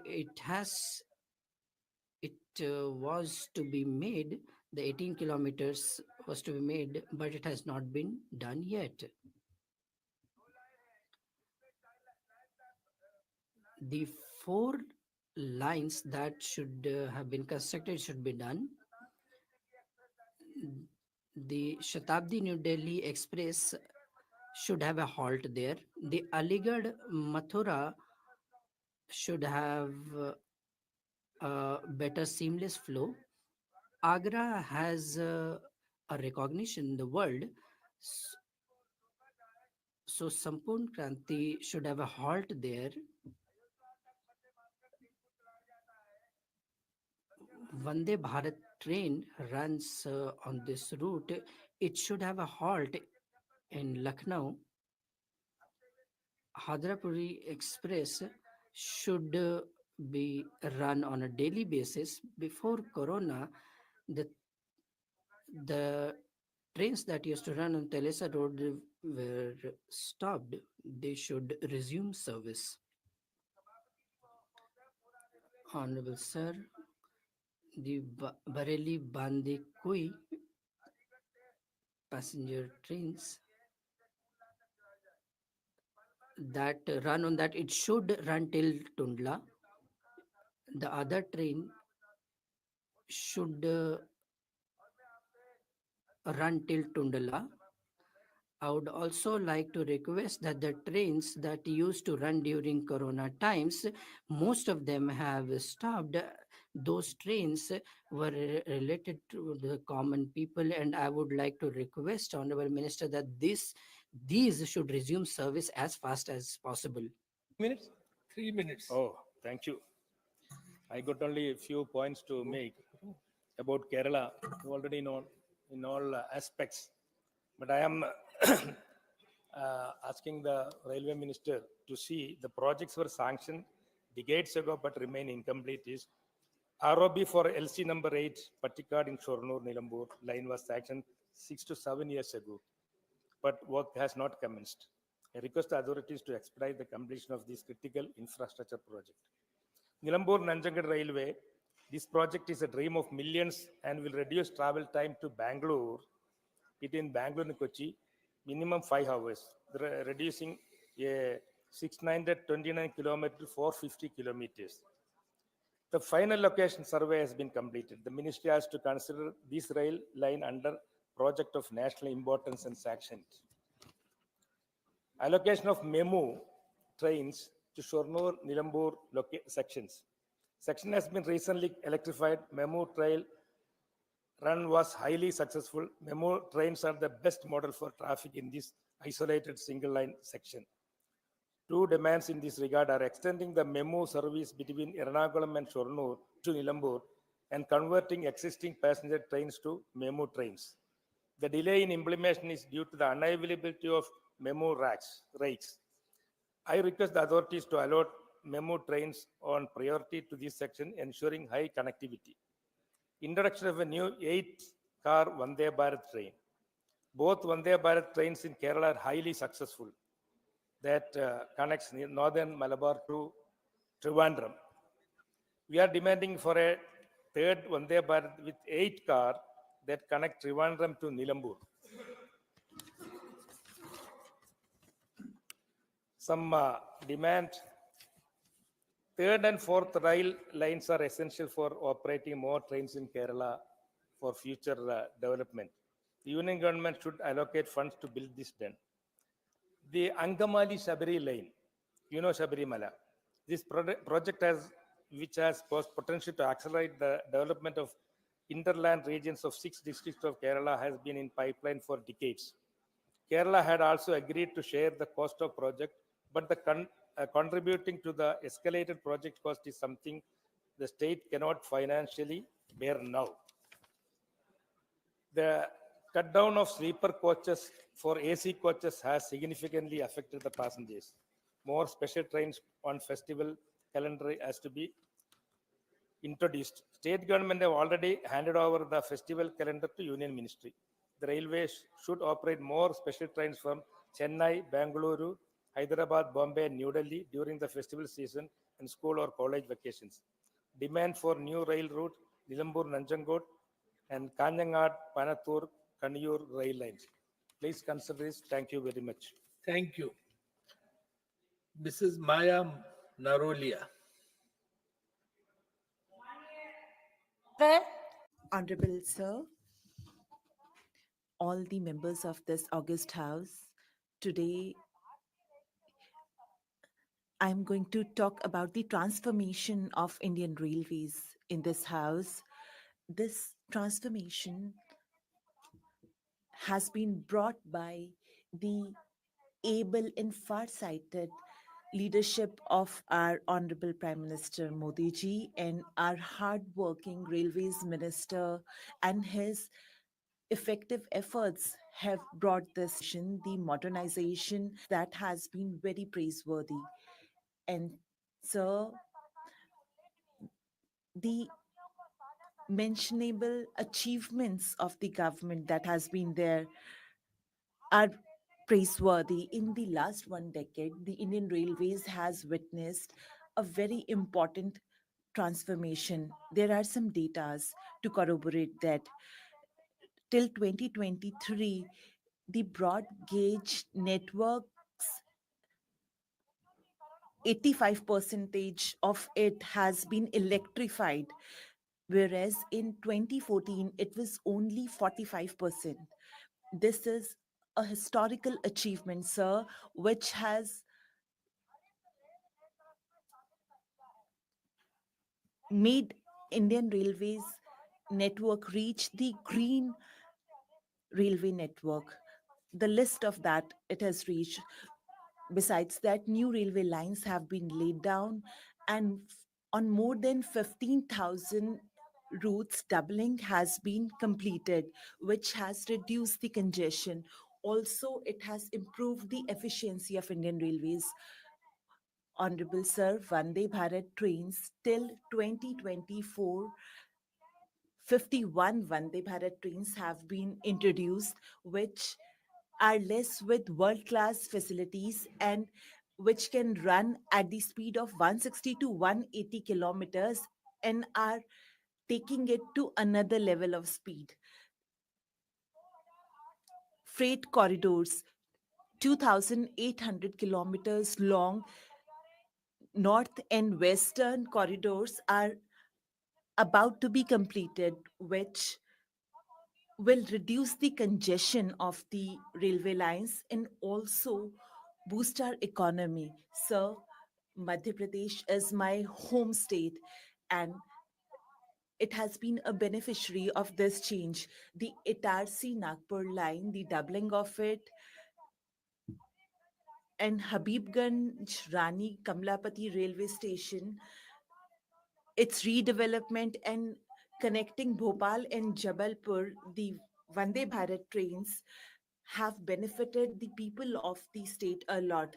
Udhampur, Srinagar, Baramulla rail link, and the highest railway bridge of the world, Jinav Bridge. Achievements like these showcase the farsightedness of the Modi government, which has not only ensured the rail connectivity but also other benefits. And we are marching ahead on this strong foundation. 2.65 lakh crore record allocation. With this, the government has set an ambitious target. 457 new Vande Bharat trains will provide railway connectivity and world-class facilities to the passengers.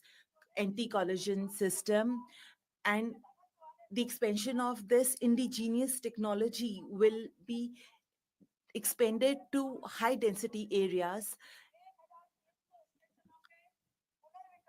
The redevelopment of 1,300 stations will be done and the facilities will be more available for the passengers. Indian Railways till 2030 will achieve zero carbon emission and it is marching in that direction. The stations run on solar power and the use of renewable energy are also conducive to achieve this target. Though we should also remember our past, I would like to draw the attention of the members from opposition that we should not forget our past. The last governments for decades neglected the railways. The projects were never completed, they were pending, and security standards were always compromised, and the progress was slow. From 2009 to 2014, the yearly investment was only 4,500 crores, which has increased to 2.55 lakh crore rupees in 2025. And earlier governments were not able to fulfill the expectations of Indian Railways. But today, under a guided and able leadership, we have not only emerged out of those difficulties, but also are presenting world class standards for Indian Railways. I would like to say Indian Railways is not only a medium of transport but also a symbol of our story of success. And the government has once again proved that for the building of a new India, we are completely committed, a new India that will be modern and self dependent. In the last few days, also, a few members said that at the time of Kumbh, the we would like to praise our railways minister. He's a very hardworking man, and also I would like to praise Honorable Modi ji that for going to Prayagraj Kumbh every so that every person from every strata can take a holy dip there. For this, they rent special trains and at every small station, as our friends were talking about, they must not have traveled by Kumbh railways. I myself, with my family and with a lot of workers, I had reached Kumbh in Prayagraj. That train would stop at every small station and would ferry people from every category and strata. So we would also praise the railway staff and workers who had put up boards for the facilitation of the passengers and who would ferry them. Thank you, madam. In the end, I would also like to talk about Mrs. Dola Senji, who was asked to talk about railway budget. She was not talking about it, but was talking about her leadership instead. Thank you, madam. धन्यवाद उप Thank you, Deputy Chairman, sir. I would like to thank the Honorable Minister, the way the work has been going on in the railways and all the people who are traveling in railways and all across the world, and the way Kumbh was held. I come from Samastipur division. It is Mithila area, and I had been witnessing during Kumbh around 1 crore people traveled from Mithila area. And from there, sir, the unscheduled train, even minister was also phone called that there is a lot of congestion.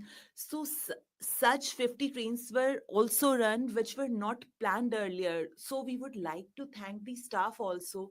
The pressure, the kind of pressure that was there on the station, 24 into 7 people would stand there and make people travel. So this has been unprecedented, the kind of work that has been put into by the railway workers. I would like to thank the ministry and all the workers. I was just observing that the discussion that was being held, in that Tankhaji was speaking from Congress, and he also talked about the works done by various ministers. Our leader Nitish Kumarji has been the railways minister at the time of Atalji, and I would say that Nitish Kumarji is one of the few respected railway ministers of the country, and at that time also itself he had created this railway safety fund and the whole track was strengthened. And then he was telling that how Harvard University, the railways minister after him was called, and this is, I think, a very big question mark. Our minister is sitting here, Lalan Babu could have analyzed this better, that he was called to Harvard University, such a person who on whom a case is still going on in landform case, and the whole family is behind the bars. Why should I not say it? They usurped the land of the poor. You cannot say that. 1 kattha of land was usurped. He is not a member of this house. He cannot defend himself. An IRCTC scam. I'm not taking the name, sir. IRCTC scam. IRCTC scam, which, please abide by the rules. It happened during their regime only, during their government only, under their protection, it all happened. IRCTC scam.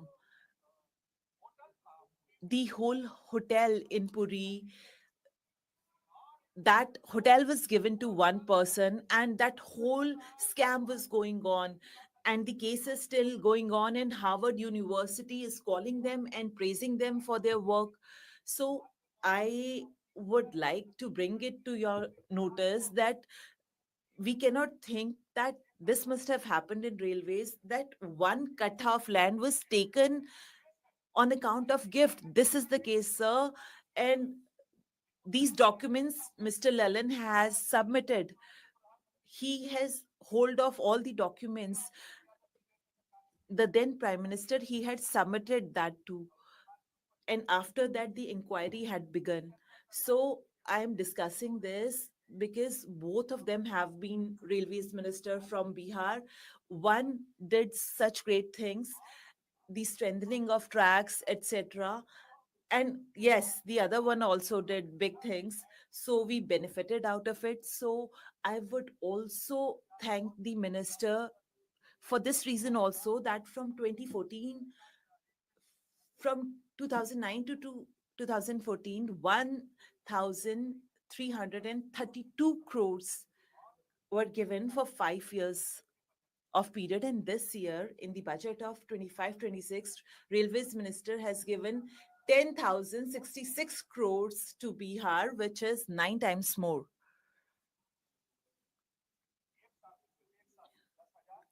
Only in 1 year, 10,066 crores have been allocated. The electrification of Bihar, 3,020 kilometers of electrification. The tracks of Bihar have been electrified 100%. And the Amrit station, which is being developed, more than 3,000 crore rupees have been given for that. For the first time, from Patna to Delhi, Vande Bharat sleeper train, which is happening for the first time, has been given by the railways minister. So all the things that he has done, for that I thank him. The achievements, all the works that have been done by the Ministry of Railways, for that largely I would like to say that I think Kumbh was the biggest test, and that is why it is important to mention here that handling people in traffic, we made it possible. The way these people carried this out, for that I would like to thank them. The way the Department of Railways and Ministry of Railways worked, and the way they are doing accreditations. I heard that they have also fixed unmanned signals in thousands of numbers, which is now 9,000 in numbers. Thank you. So, by the Railways Minister, by the Ministry of Railways, and by Honorable PM, all the works, all the upgradation at the scale at which it is taking place, and a lot of movement is there in railways. So for all that, they deserve a big thank you, sir. Thank you. Sir, thank you, sir, for giving me this opportunity.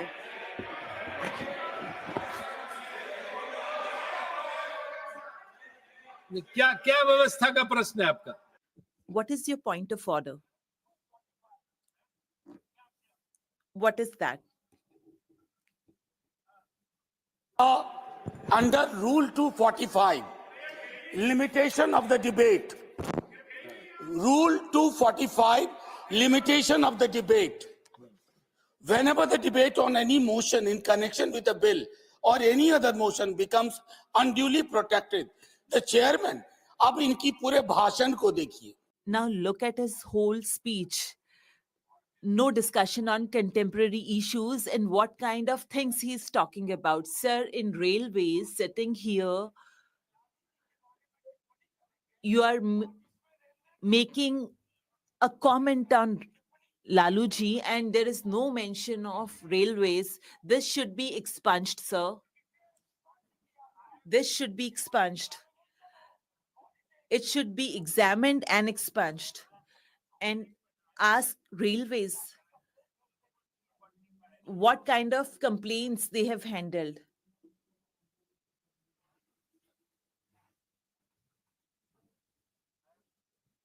.45, the issue which you have raised doesn't come into that.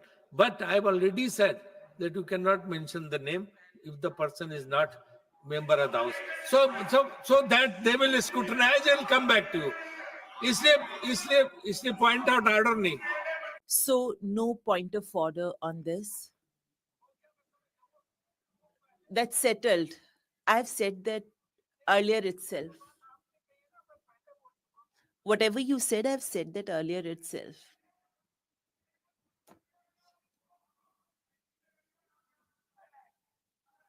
कॉम्प्लेनेंट नहीं है. Railway is not a complainant. It has not accepted till date, and this is known by our minister also. But what you have demanded for has already been said by him, Dr. Syed Nasir Hussain.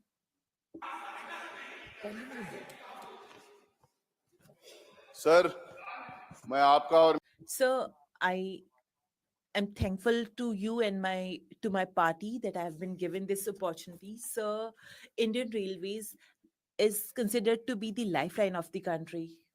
Through trains इसके ऊपर पता नहीं कितने I don't know how many stories, movies, and songs have been made on this. Poems are also there.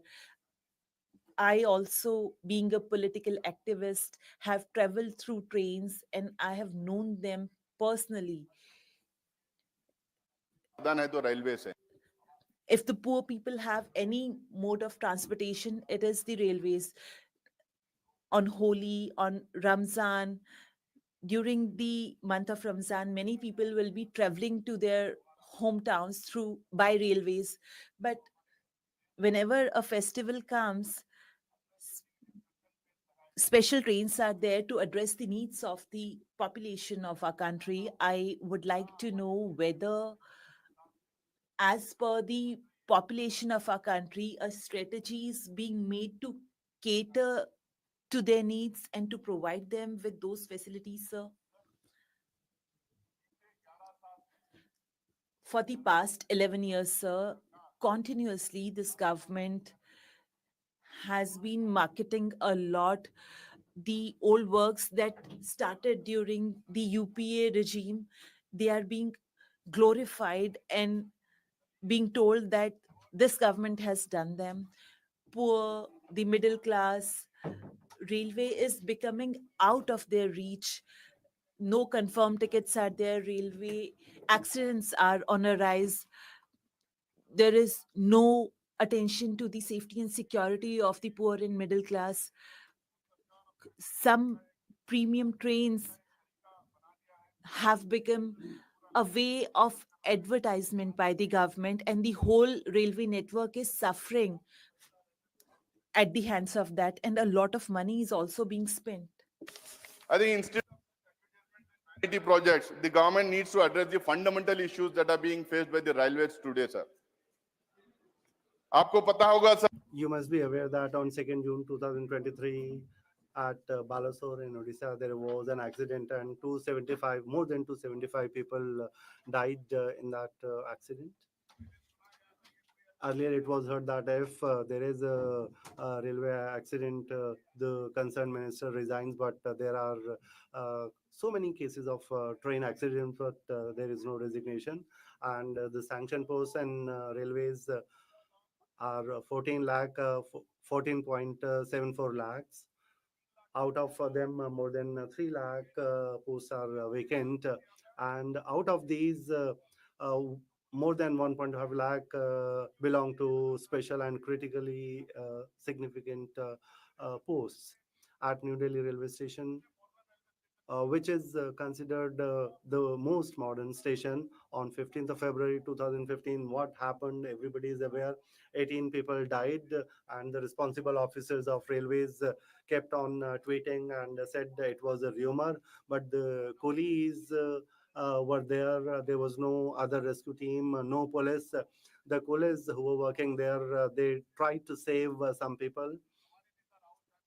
Our leader Rahul ji went there to meet coolies. He met the coolies who helped the people. Railway Minister had said on 27th of February 2025 that for Mahakumbh, 13,000 special trains would be run, out of which 16,000 had been operationalized. But on the other hand, UP government says that 63 crore people had visited Mahakumbh site. And if only 16,000 trains had been run, that means there was a train facility only for only 5% of the total people who visited that site. Let me come to the state of Karnataka. I come from Ballari, and ours is a backward region, and our LOP on the initiative of Mallikarjun Kharge and as a result of the efforts of Sonia Gandhi ji, uh, a lot has been done there in the past, but the current situation is that there are so many projects which are pending. I have written letters with regard to them, whether it is a matter of station upgradation or railway overbridges or a matter of new lines, but nobody is hearing. We get only one line acknowledgement that we have got your letter, but no action is taken on that. I would like to appeal to the Honorable Minister. I come from an opposition party, but Bellary is a junction. That station needs to be upgraded, but unfortunately, the government is adopting a discriminatory approach. Wherever opposition governments are there, no work is done there, and whatever letters are sent by opposition leaders, whatever demands are made by them, there is no hearing on that. And this is not happening only with us. This is happening in all opposition ruled states. The opposition governments, they are not allowed to work. They are not allowed to do anything. Please sit down. Allow me to speak. LOP Khadka was Minister of Railways in the interim budget of 2014-15. He had made many provisions.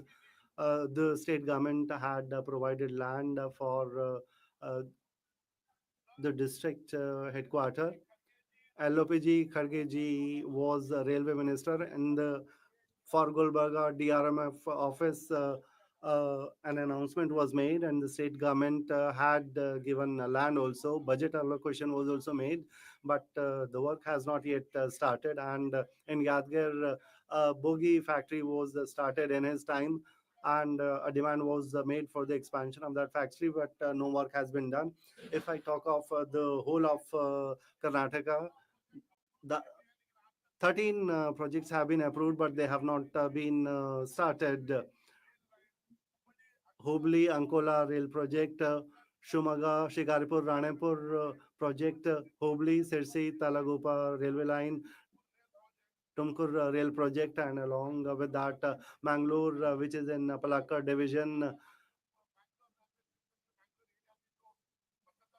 75% of revenue comes from this division. Uh, a continuous demand is being made for the upgradation of the station, but it has not been done. Modi ji talks of Sabka Saath, Sabka Vikas. Does that mean that the BJP ruled states will see development? The demands made by BJP MPs will be met, and the opposition ruled states will see no development, no work at all. In 2017-18 stations income has been categorized, and the standing committee had raised an objection to that. The standing committee said that geographical location, industrial center, port, agriculture center, and educational center should be taken into account, and classification should be done on the basis of that. This was the recommendation of standing committee. And on the other hand, we are saying continuous privatization.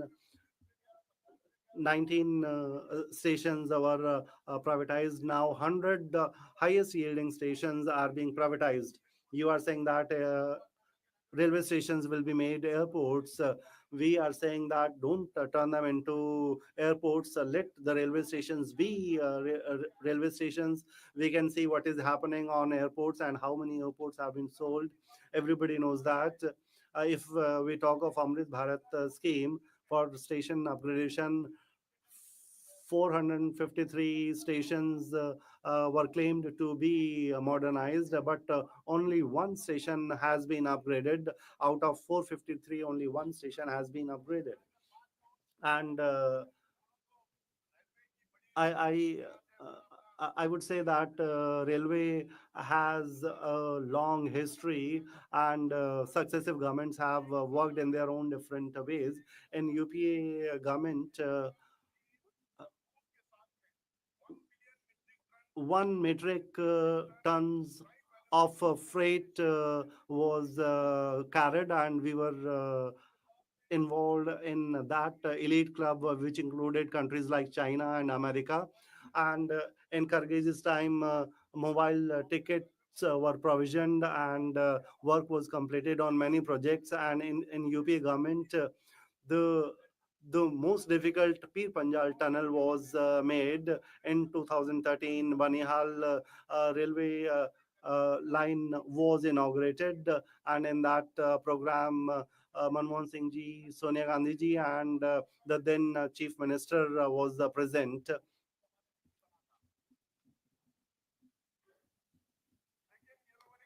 But what have these people done? You have done away with the railway budget, and in the name of better railways, you have changed the organizational structure of the railways. Operating ratio this year has been 98.43. That means on every 100 rupees, 1.5 rupees will be earned. In UPS times, on every 100 rupees, more than 10 rupees were being earned, but now they are earning only 1.5 rupees.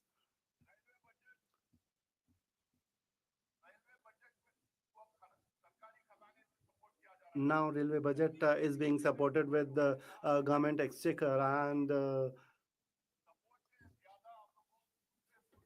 and it has been said that the railways must look for other sources for revenue generation.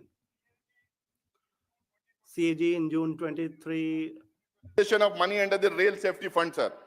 वहां पे कहा गया कि it was said that on foot massagers, crockery, furniture, car rentals, laptops, etc. for the Rashtriya Rail Sangraksha Course, sir. Shortfalls of 30 to 100% in inspection by track recording cars with track machines left idle. 289 derailments from 2017 to 2021 linked to incomplete track renewals, declining funds for track renewal works and poor fund utilization. This was the reason that was quoted, sir. Inquiry delays in 63% of the cases for which reports are not submitted yet.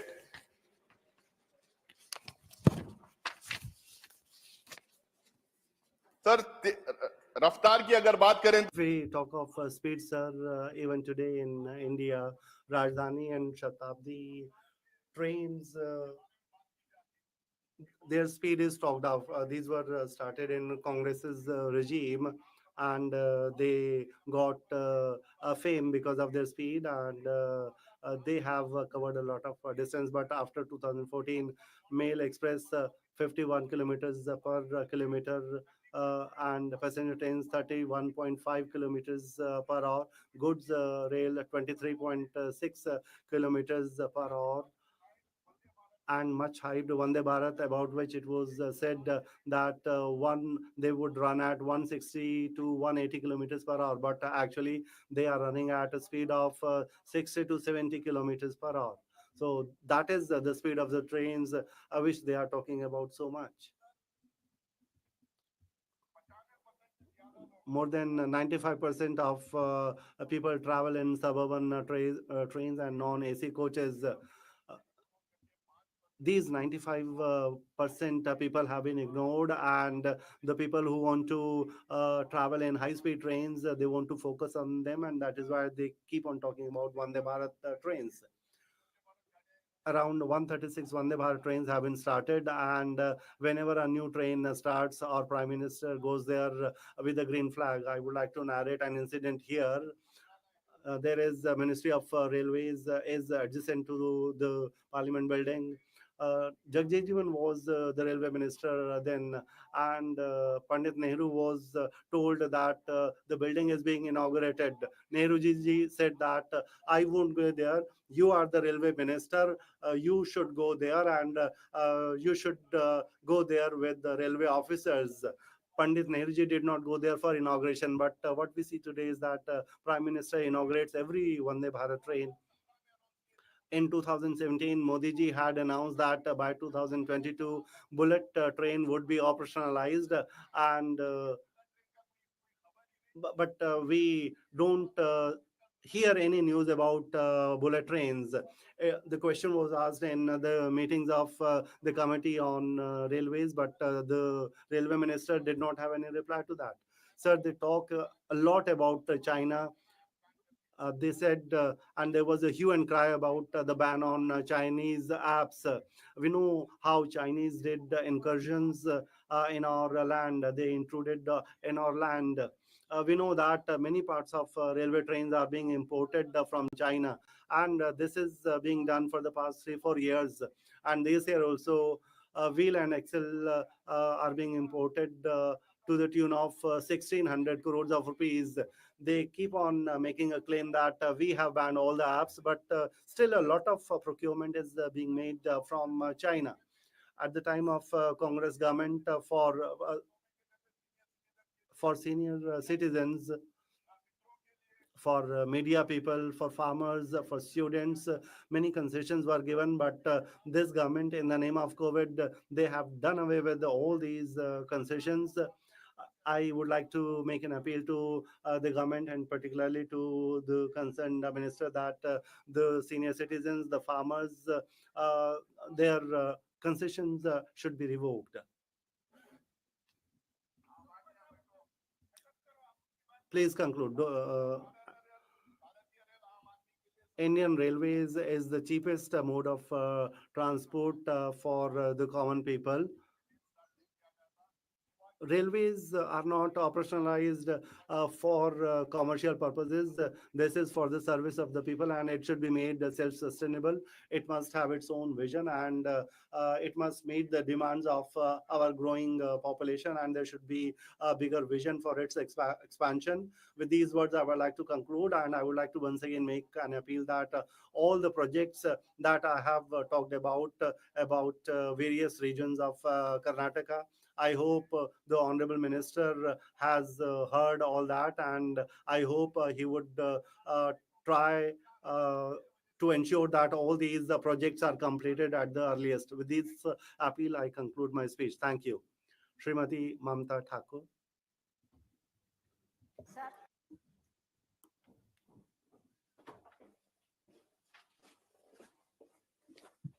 I thank the Honorable Chairperson for giving me the opportunity to speak on behalf of All India Trinamool Congress.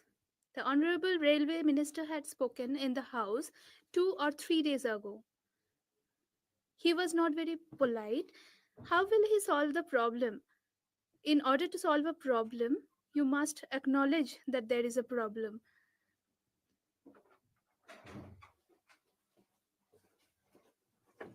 My party has repeatedly requested discussion on important issues such as frequent accidents, safety lapses under Rule 267. Yet all these requests were ignored.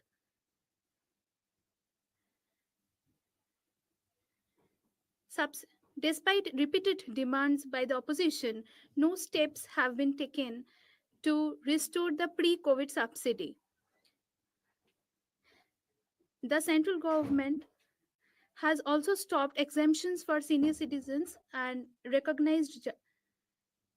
Sir, then how will the central government look at the subsidy when the railway are collapsing due to their mismanagement?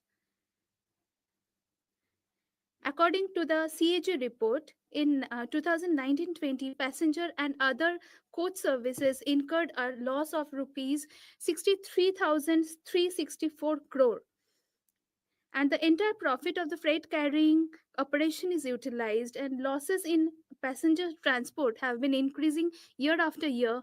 Indian Railways faced a loss of rupees 2,604 crore due to unpaid loans, GST, and making inappropriate decisions.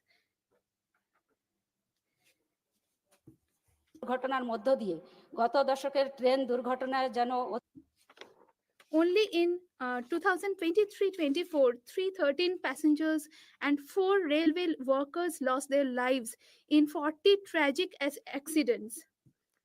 Only in last month, 18 people died due to lack of adequate management at New Delhi station.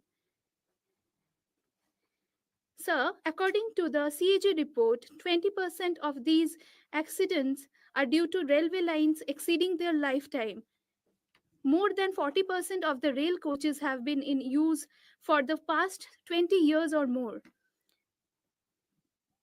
A measly 9% of the total capital expenditure by the railways is allocated to track renewal, and the paltry 1.4% is spent on signaling systems. Altogether, a total expenditure of rupees 63 crore have been spent on the installation of coverage on each route.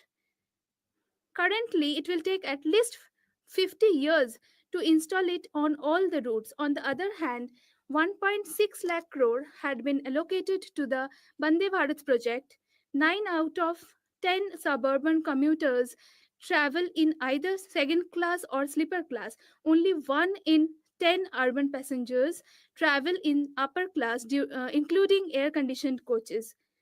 However, in the last decade, the affordability to travel in the air-conditioned class has increased by 19%, while the affordability to travel in second class has increased only by 15%. Just a month after the horrific Balasore accident in 2023 that claimed the lives of 296 passengers, the government announced the Amrit Bharat Superfast Express service with air-conditioned sleeper class coaches, and yet the ticket price is 15 to 17% more than the normal fare. We should not forget the most of those who lost their lives in the tragic Balasore accident were the common people traveling without tickets. As a devotee of Matua religion, in remembrance of Sri Sri Harichand Thakur, I would like to express my gratitude to our Honorable Chief Minister, respected Mamta Banerjee Didi, who has served as Railway Minister in 2009 and established the Thakurnagar railway station as a model station. I'm grateful to her on behalf of the Matua community. An honorable railway minister ought to express regret to every Indian citizen for causing instability in the nation's core. I again request him to show some leniency through you, sir. Thank you. Thank you, sir, for giving me the opportunity to speak on the functioning of this important department, the railways. Sir, about railways, it said that the population that Australia has, those many people are traveling in one single day from one place to the other, and railways is carrying them. Such a huge network, sir. Our friends also said that earlier there used to be separate budget earlier. Everybody waited for that. New trains were announced, and what would be the changes, the minister would tell how many personnel would be recruited. All announcements were there, and everyone in the country used to wait. But now general budget has a provision for railways also. What is the condition? What is the situation? They all talk Vande Bharat train, they talk of bullet train also. Prime Minister had said bullet train would be there from Mumbai to Ahmedabad, and it will ply very soon. What has happened to bullet train? Are you running it? Let alone bullet train. Even normal trains are not providing facilities to people. Like cattle, they are being transported from one to the other place. I feel ashamed, sir, when we see during Kumbh fair also how people were packed in railway coaches, and AC coaches were broken to allow people to enter. Like cattle, they were going from one place to the other. Only death is there for the common citizen of the country. When it is railways, they die on the tracks or they die in collision of trains or they die in stampede like it happened in Delhi. This is what is happening to the common man. Only death is scripted in the destiny. And gangmen from railway recently came to me, sir, and they said that railway track they are working on and accidents take place and they lose life there also. This is the situation with regard to railway. And about railways, there is a very serious comment of CAG, Honorable Minister, sitting here. I want to say that when he became minister, the whole country expected that there would be transformative changes in the railways.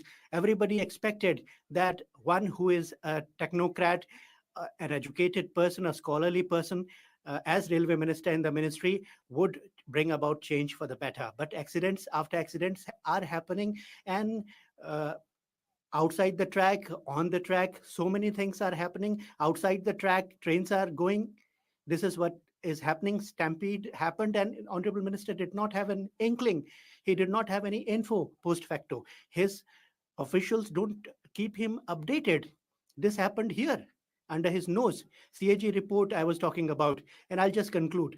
I'm not going to speak for a long time. 2,604 crore rupee embezzlement has been detected in the railways. And who is responsible? An 834 crore rupee embezzlement amount is a shameful amount. From Mumbai to Bandra railway development project was envisaged, and for that loan is taken, and on that loan the interest paid is 834 crore rupees that is paid, but that project does not at all take off. This is the level of irregularity. Please clarify if you speak on this also at the end of the debate. Time is less, so I'll tell you how I envisage things. Kuli number one, or Kuli was the film I saw. We bear the burden of the whole country, the whole world, but we face only poverty. 19,000 coolies are there in the country who are suffering. In 2009, announcement was made for them that their wards would be given opportunity in railways as gangmen. But today, nothing for them. The condition is pathetic. At platforms, they are lying like that. E-rickshaw, we are witnessing as vehicles, and those handheld carts they are using for passengers to carry the goods to carry. This is what they are doing, but no one is taking care. Passengers are benefited, but they are not benefited. I'll urge upon the union minister to please take care of these coolies who are shouldering the burden for centuries together, for decades together. These 19,000 people in particular, they are on the verge of going out of employment. Some rehabilitation should be there, and some payment should be handed out to them. If you make the announcement, it would be the best that could happen to them. And I'd conclude by saying this, that today we are faced with in the country a situation where we are expecting stoppage permanently of accidents. 3 lakh recruitment, or 3 lakh vacancies to be filled up through recruitment.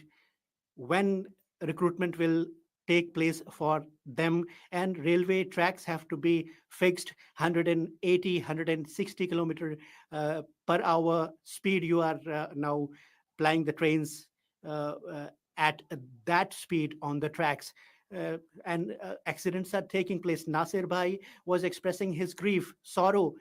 Modi ji would have become a railway minister, education minister, and he assumes the role of all these ministers. He is prime minister, but he has multi-level talent in him. Everything he is running himself. Well, that is so. We should not be cross at that. Please, please, order. Honorable members, requests have been received from members to adjourn the discussion today due to Holy festival. Accordingly, considering the request of members, the further discussion and reply of the minister will continue on Monday. The House stands adjourned to meet at 11 a.m. on Monday, the 17th March 2025.